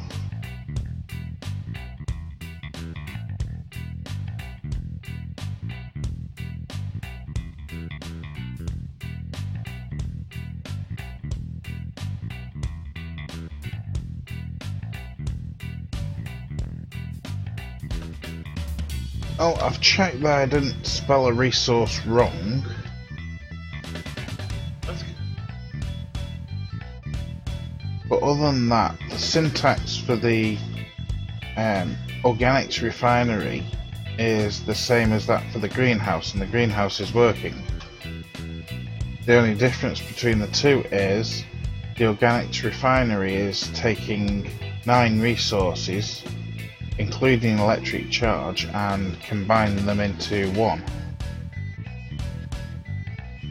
Yeah, I think we reached a limit resource.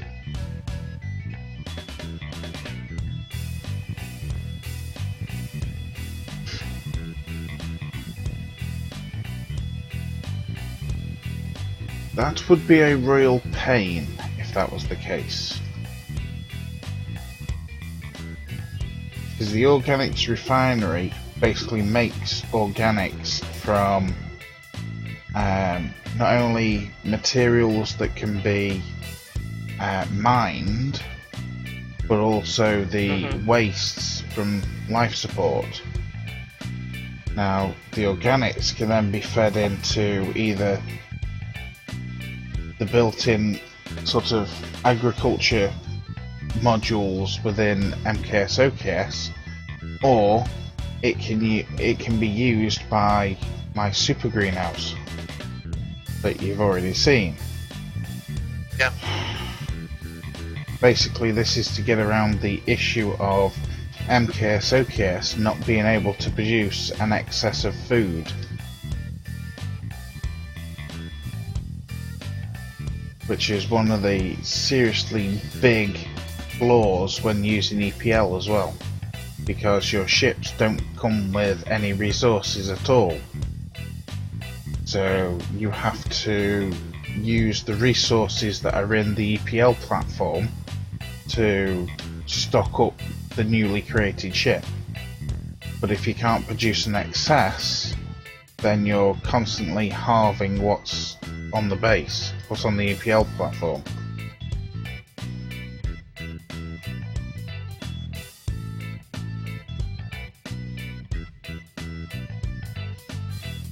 So the organics refinery and the greenhouse basically get around that by producing an excess amount of food. Gotcha. Yes.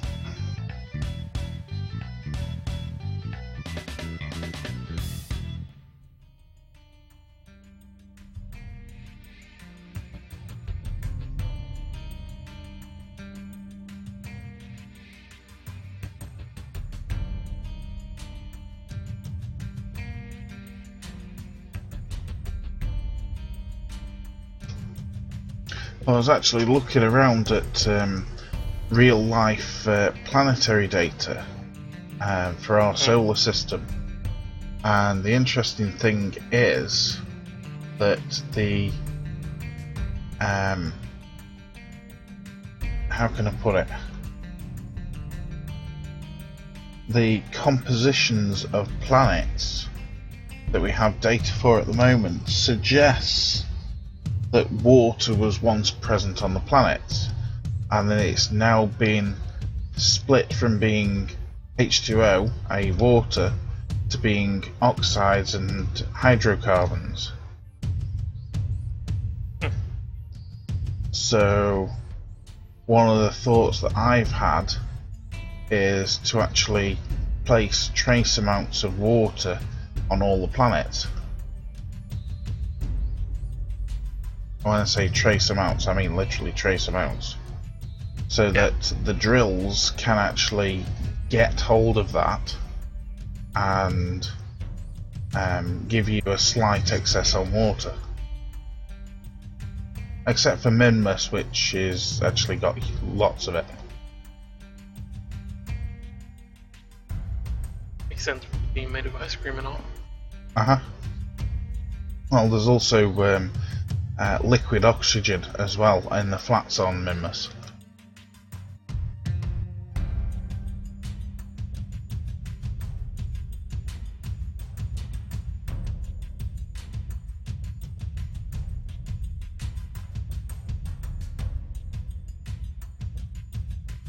But the best thing is Duna and is it Vol have atmospheres? Yes, Duna and Vol. Duna and Lathe. No, not Lathe, the other one. The non-atmospheric ones. The non-oxygen atmospheric ones. I think it's Duna and Vol. Anyway, I've decided that those two should be, their atmosphere should be made up of like carbon dioxide, nitrogen and sulfur. So the atmospheric collectors can actually collect all of them, and the carbon dioxide can actually be split into carbon and oxygen.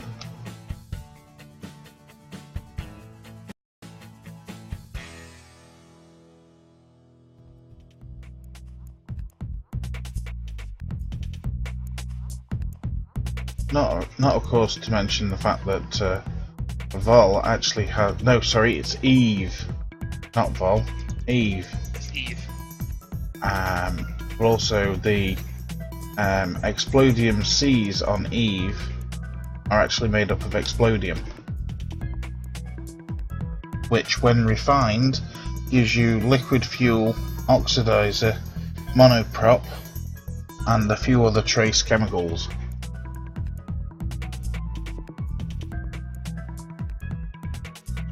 Now where's my ship gone?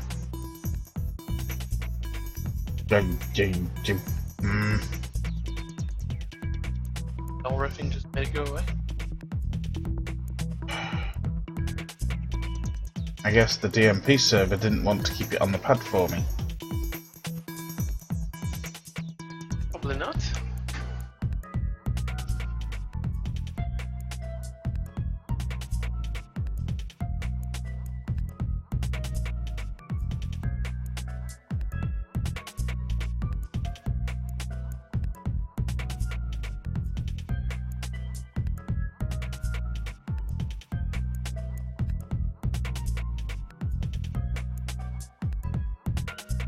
And the fun thing is, now I've got to reload it with Kerbals.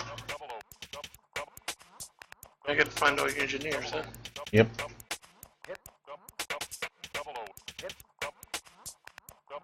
Hit the record button. Oops.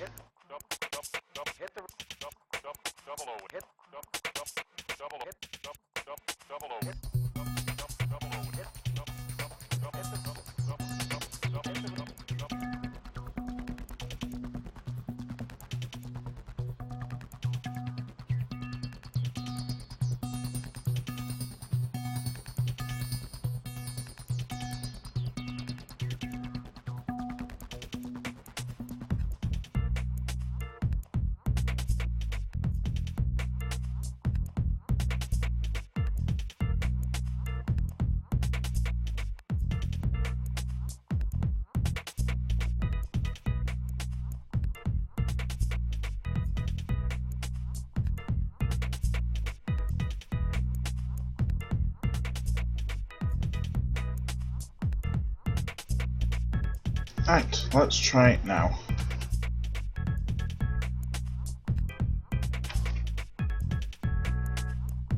Well, no refs in the debug console. That's good. Start.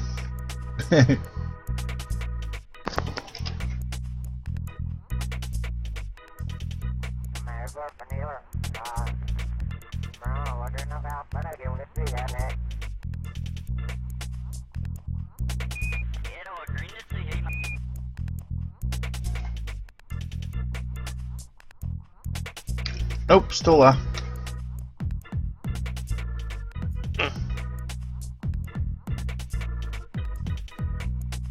I guess that's good. But I wonder what's up with your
Oh, on screen it's saying organics refinery 0 efficiency, which is odd.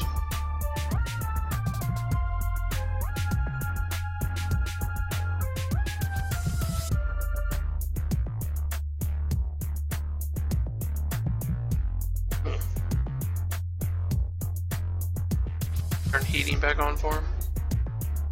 Sorry, what was that? Did you turn heating back on for the those? Ooh. Hang on.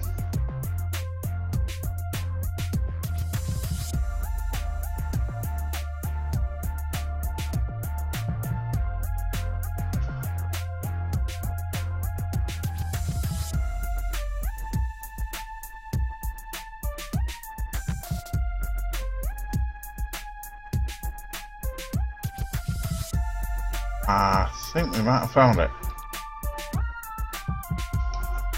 What'd you do? Oh, no, perhaps not.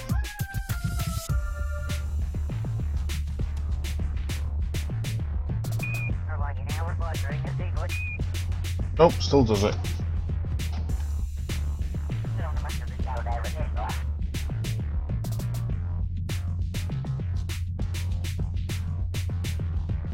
However, now it says operational. Organics refinery operational. But it obviously isn't. Maybe a restart it's needed.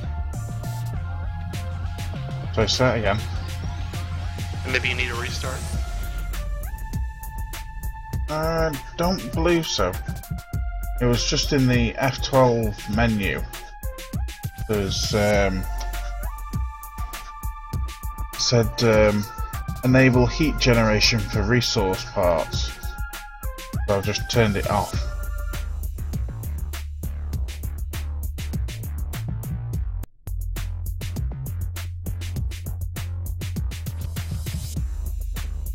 But I wouldn't have thought that would have caused this issue. Oh, this is weird, isn't it?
The greenhouse works perfectly.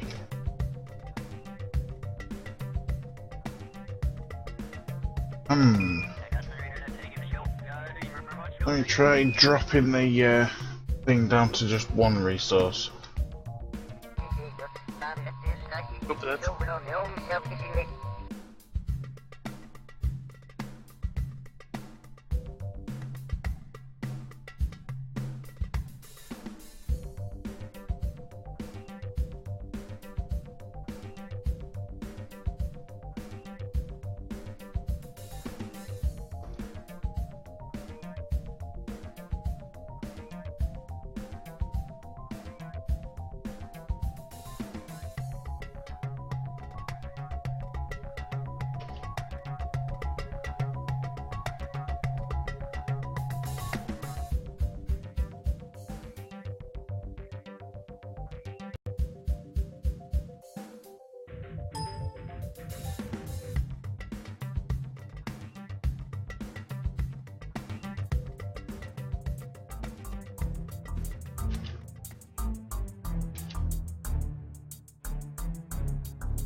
Do you know if there's any maximum or minimum amounts on the recipe for it?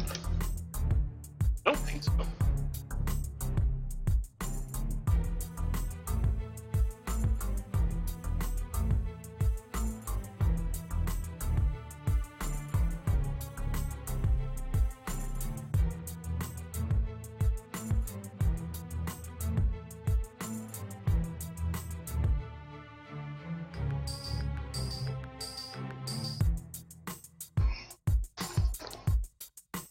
I mean, this is very, very, very, very odd. It is.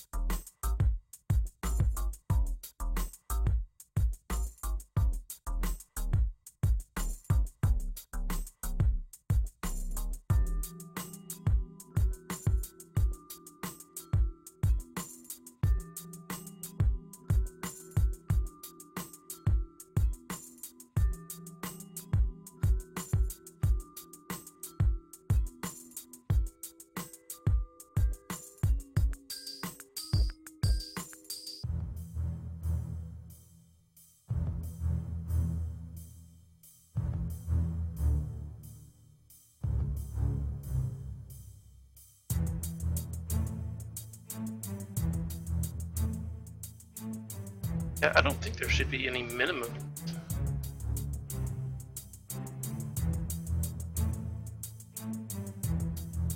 Using the stock one, right?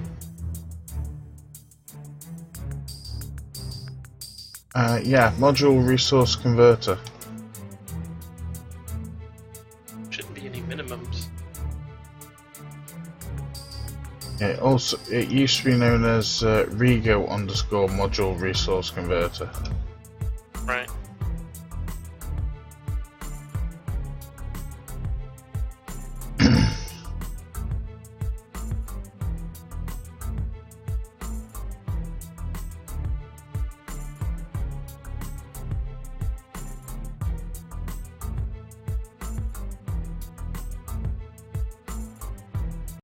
I mean, it can't be anything to do with productivity factor, because that would also cause a problem with the greenhouse as well, because it would have the same productivity factor calculations.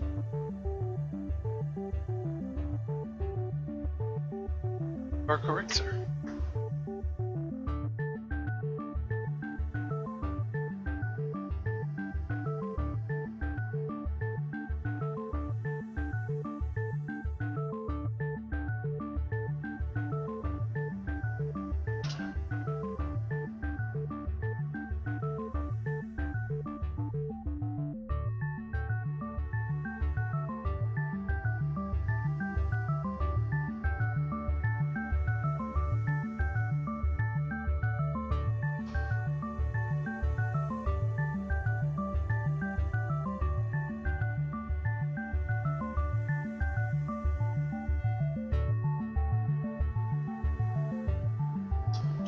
Well, there's a possibility, and I'm touching wood, crossing my legs, and praying to the gods that that part that I ordered will be here tomorrow.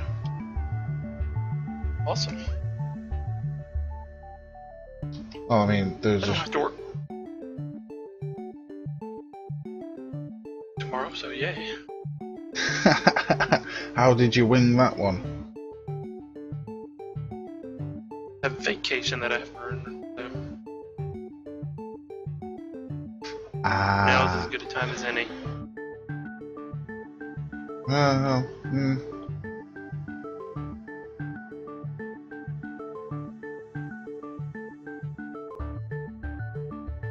I remember quite a number of years ago, like 8 years ago, I was working for a company, and it was start of December. Well, no, this started like middle of November. I put in a holiday request because I hadn't used up any of my holidays throughout the year. They're just far too busy. So I put in a holiday request for basically 3 weeks in the run up to Christmas. Of course, with the normal week being off over Christmas and New Year, that basically meant 3 weeks being off in total. And it come back, denied, we can't spare you. I'm like, I'm entitled to holiday here. So I went in and had a word with my manager. Well, manager / accounts director. Don't ask. I said, look, you know, I'm entitled to these holidays. And he says, yeah, but we can't afford to have you off. I said, okay. I said, how about paying me for my holidays? Oh, we can't do that. It's against company policy. I said, well, you've got a choice, one or the other. And he says, oh no, we can't do it. Anyway, decided to put it down in writing, formally, that one of two things was going to happen, either from such and such a date to such and such a date I was going to be off with annual leave, or by such and such a date the company would basically pay me in lieu of such and such holiday. Well, that date came and went, and no reply from them, nothing said. So of course on the day that I wanted the holiday to start from, I didn't turn in work.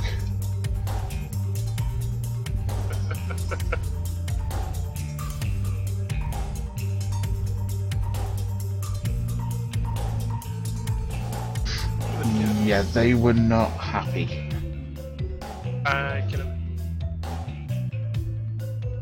In fact, they actually tried to pull me up on a disciplinary for it.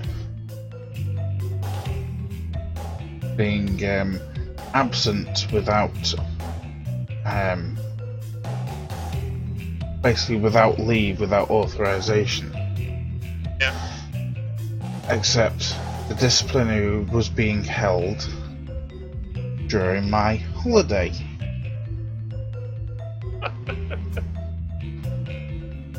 So of course I just sent him in a letter, basically putting all my points down in writing, saying that I'd already made it clear I was entitled to such and such leave, this was the last opportunity to get the leave, and that the company policy said that they wouldn't pay me for it, and that I'd been turned down for that request. Well, apparently there was hell up in the company about it. Because, strictly speaking, I was absent without permission. However, I had no choice but to be absent without permission. So they couldn't discipline me for it, but it caused one hell up with all the directors.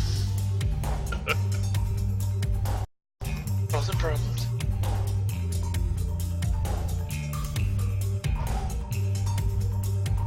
Apparently there was also a few rows about it that could be heard throughout some of the offices.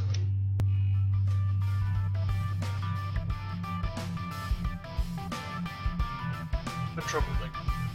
Uh-huh.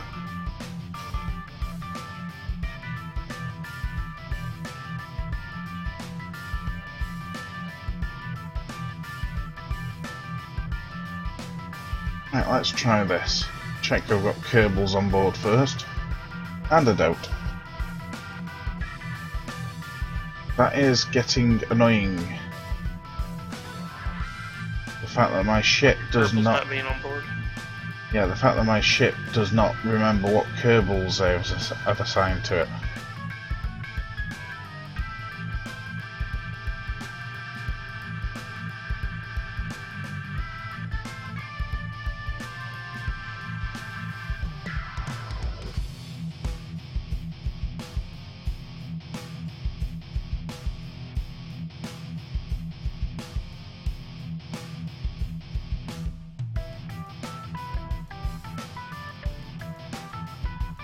Yeah, that is pretty good.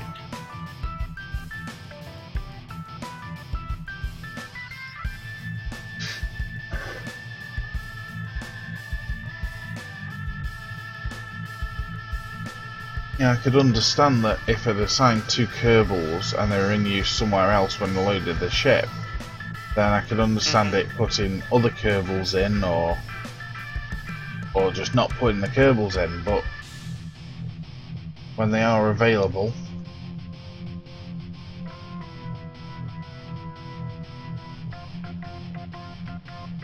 That's looking a bit better. That works now, with only 2. So if you add a third, it die? Don't know. The last test was with 4.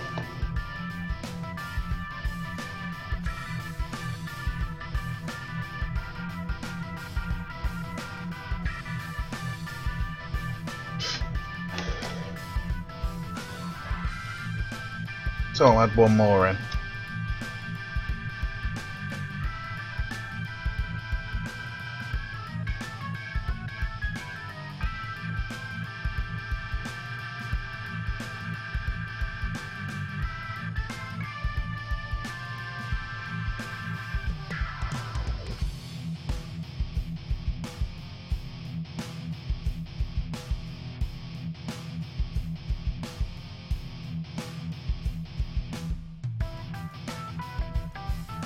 So I'll add resources in from the top of the list, starting with water.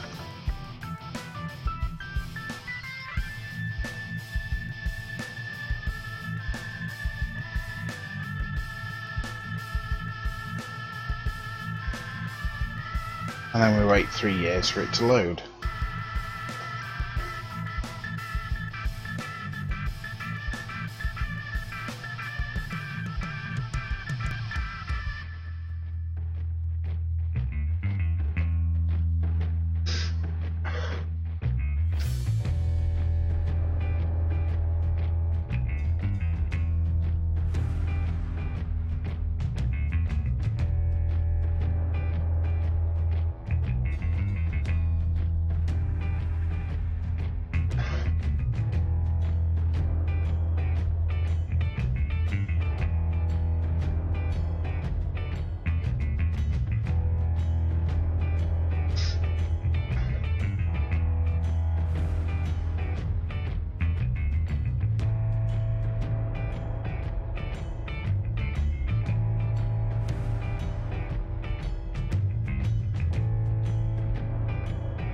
So take it you've got the kids tomorrow.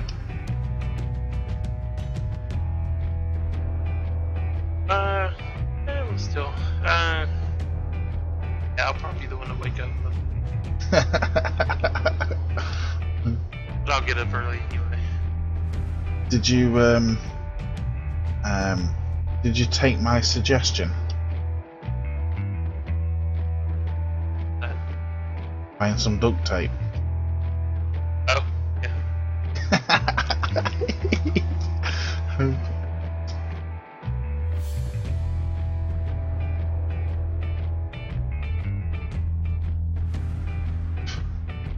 I was actually thinking concrete post, but okay.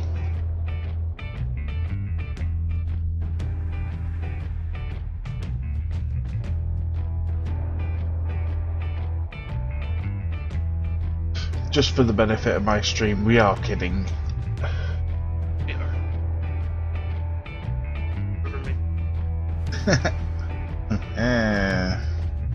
I haven't even looked recently.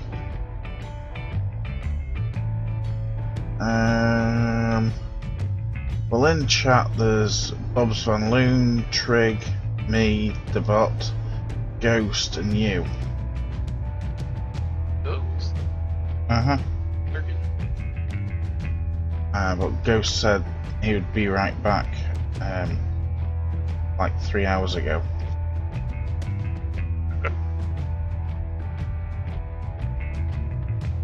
And Bob and Trig I haven't heard from for a while, so not got a clue.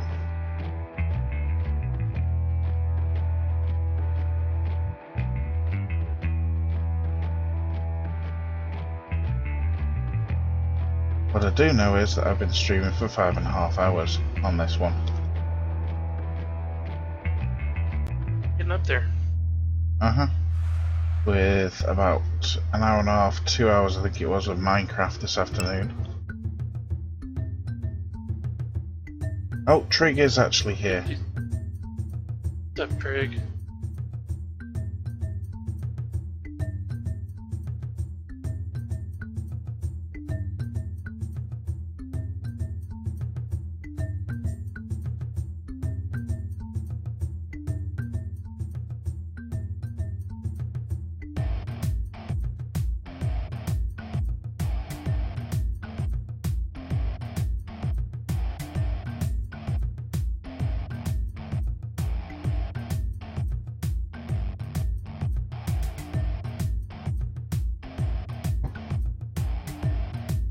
Oh, that reminds me.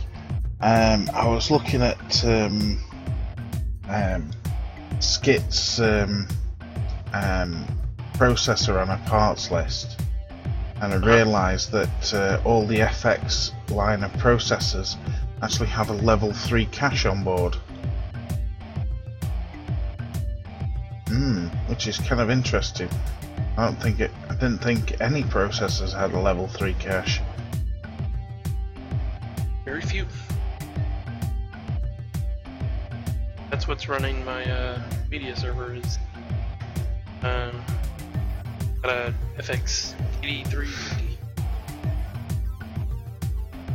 Well, annoyingly, none of the processors for the FM2 socket have a level 3 cache.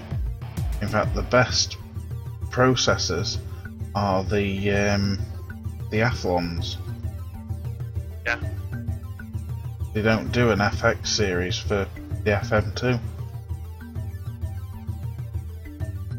So it looks to me, and I don't know if you agree or not, but in terms of AMD processors, they've actually gone downhill in the current line. I would that.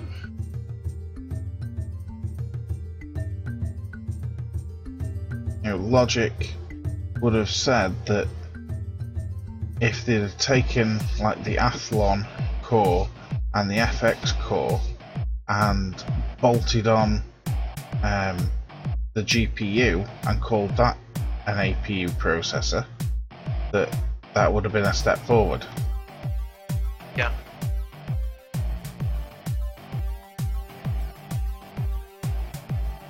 Rather than using the cores that they have in the APUs, which are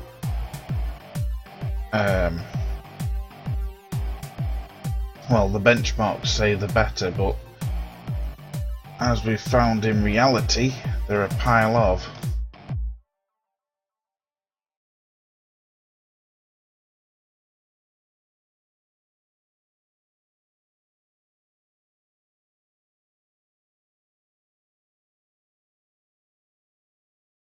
Is that the end of my list?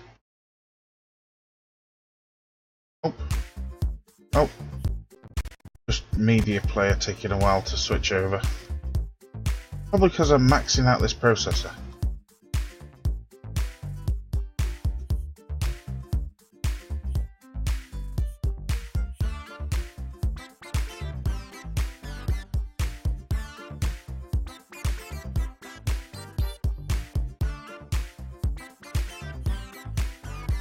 Yeah, no word of lie, this processor's maxed out at about average of 95%. Wow.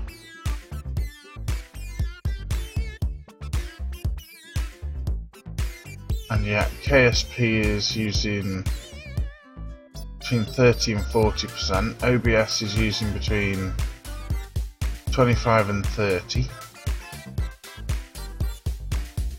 And there's a load of other applications that are running that are using 1, 2, 3 and 4%.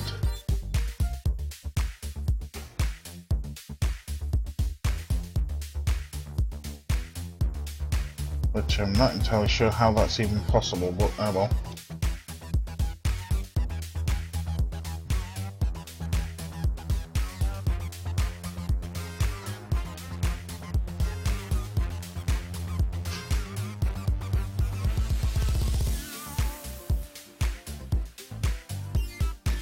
magic.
Right, try this.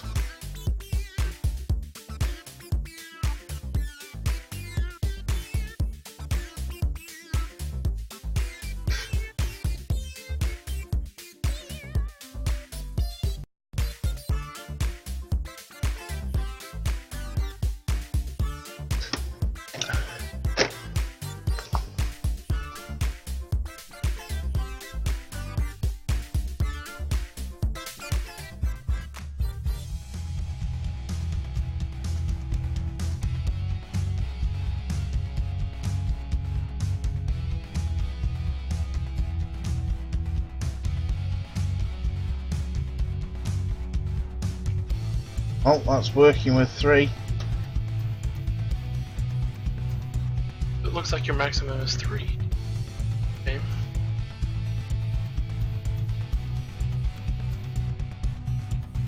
I'm sure I've seen it with 4. And more. I am my explosive. Well, let's go and verify it and enable another one.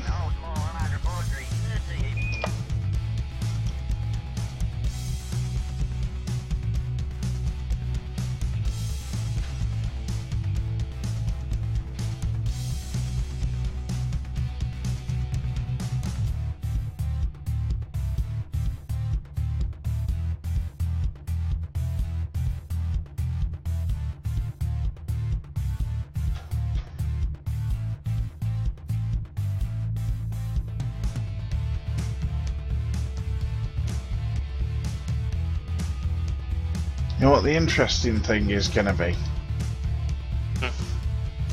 Well, hopefully if we can sort this out and get it working, then by this weekend there'll be a new mod pack with a decent amount of CW tech in it, and then I'm going to need people to give me a hand building stuff so I can actually find where the shortfalls are in the CW tech.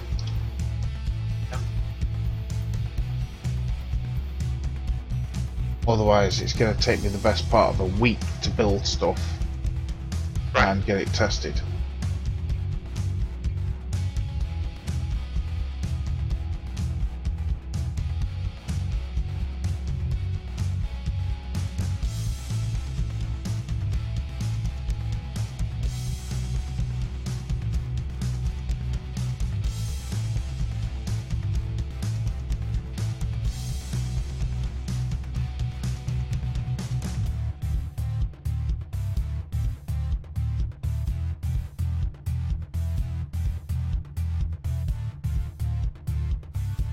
Because what I need to do is to actually build setups, build drilling rigs and whatnot, and actually activate everything and get it running.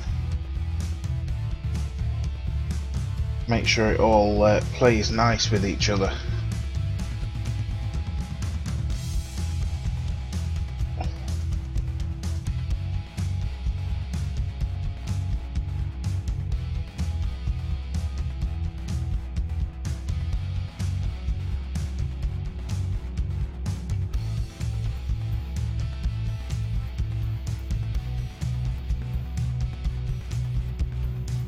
the MKS mod?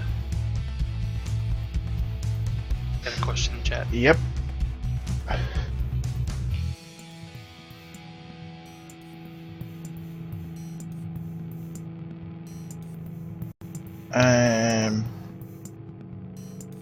Basically, I wonder if it's up to date. Hang on.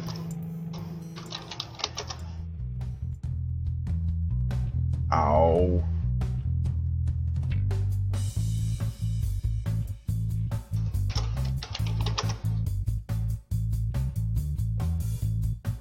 There we go, that's a mods list. It's not entirely up to date. There's a few packages that have been updated in the last few days that I haven't put on there. But if you look on the game, you've got the AVC, which shows you exactly what's currently installed. Although they need to make the AVC window a bit bigger.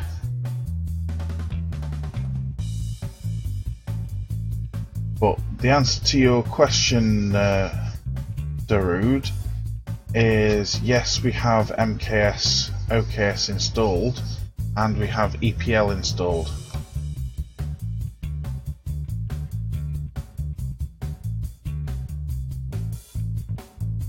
Yep, it is indeed.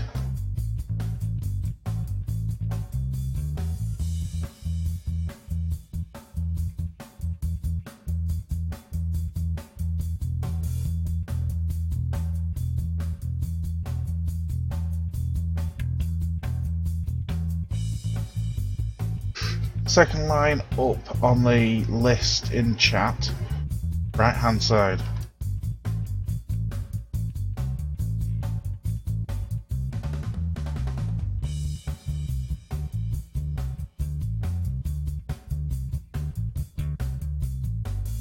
In fact,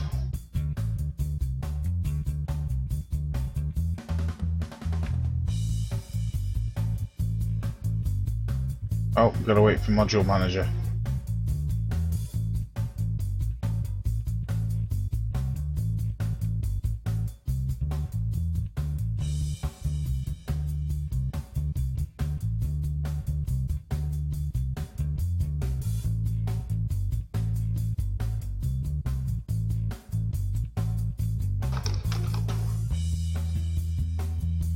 Well, this will probably come out all jumbled and whatnot.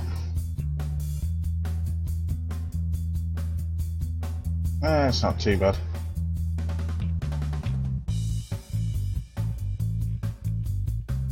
That is the current list from AVC.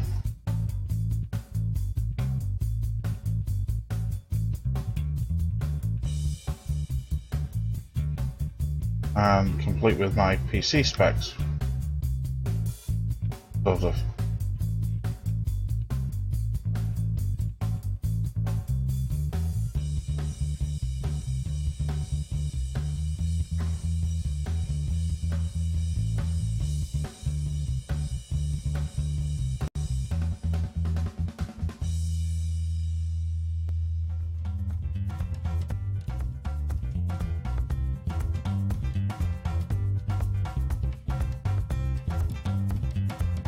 Yeah, unfortunately, Twitch chat doesn't like line breaks in a comment,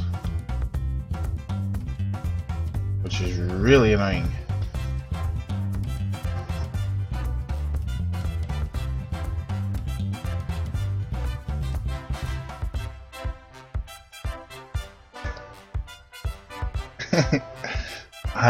In that case then you don't want to have a look at my profile because my full PC specs and hardware are in there.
What the? Oh.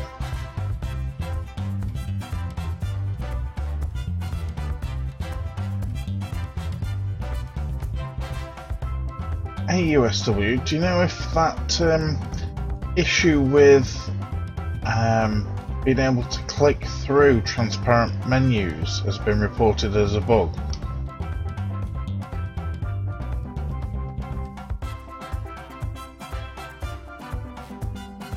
Yeah, that's an old one.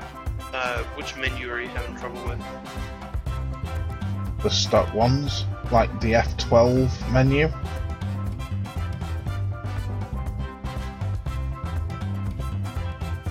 That one was fixed. It regressed.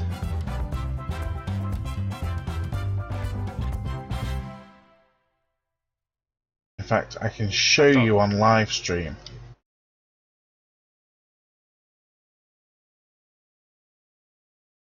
So as soon as I test this.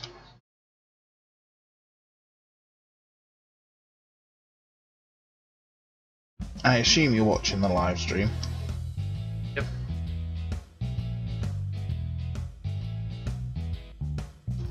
Oh. Stupid headset.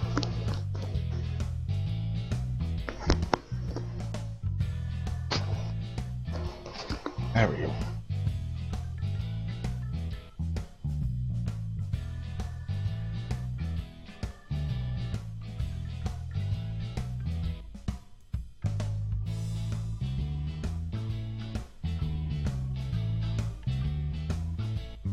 Well, it's working with 3, I think, or 4.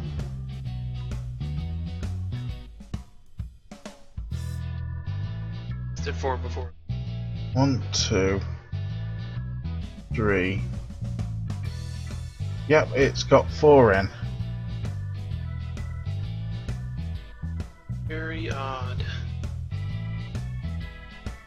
Unless it has an issue with one of the resources. Now that could very well be true. Hang on, I've had a thought. Give me a second.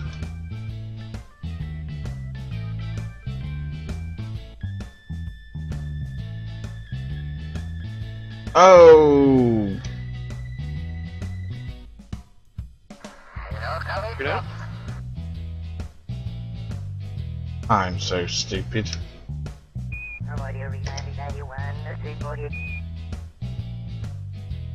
I'm too used to replacing spaces with underscores.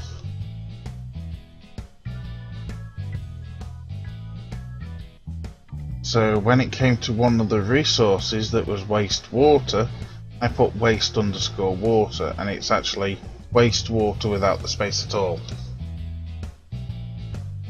Oopsie. That'll do it.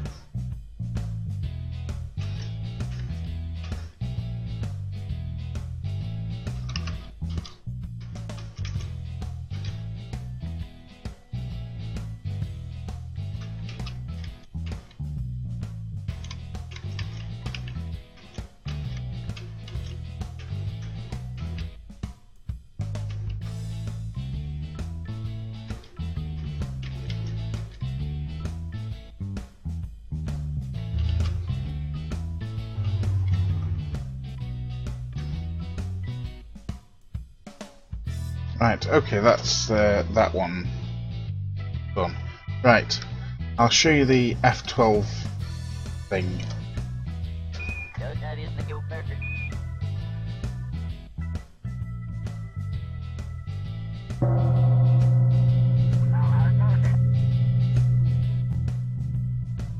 Thank you for the follow, Darude. Appreciated. Okay, so on screen, I've got the debug toolbar up, yeah? Mm-hmm. So as you can see,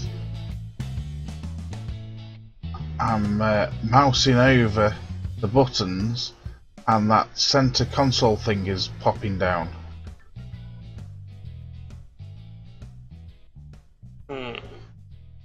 Right, I'm going to go and click on the Kerbals button. I'll have to play around with that one again. Because I know that has been fixed. So I'm going to click on the Kerbals button, and already I can see Space Center button is highlighted. So I'm now going to click on it, and it takes me back to the Space Center and changes it to the Kerbals bar.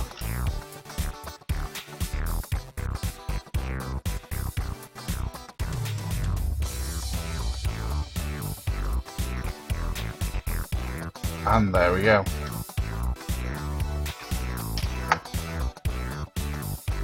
But that's okay, we need to exit anyway.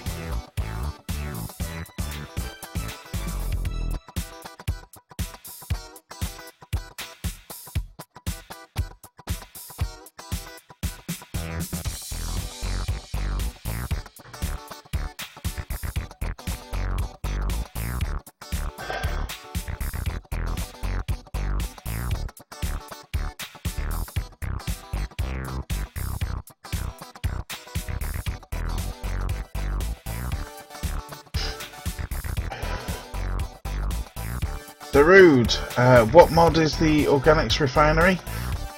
That will be CW Tech.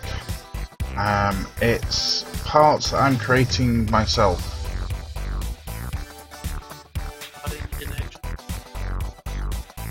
Sorry, what was that, USW? Modding in action. Indeed.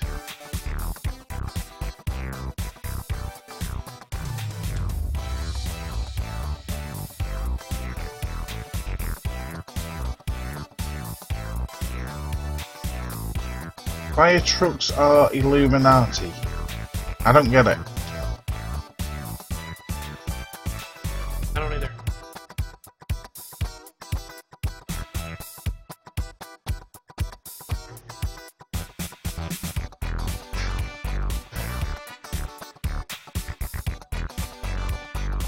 Yeah, just so that Darude and anyone else that's watching knows, a lot of what I do streaming wise, that's titled either Mod Mondays or Kerbalverse Wednesdays, is all about editing things within KSP, how to change config files and whatnot. And tonight we've been working on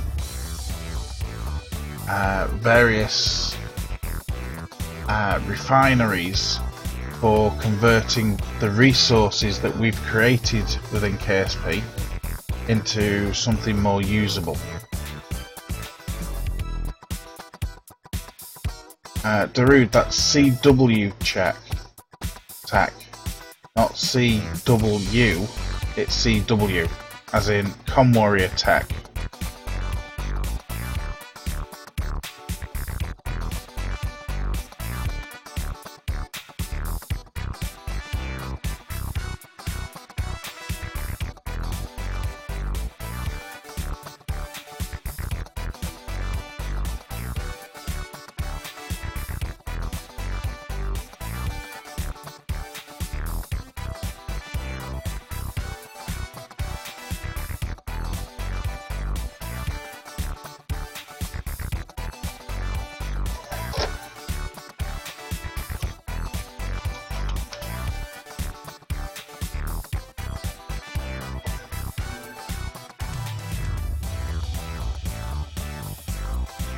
Nerdy stuff, no. Anyone with a standard text editor can do it, and I show you how to do it. All you have to recognise is basically stuff going in between different types of brackets, and that's it. And it's really not that hard.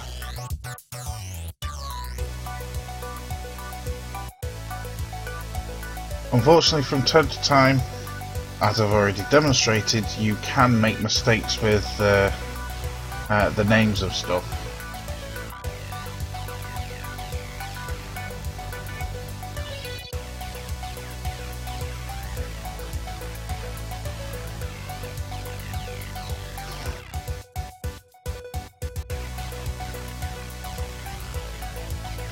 start. Yeah, you're already halfway there.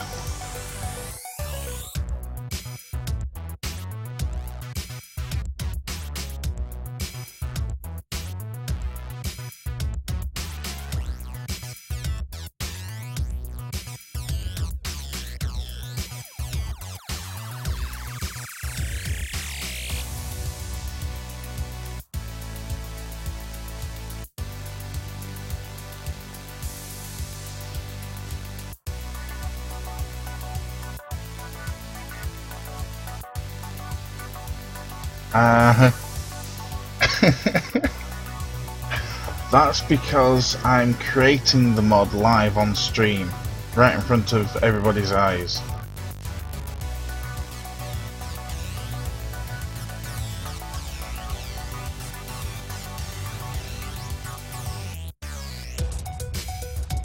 First-hand view of its creation.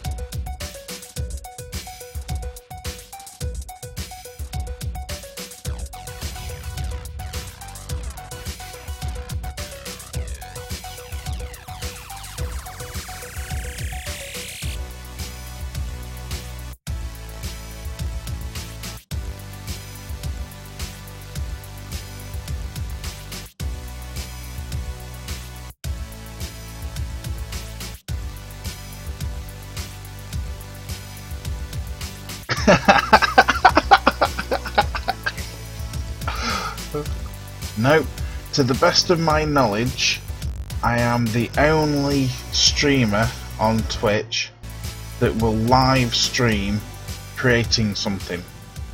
As in changing something within KSP, creating parts, so on and so forth.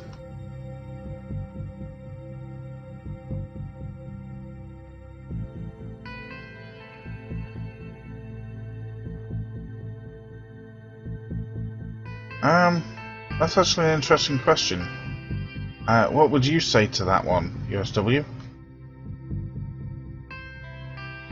You're a mod developer? Yes, I would say you're a mod developer. Oh, okay.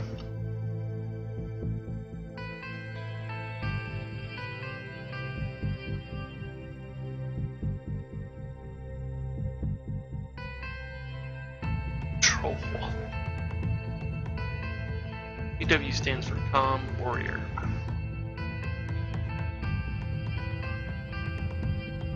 Yep, the handle Com Warrior dates back 18 years, I think. Yes, 18 years back to the realms of Quake 2, where my original handle, including clan tags, was HMF Com Warrior CIC. Actually, no, before that it was MDK Com Warrior, which MDK is abbreviation that was used in Demolition Man for murder, death, kill, which is kind of one of those things that you did back in those days when you were playing first person shooters.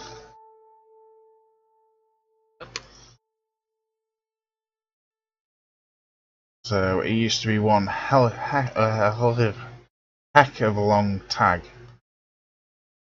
So since then it's been streamlined a bit.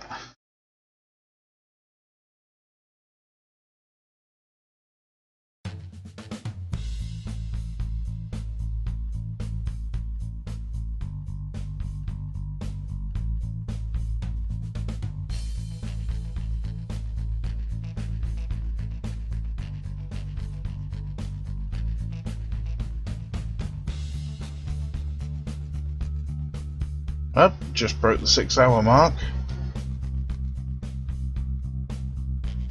Going for some kind of marathon? No, my record's like 15 hours somehow. Wow. I don't know how the heck I managed to do that, but Gets away from you. True.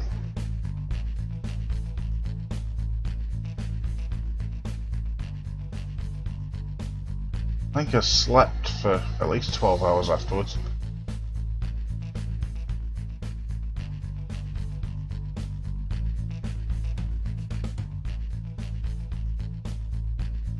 Right, load up with engineers.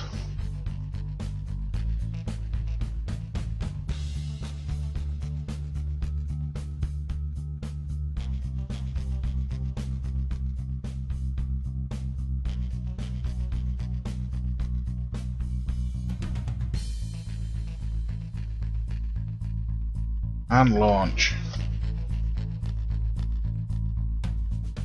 So what we've got on here, for those that are just joining the stream,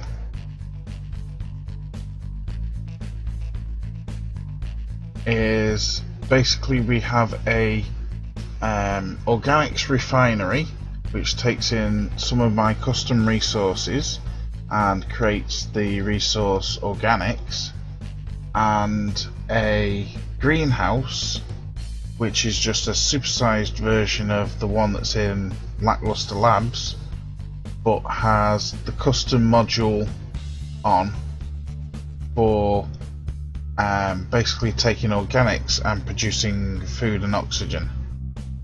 So we've already tested the greenhouse and it works. We're just having had a few issues with the organics refinery, which hopefully I'm now about to test and will work perfectly.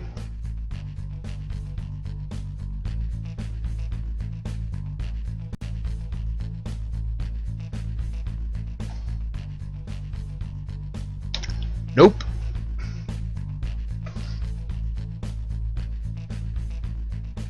Isn't like one of those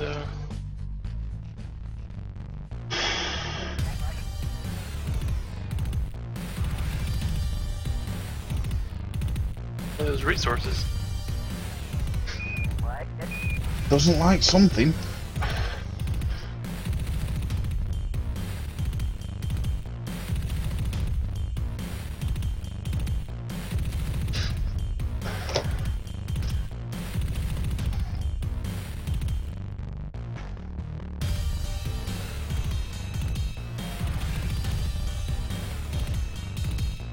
Hey.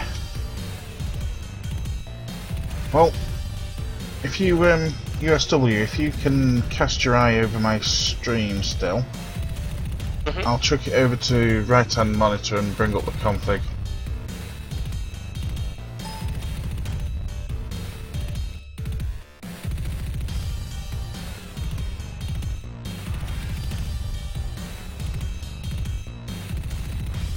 Right, config's on screen.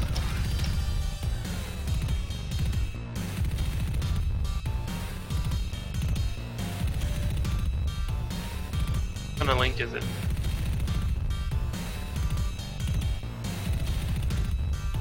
Looks like a picture of some sort.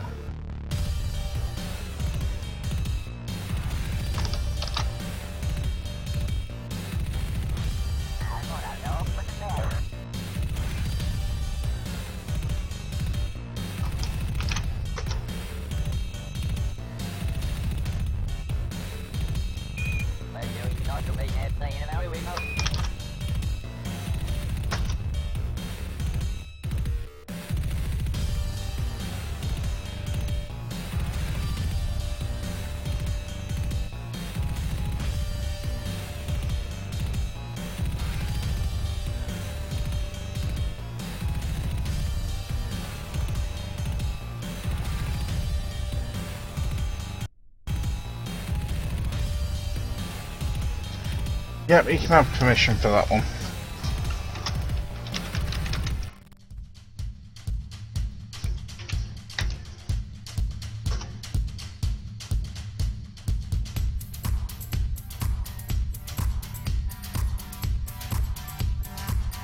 Yep, it's related to what it is that we're doing.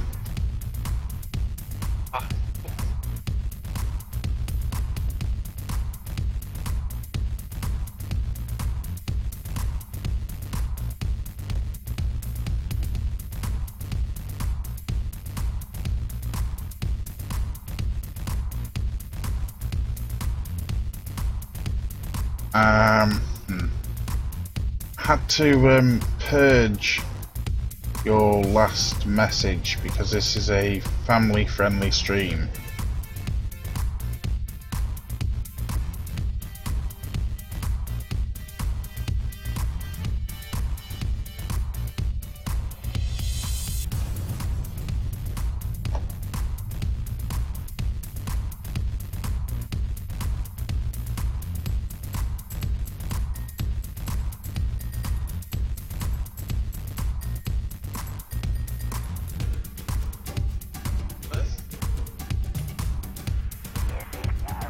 Oh God.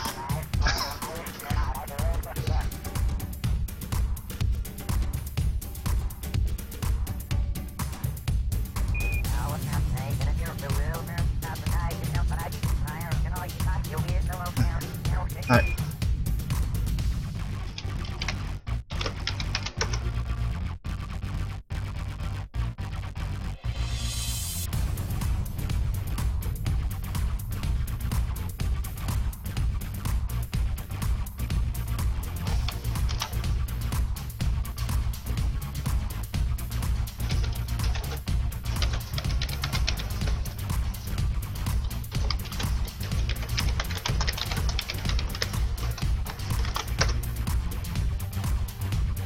Right, that's the link he was trying to post. It wasn't the link that had to be purged. Unfortunately, when we do a purge, it deletes all messages.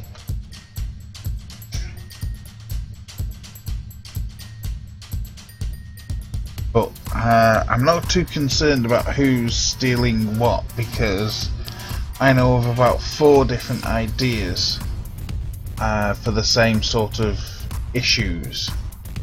So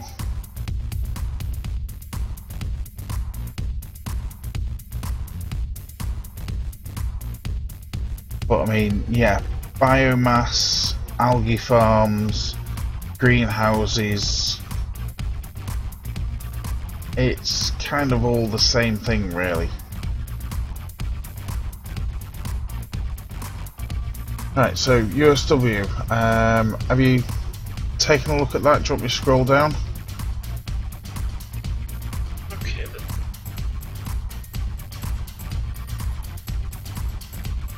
Okay, scroll down.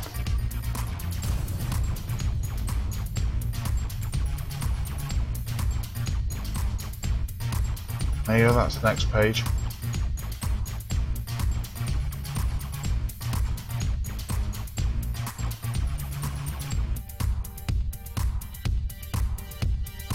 Hang on, oops, sorry. Hang on, I've just had another thought. Would it be case sensitive by any chance? Oh, I bet it would be.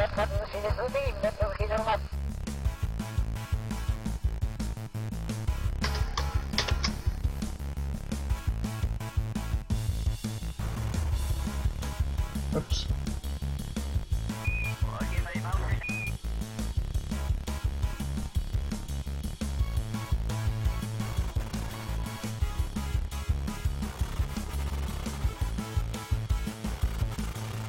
Did you see what I just changed?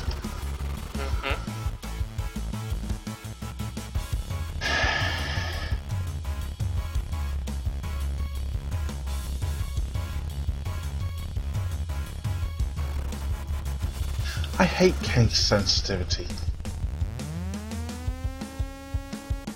Yeah. Used to it if you're programming in the language, though. Yeah, I program in the language. I use case sensitivity to distinguish between commands and variables. Yep. But it's not actually sensitive to case. I can type everything in lowercase and it wouldn't care. Some of them do. Harp does. Uh-huh. I must admit, I've been using Windows far too long. I've gotten into bad habits with case sensitivity. Or lack thereof, I should say. Well, Windows isn't case sensitive, is it? It is not.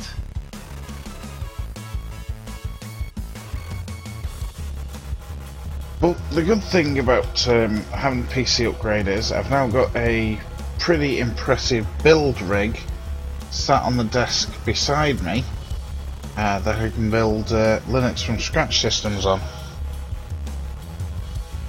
Yay. My own custom Linux OS.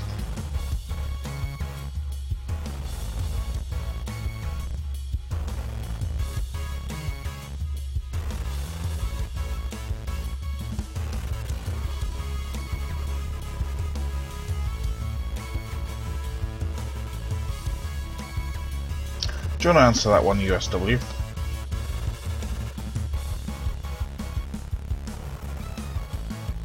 Yeah, I mean, yeah, there's a good possibility that they could work. You know, if nothing that ASP did, or you know, Squad did,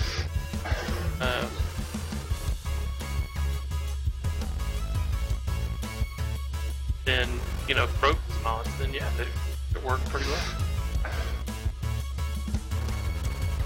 Well, I know most, if not all, of the parts-only mods will work regardless of version, in later versions than what they were designed for. For this version. Sorry, what was that? Except for this one. What, 102? Well, one. Because, he changed something with code. Oh, yeah. I've already been finding a absolute ton of them. Especially in USI's mods.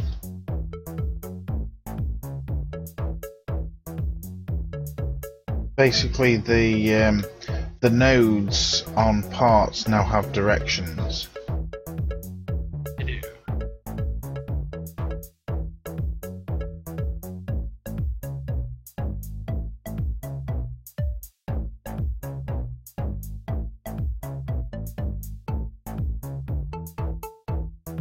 In fact, the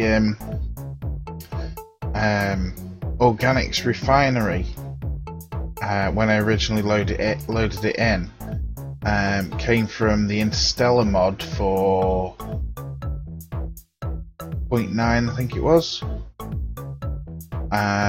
No, from 0.24 all the way back to 0.24, and one of its nodes was the wrong way around.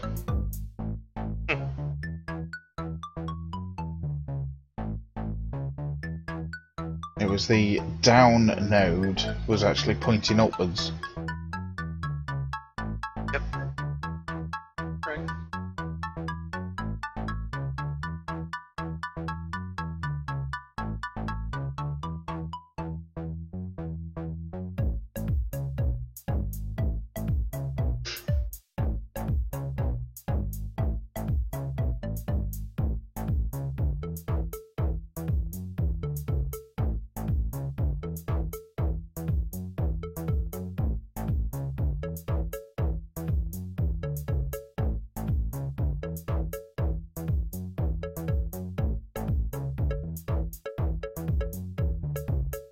Ghost, how's it going? What's up, Ghost?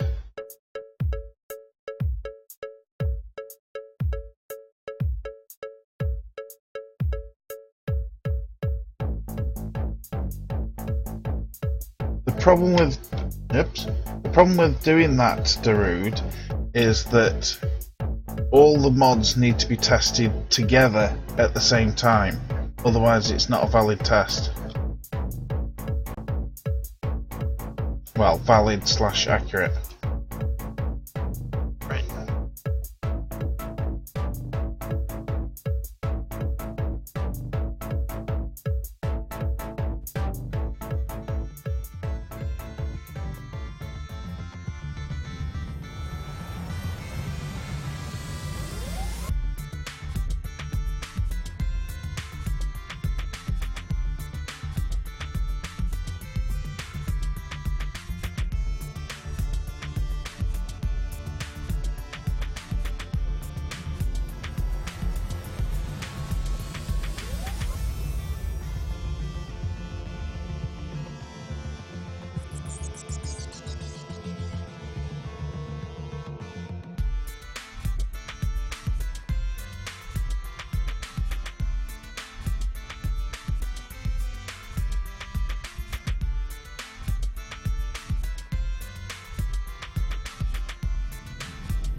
So hopefully now that we've found these issues with the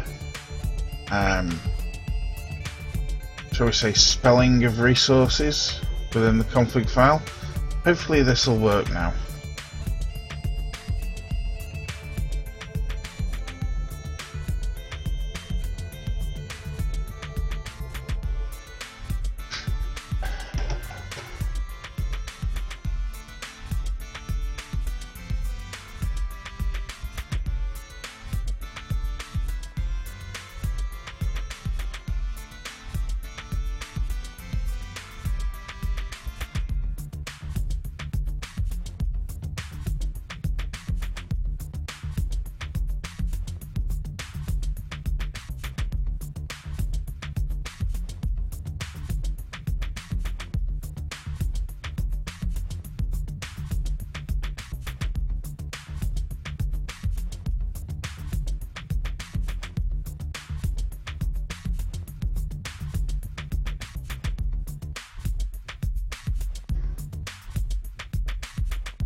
And once again I'll reload my Kerbals into the ship.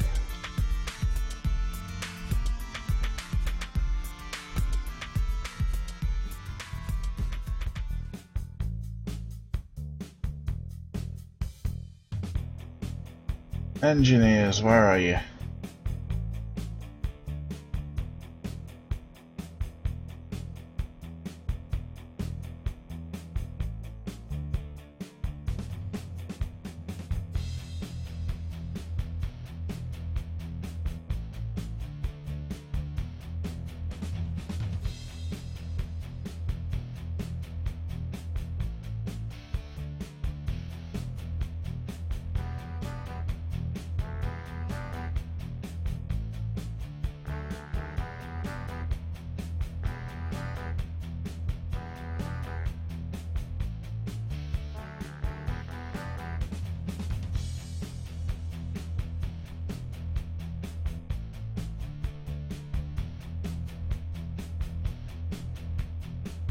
Right, waiting for physics load.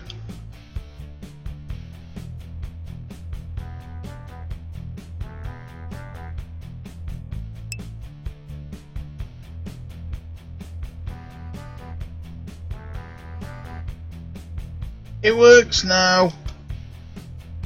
Yay. Oh. Ghost.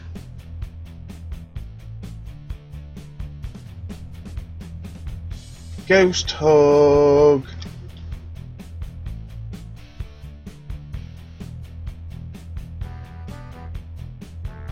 Hey, as we can see on screen, organics is now counting up.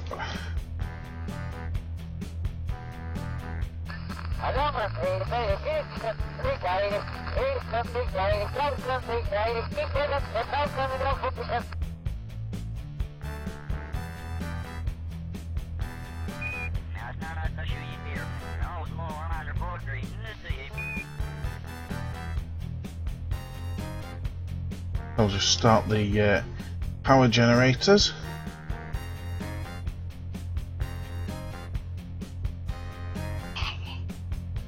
And now I'll start the greenhouse. What do you think of the size of that greenhouse, USW? Is that big enough? That's mighty greenhouse. What can I say? I supersized the one from Lackluster Labs. That's a brick greenhouse.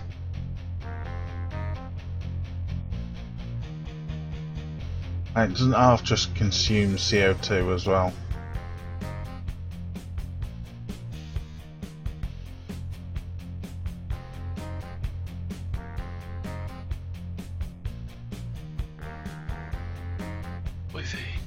And now it's out of CO2. The Kerbals need to breathe harder.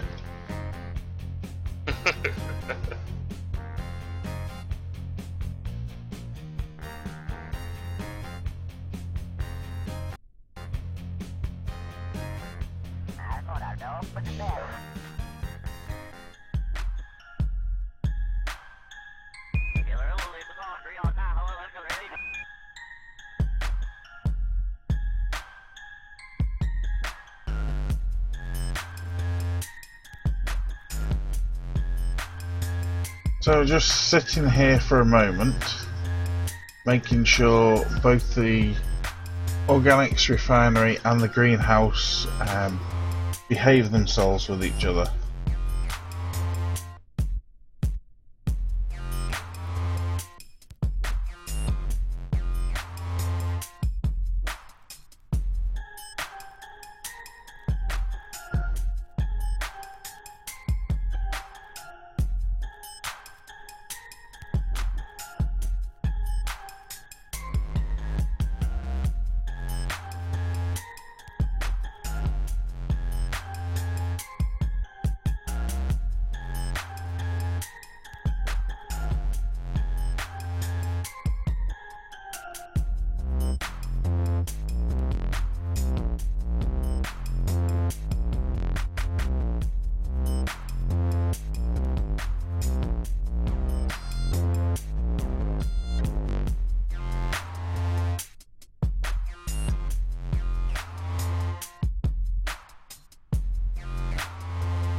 I'll just cheat a little bit and give it plenty of CO2.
So everything is churning away,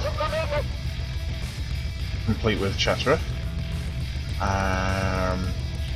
Food's going up, CO2's coming down slowly.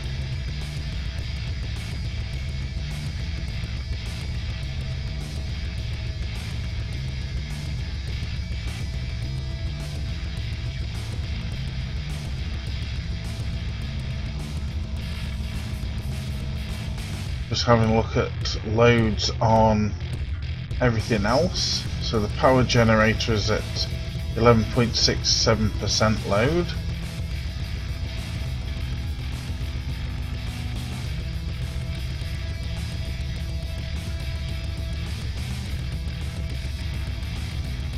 The organics refinery is running at 250% because it has plenty of resources.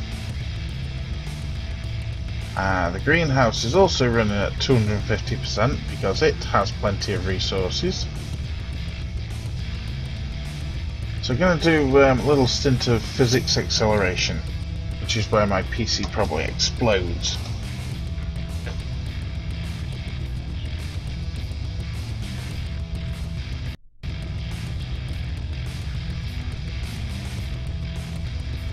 Yeah, running KSP with physics acceleration and streaming at the same time and playing some music can become a problem.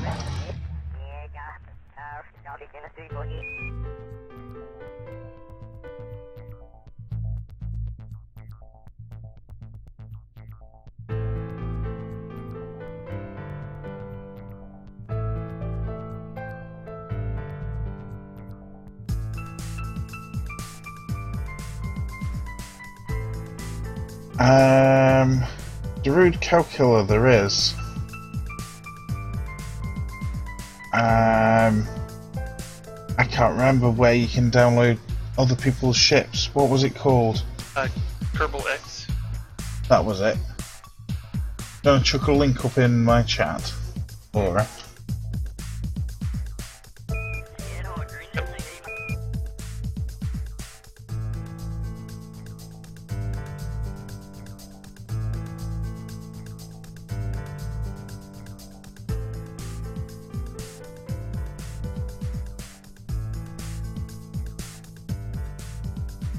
Well, I think Ghost beat you to it.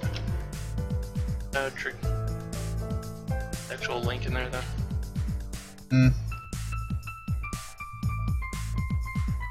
Might need to explain what Kerbal X is.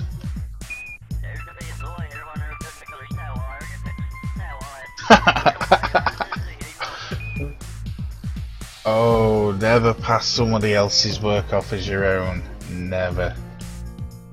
Nope. Because all she needs to do is turn around and say, well, can you build me this? And then you've got a problem.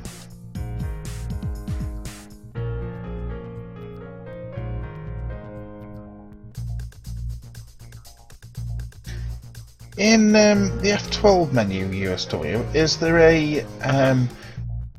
I keep seeing people pull up this weird bar graph of resources with it giving you extra debug stuff. Is that in the F12 or is that something else that I'm thinking of? That's you talking about like the FPS and stuff? No, the bar graph of resources. No, it's not in the F12. Oh. It's in one of the buttons. Hang on. Let me go for a hunt.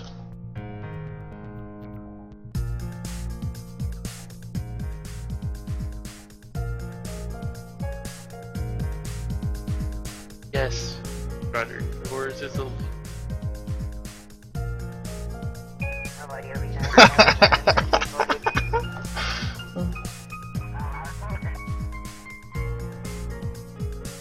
Bravo.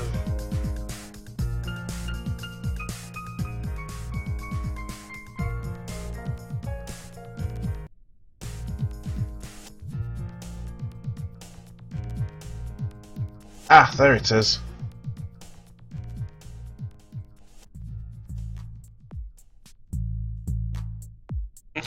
Oh, yeah.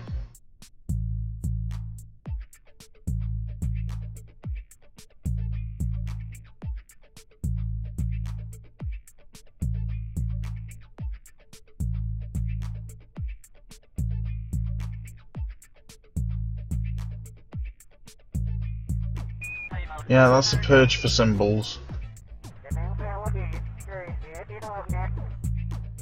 Yeah, the bot didn't like it. Yeah, just be careful what you actually type in. The bot is armed and has permission to to time out.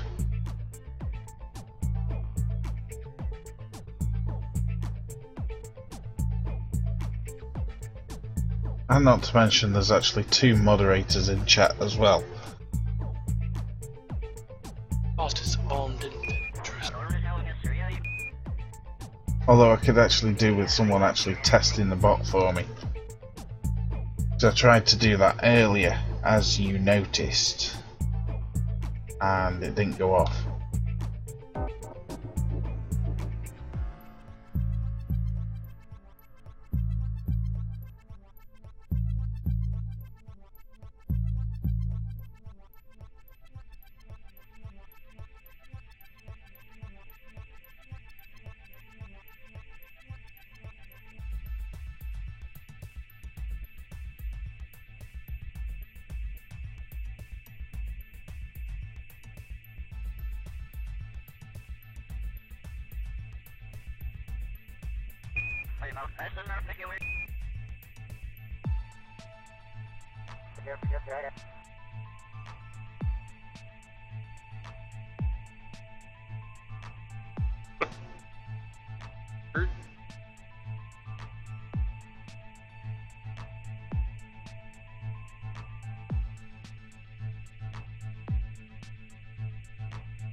So just sat here for the testing, which is kind of boring bit, is watching resources go up and other resources go down and making sure they are behaving themselves and doing what they're supposed to.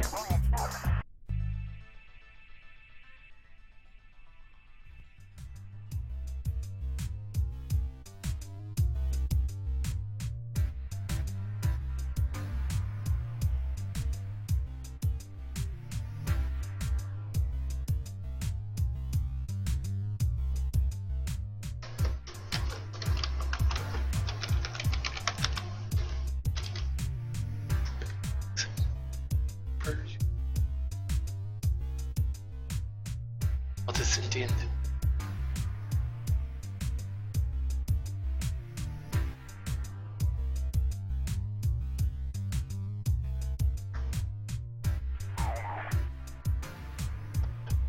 Så jag är mycket innan vi tackar för förskönne.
Night trigonome.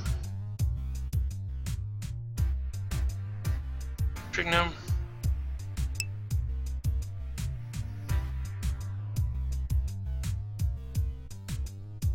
Yep, feel free to drop in. We've got the most of the converters done. So I'm not quite sure what's left.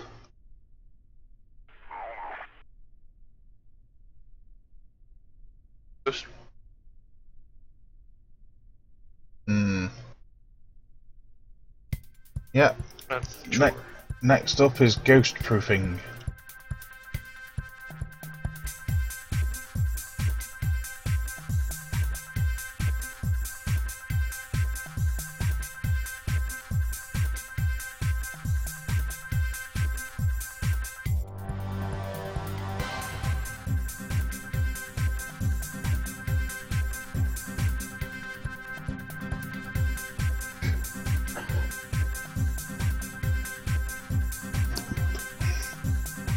Yeah, I find it quite curious on this menu they've got up with the bars that it says it's producing, and some of the numbers are positive, some of them are negative.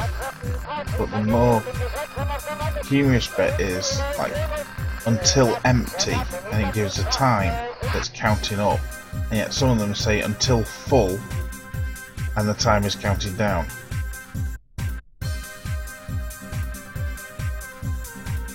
That's kind of backward, isn't it?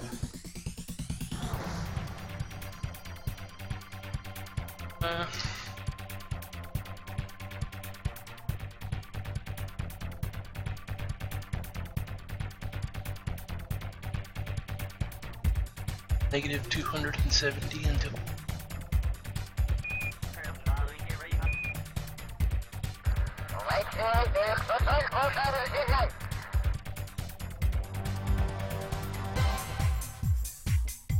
I wonder if it's just the way that thing is reading it.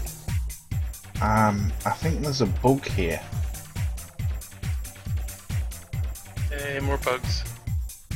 And this is with MKS. I think this is an MKS module. Because the sulfur amount is counting down, because it's using sulfur and not being replaced. Right. That it's producing minus 540. Which, that's obviously not per second. Is that per day, maybe? I don't know, but anyway. Until empty is going up. But why is the time until empty going up when the resource amount's coming down?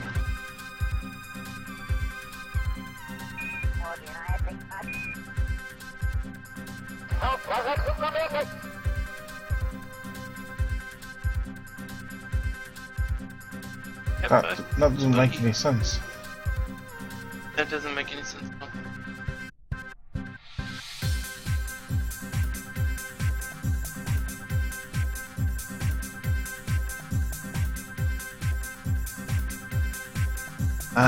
Darude, night is just a shortened version of good night, which is like just another way of saying goodbye. And a complete phrase.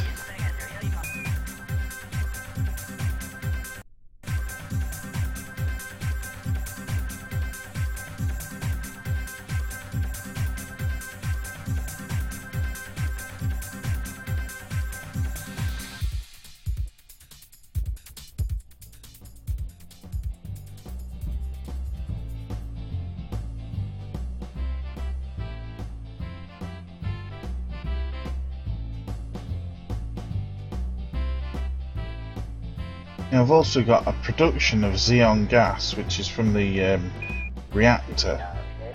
That's saying 1.3, and I know full well that the reactor produces a very, very, very, very small amount per second, so that has to be per day. Yeah.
Right, now just rid of all the CO2. So the only CO2 that those two modules will have are what the Kerbals themselves produce. So now we're going to test to see if in a fully closed loop system it will actually produce enough food to keep the Kerbals going. Cross your fingers. So we're basically watching this one here.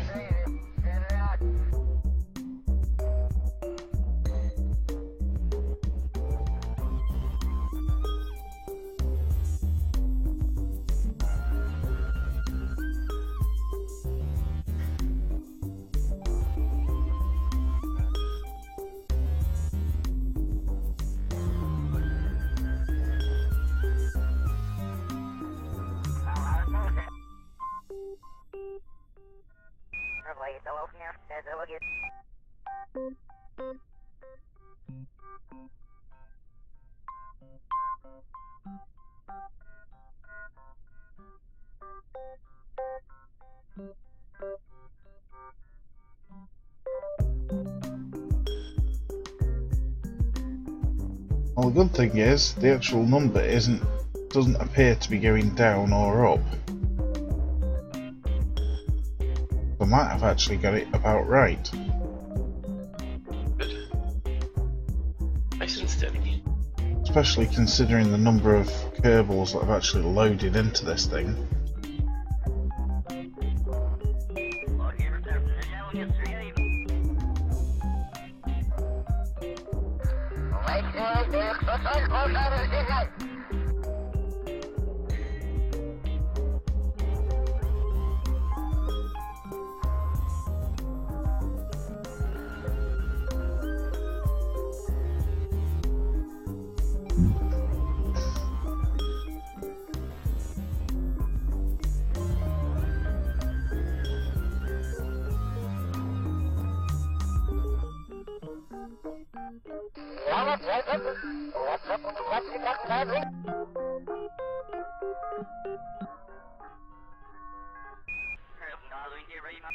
Well, the organics amount's also staying stable as well.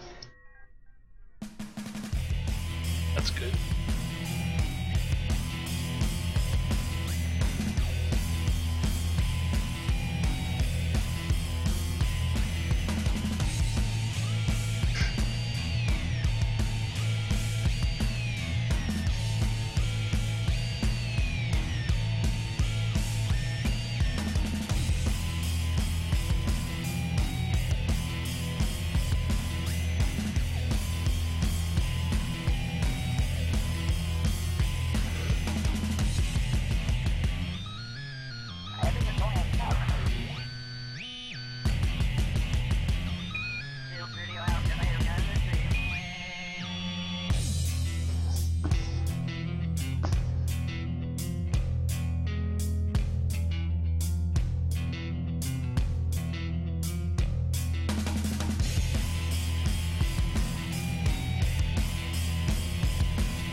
Well, let's see what it does under normal time acceleration.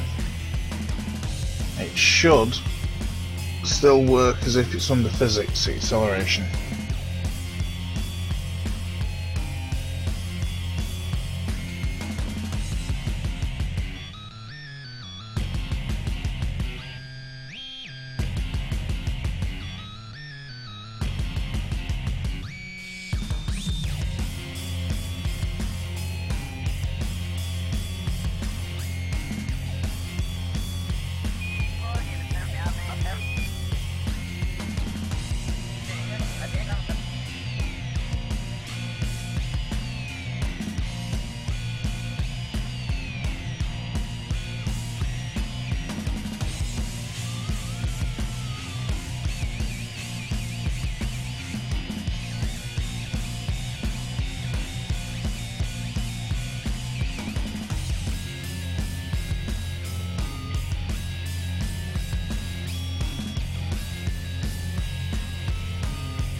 Well, according to this, it's producing 10.8 units of food excess per day. That's good.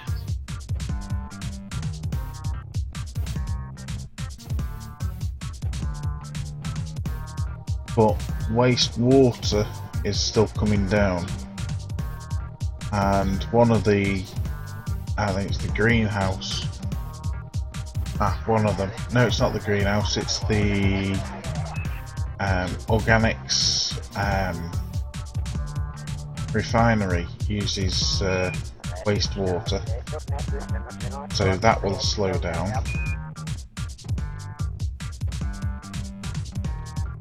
Organics is still coming up by 270 units a day.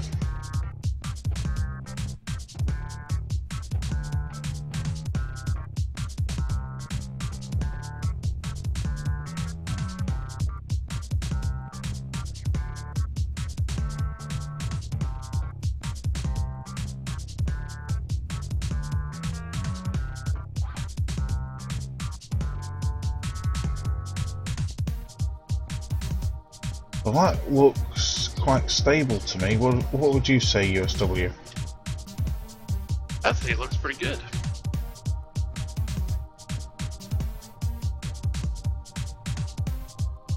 Like a good little balance there.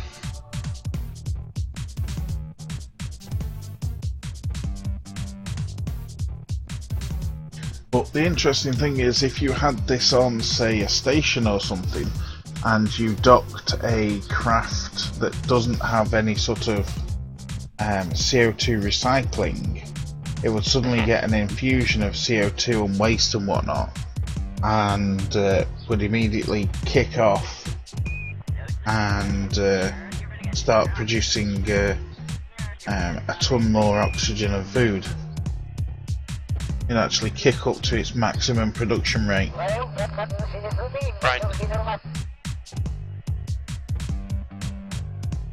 Basically, it would replenish the food stocks on the ship, and still produce an excess.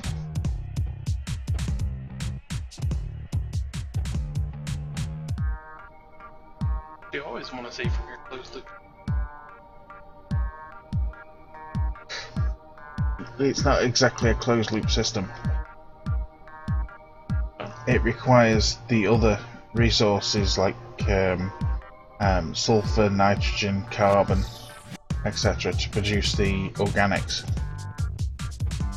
Yeah, but those are mineable, aren't they? Yep. Oh, I mean, it's self-sustaining. You can always mine for those. Yep, that's the whole point.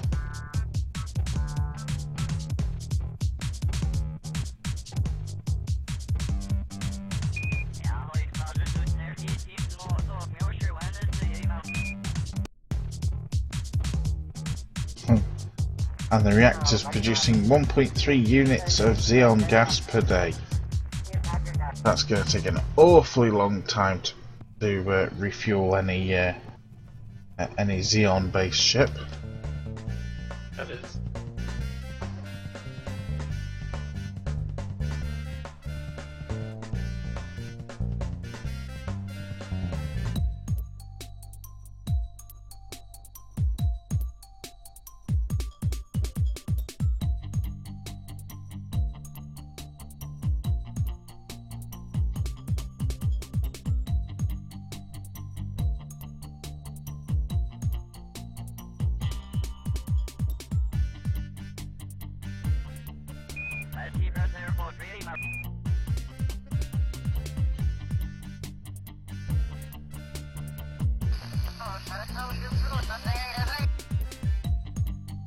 But the good thing about this system is it's not as limited as the MKS OKS stuff, because you can whack on additional greenhouses to the one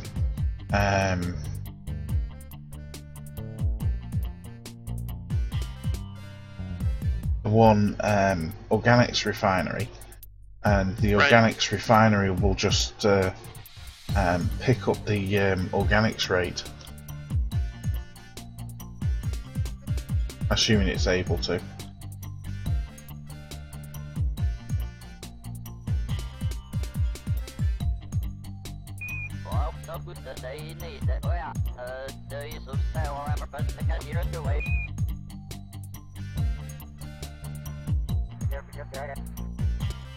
Because if the greenhouses don't have organics, then they'll stop consuming the other stuff, which means it'll be available to the organics refinery to be able to produce more organics. So the entire system will just rebalance itself.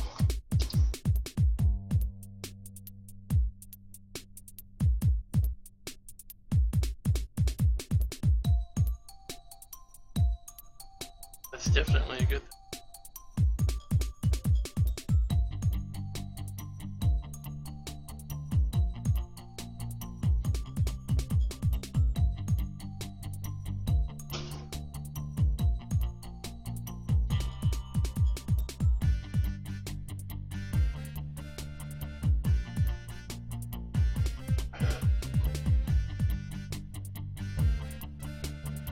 Well, the next step would be take one refinery, one greenhouse, and attach it to something with a lot more Kerbals on board.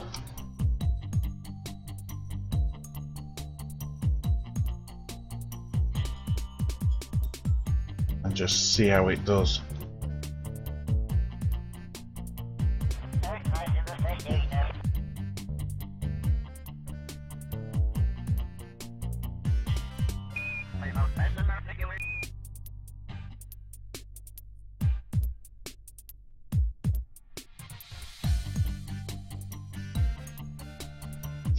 But that looks good to me. So we've been going for almost 7 hours. So I'm going to call the stream there for tonight. We've got what we wanted to do done, finally. So I would say that's progress for tonight. Pretty much so.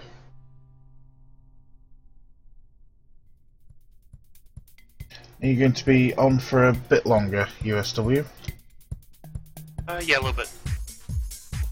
Wonderful. Okay, thank you, stream, for watching. Hopefully other people learned how to do things as well. But time to call it there, time to get some sleep and probably a drink as well. Probably going to be streaming tomorrow evening as well, doing a bit more testing, see if I can get a couple of people to join me on the DMP server and test it as well.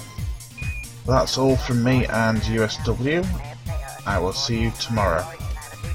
Say goodbye. Hey guys. Wait,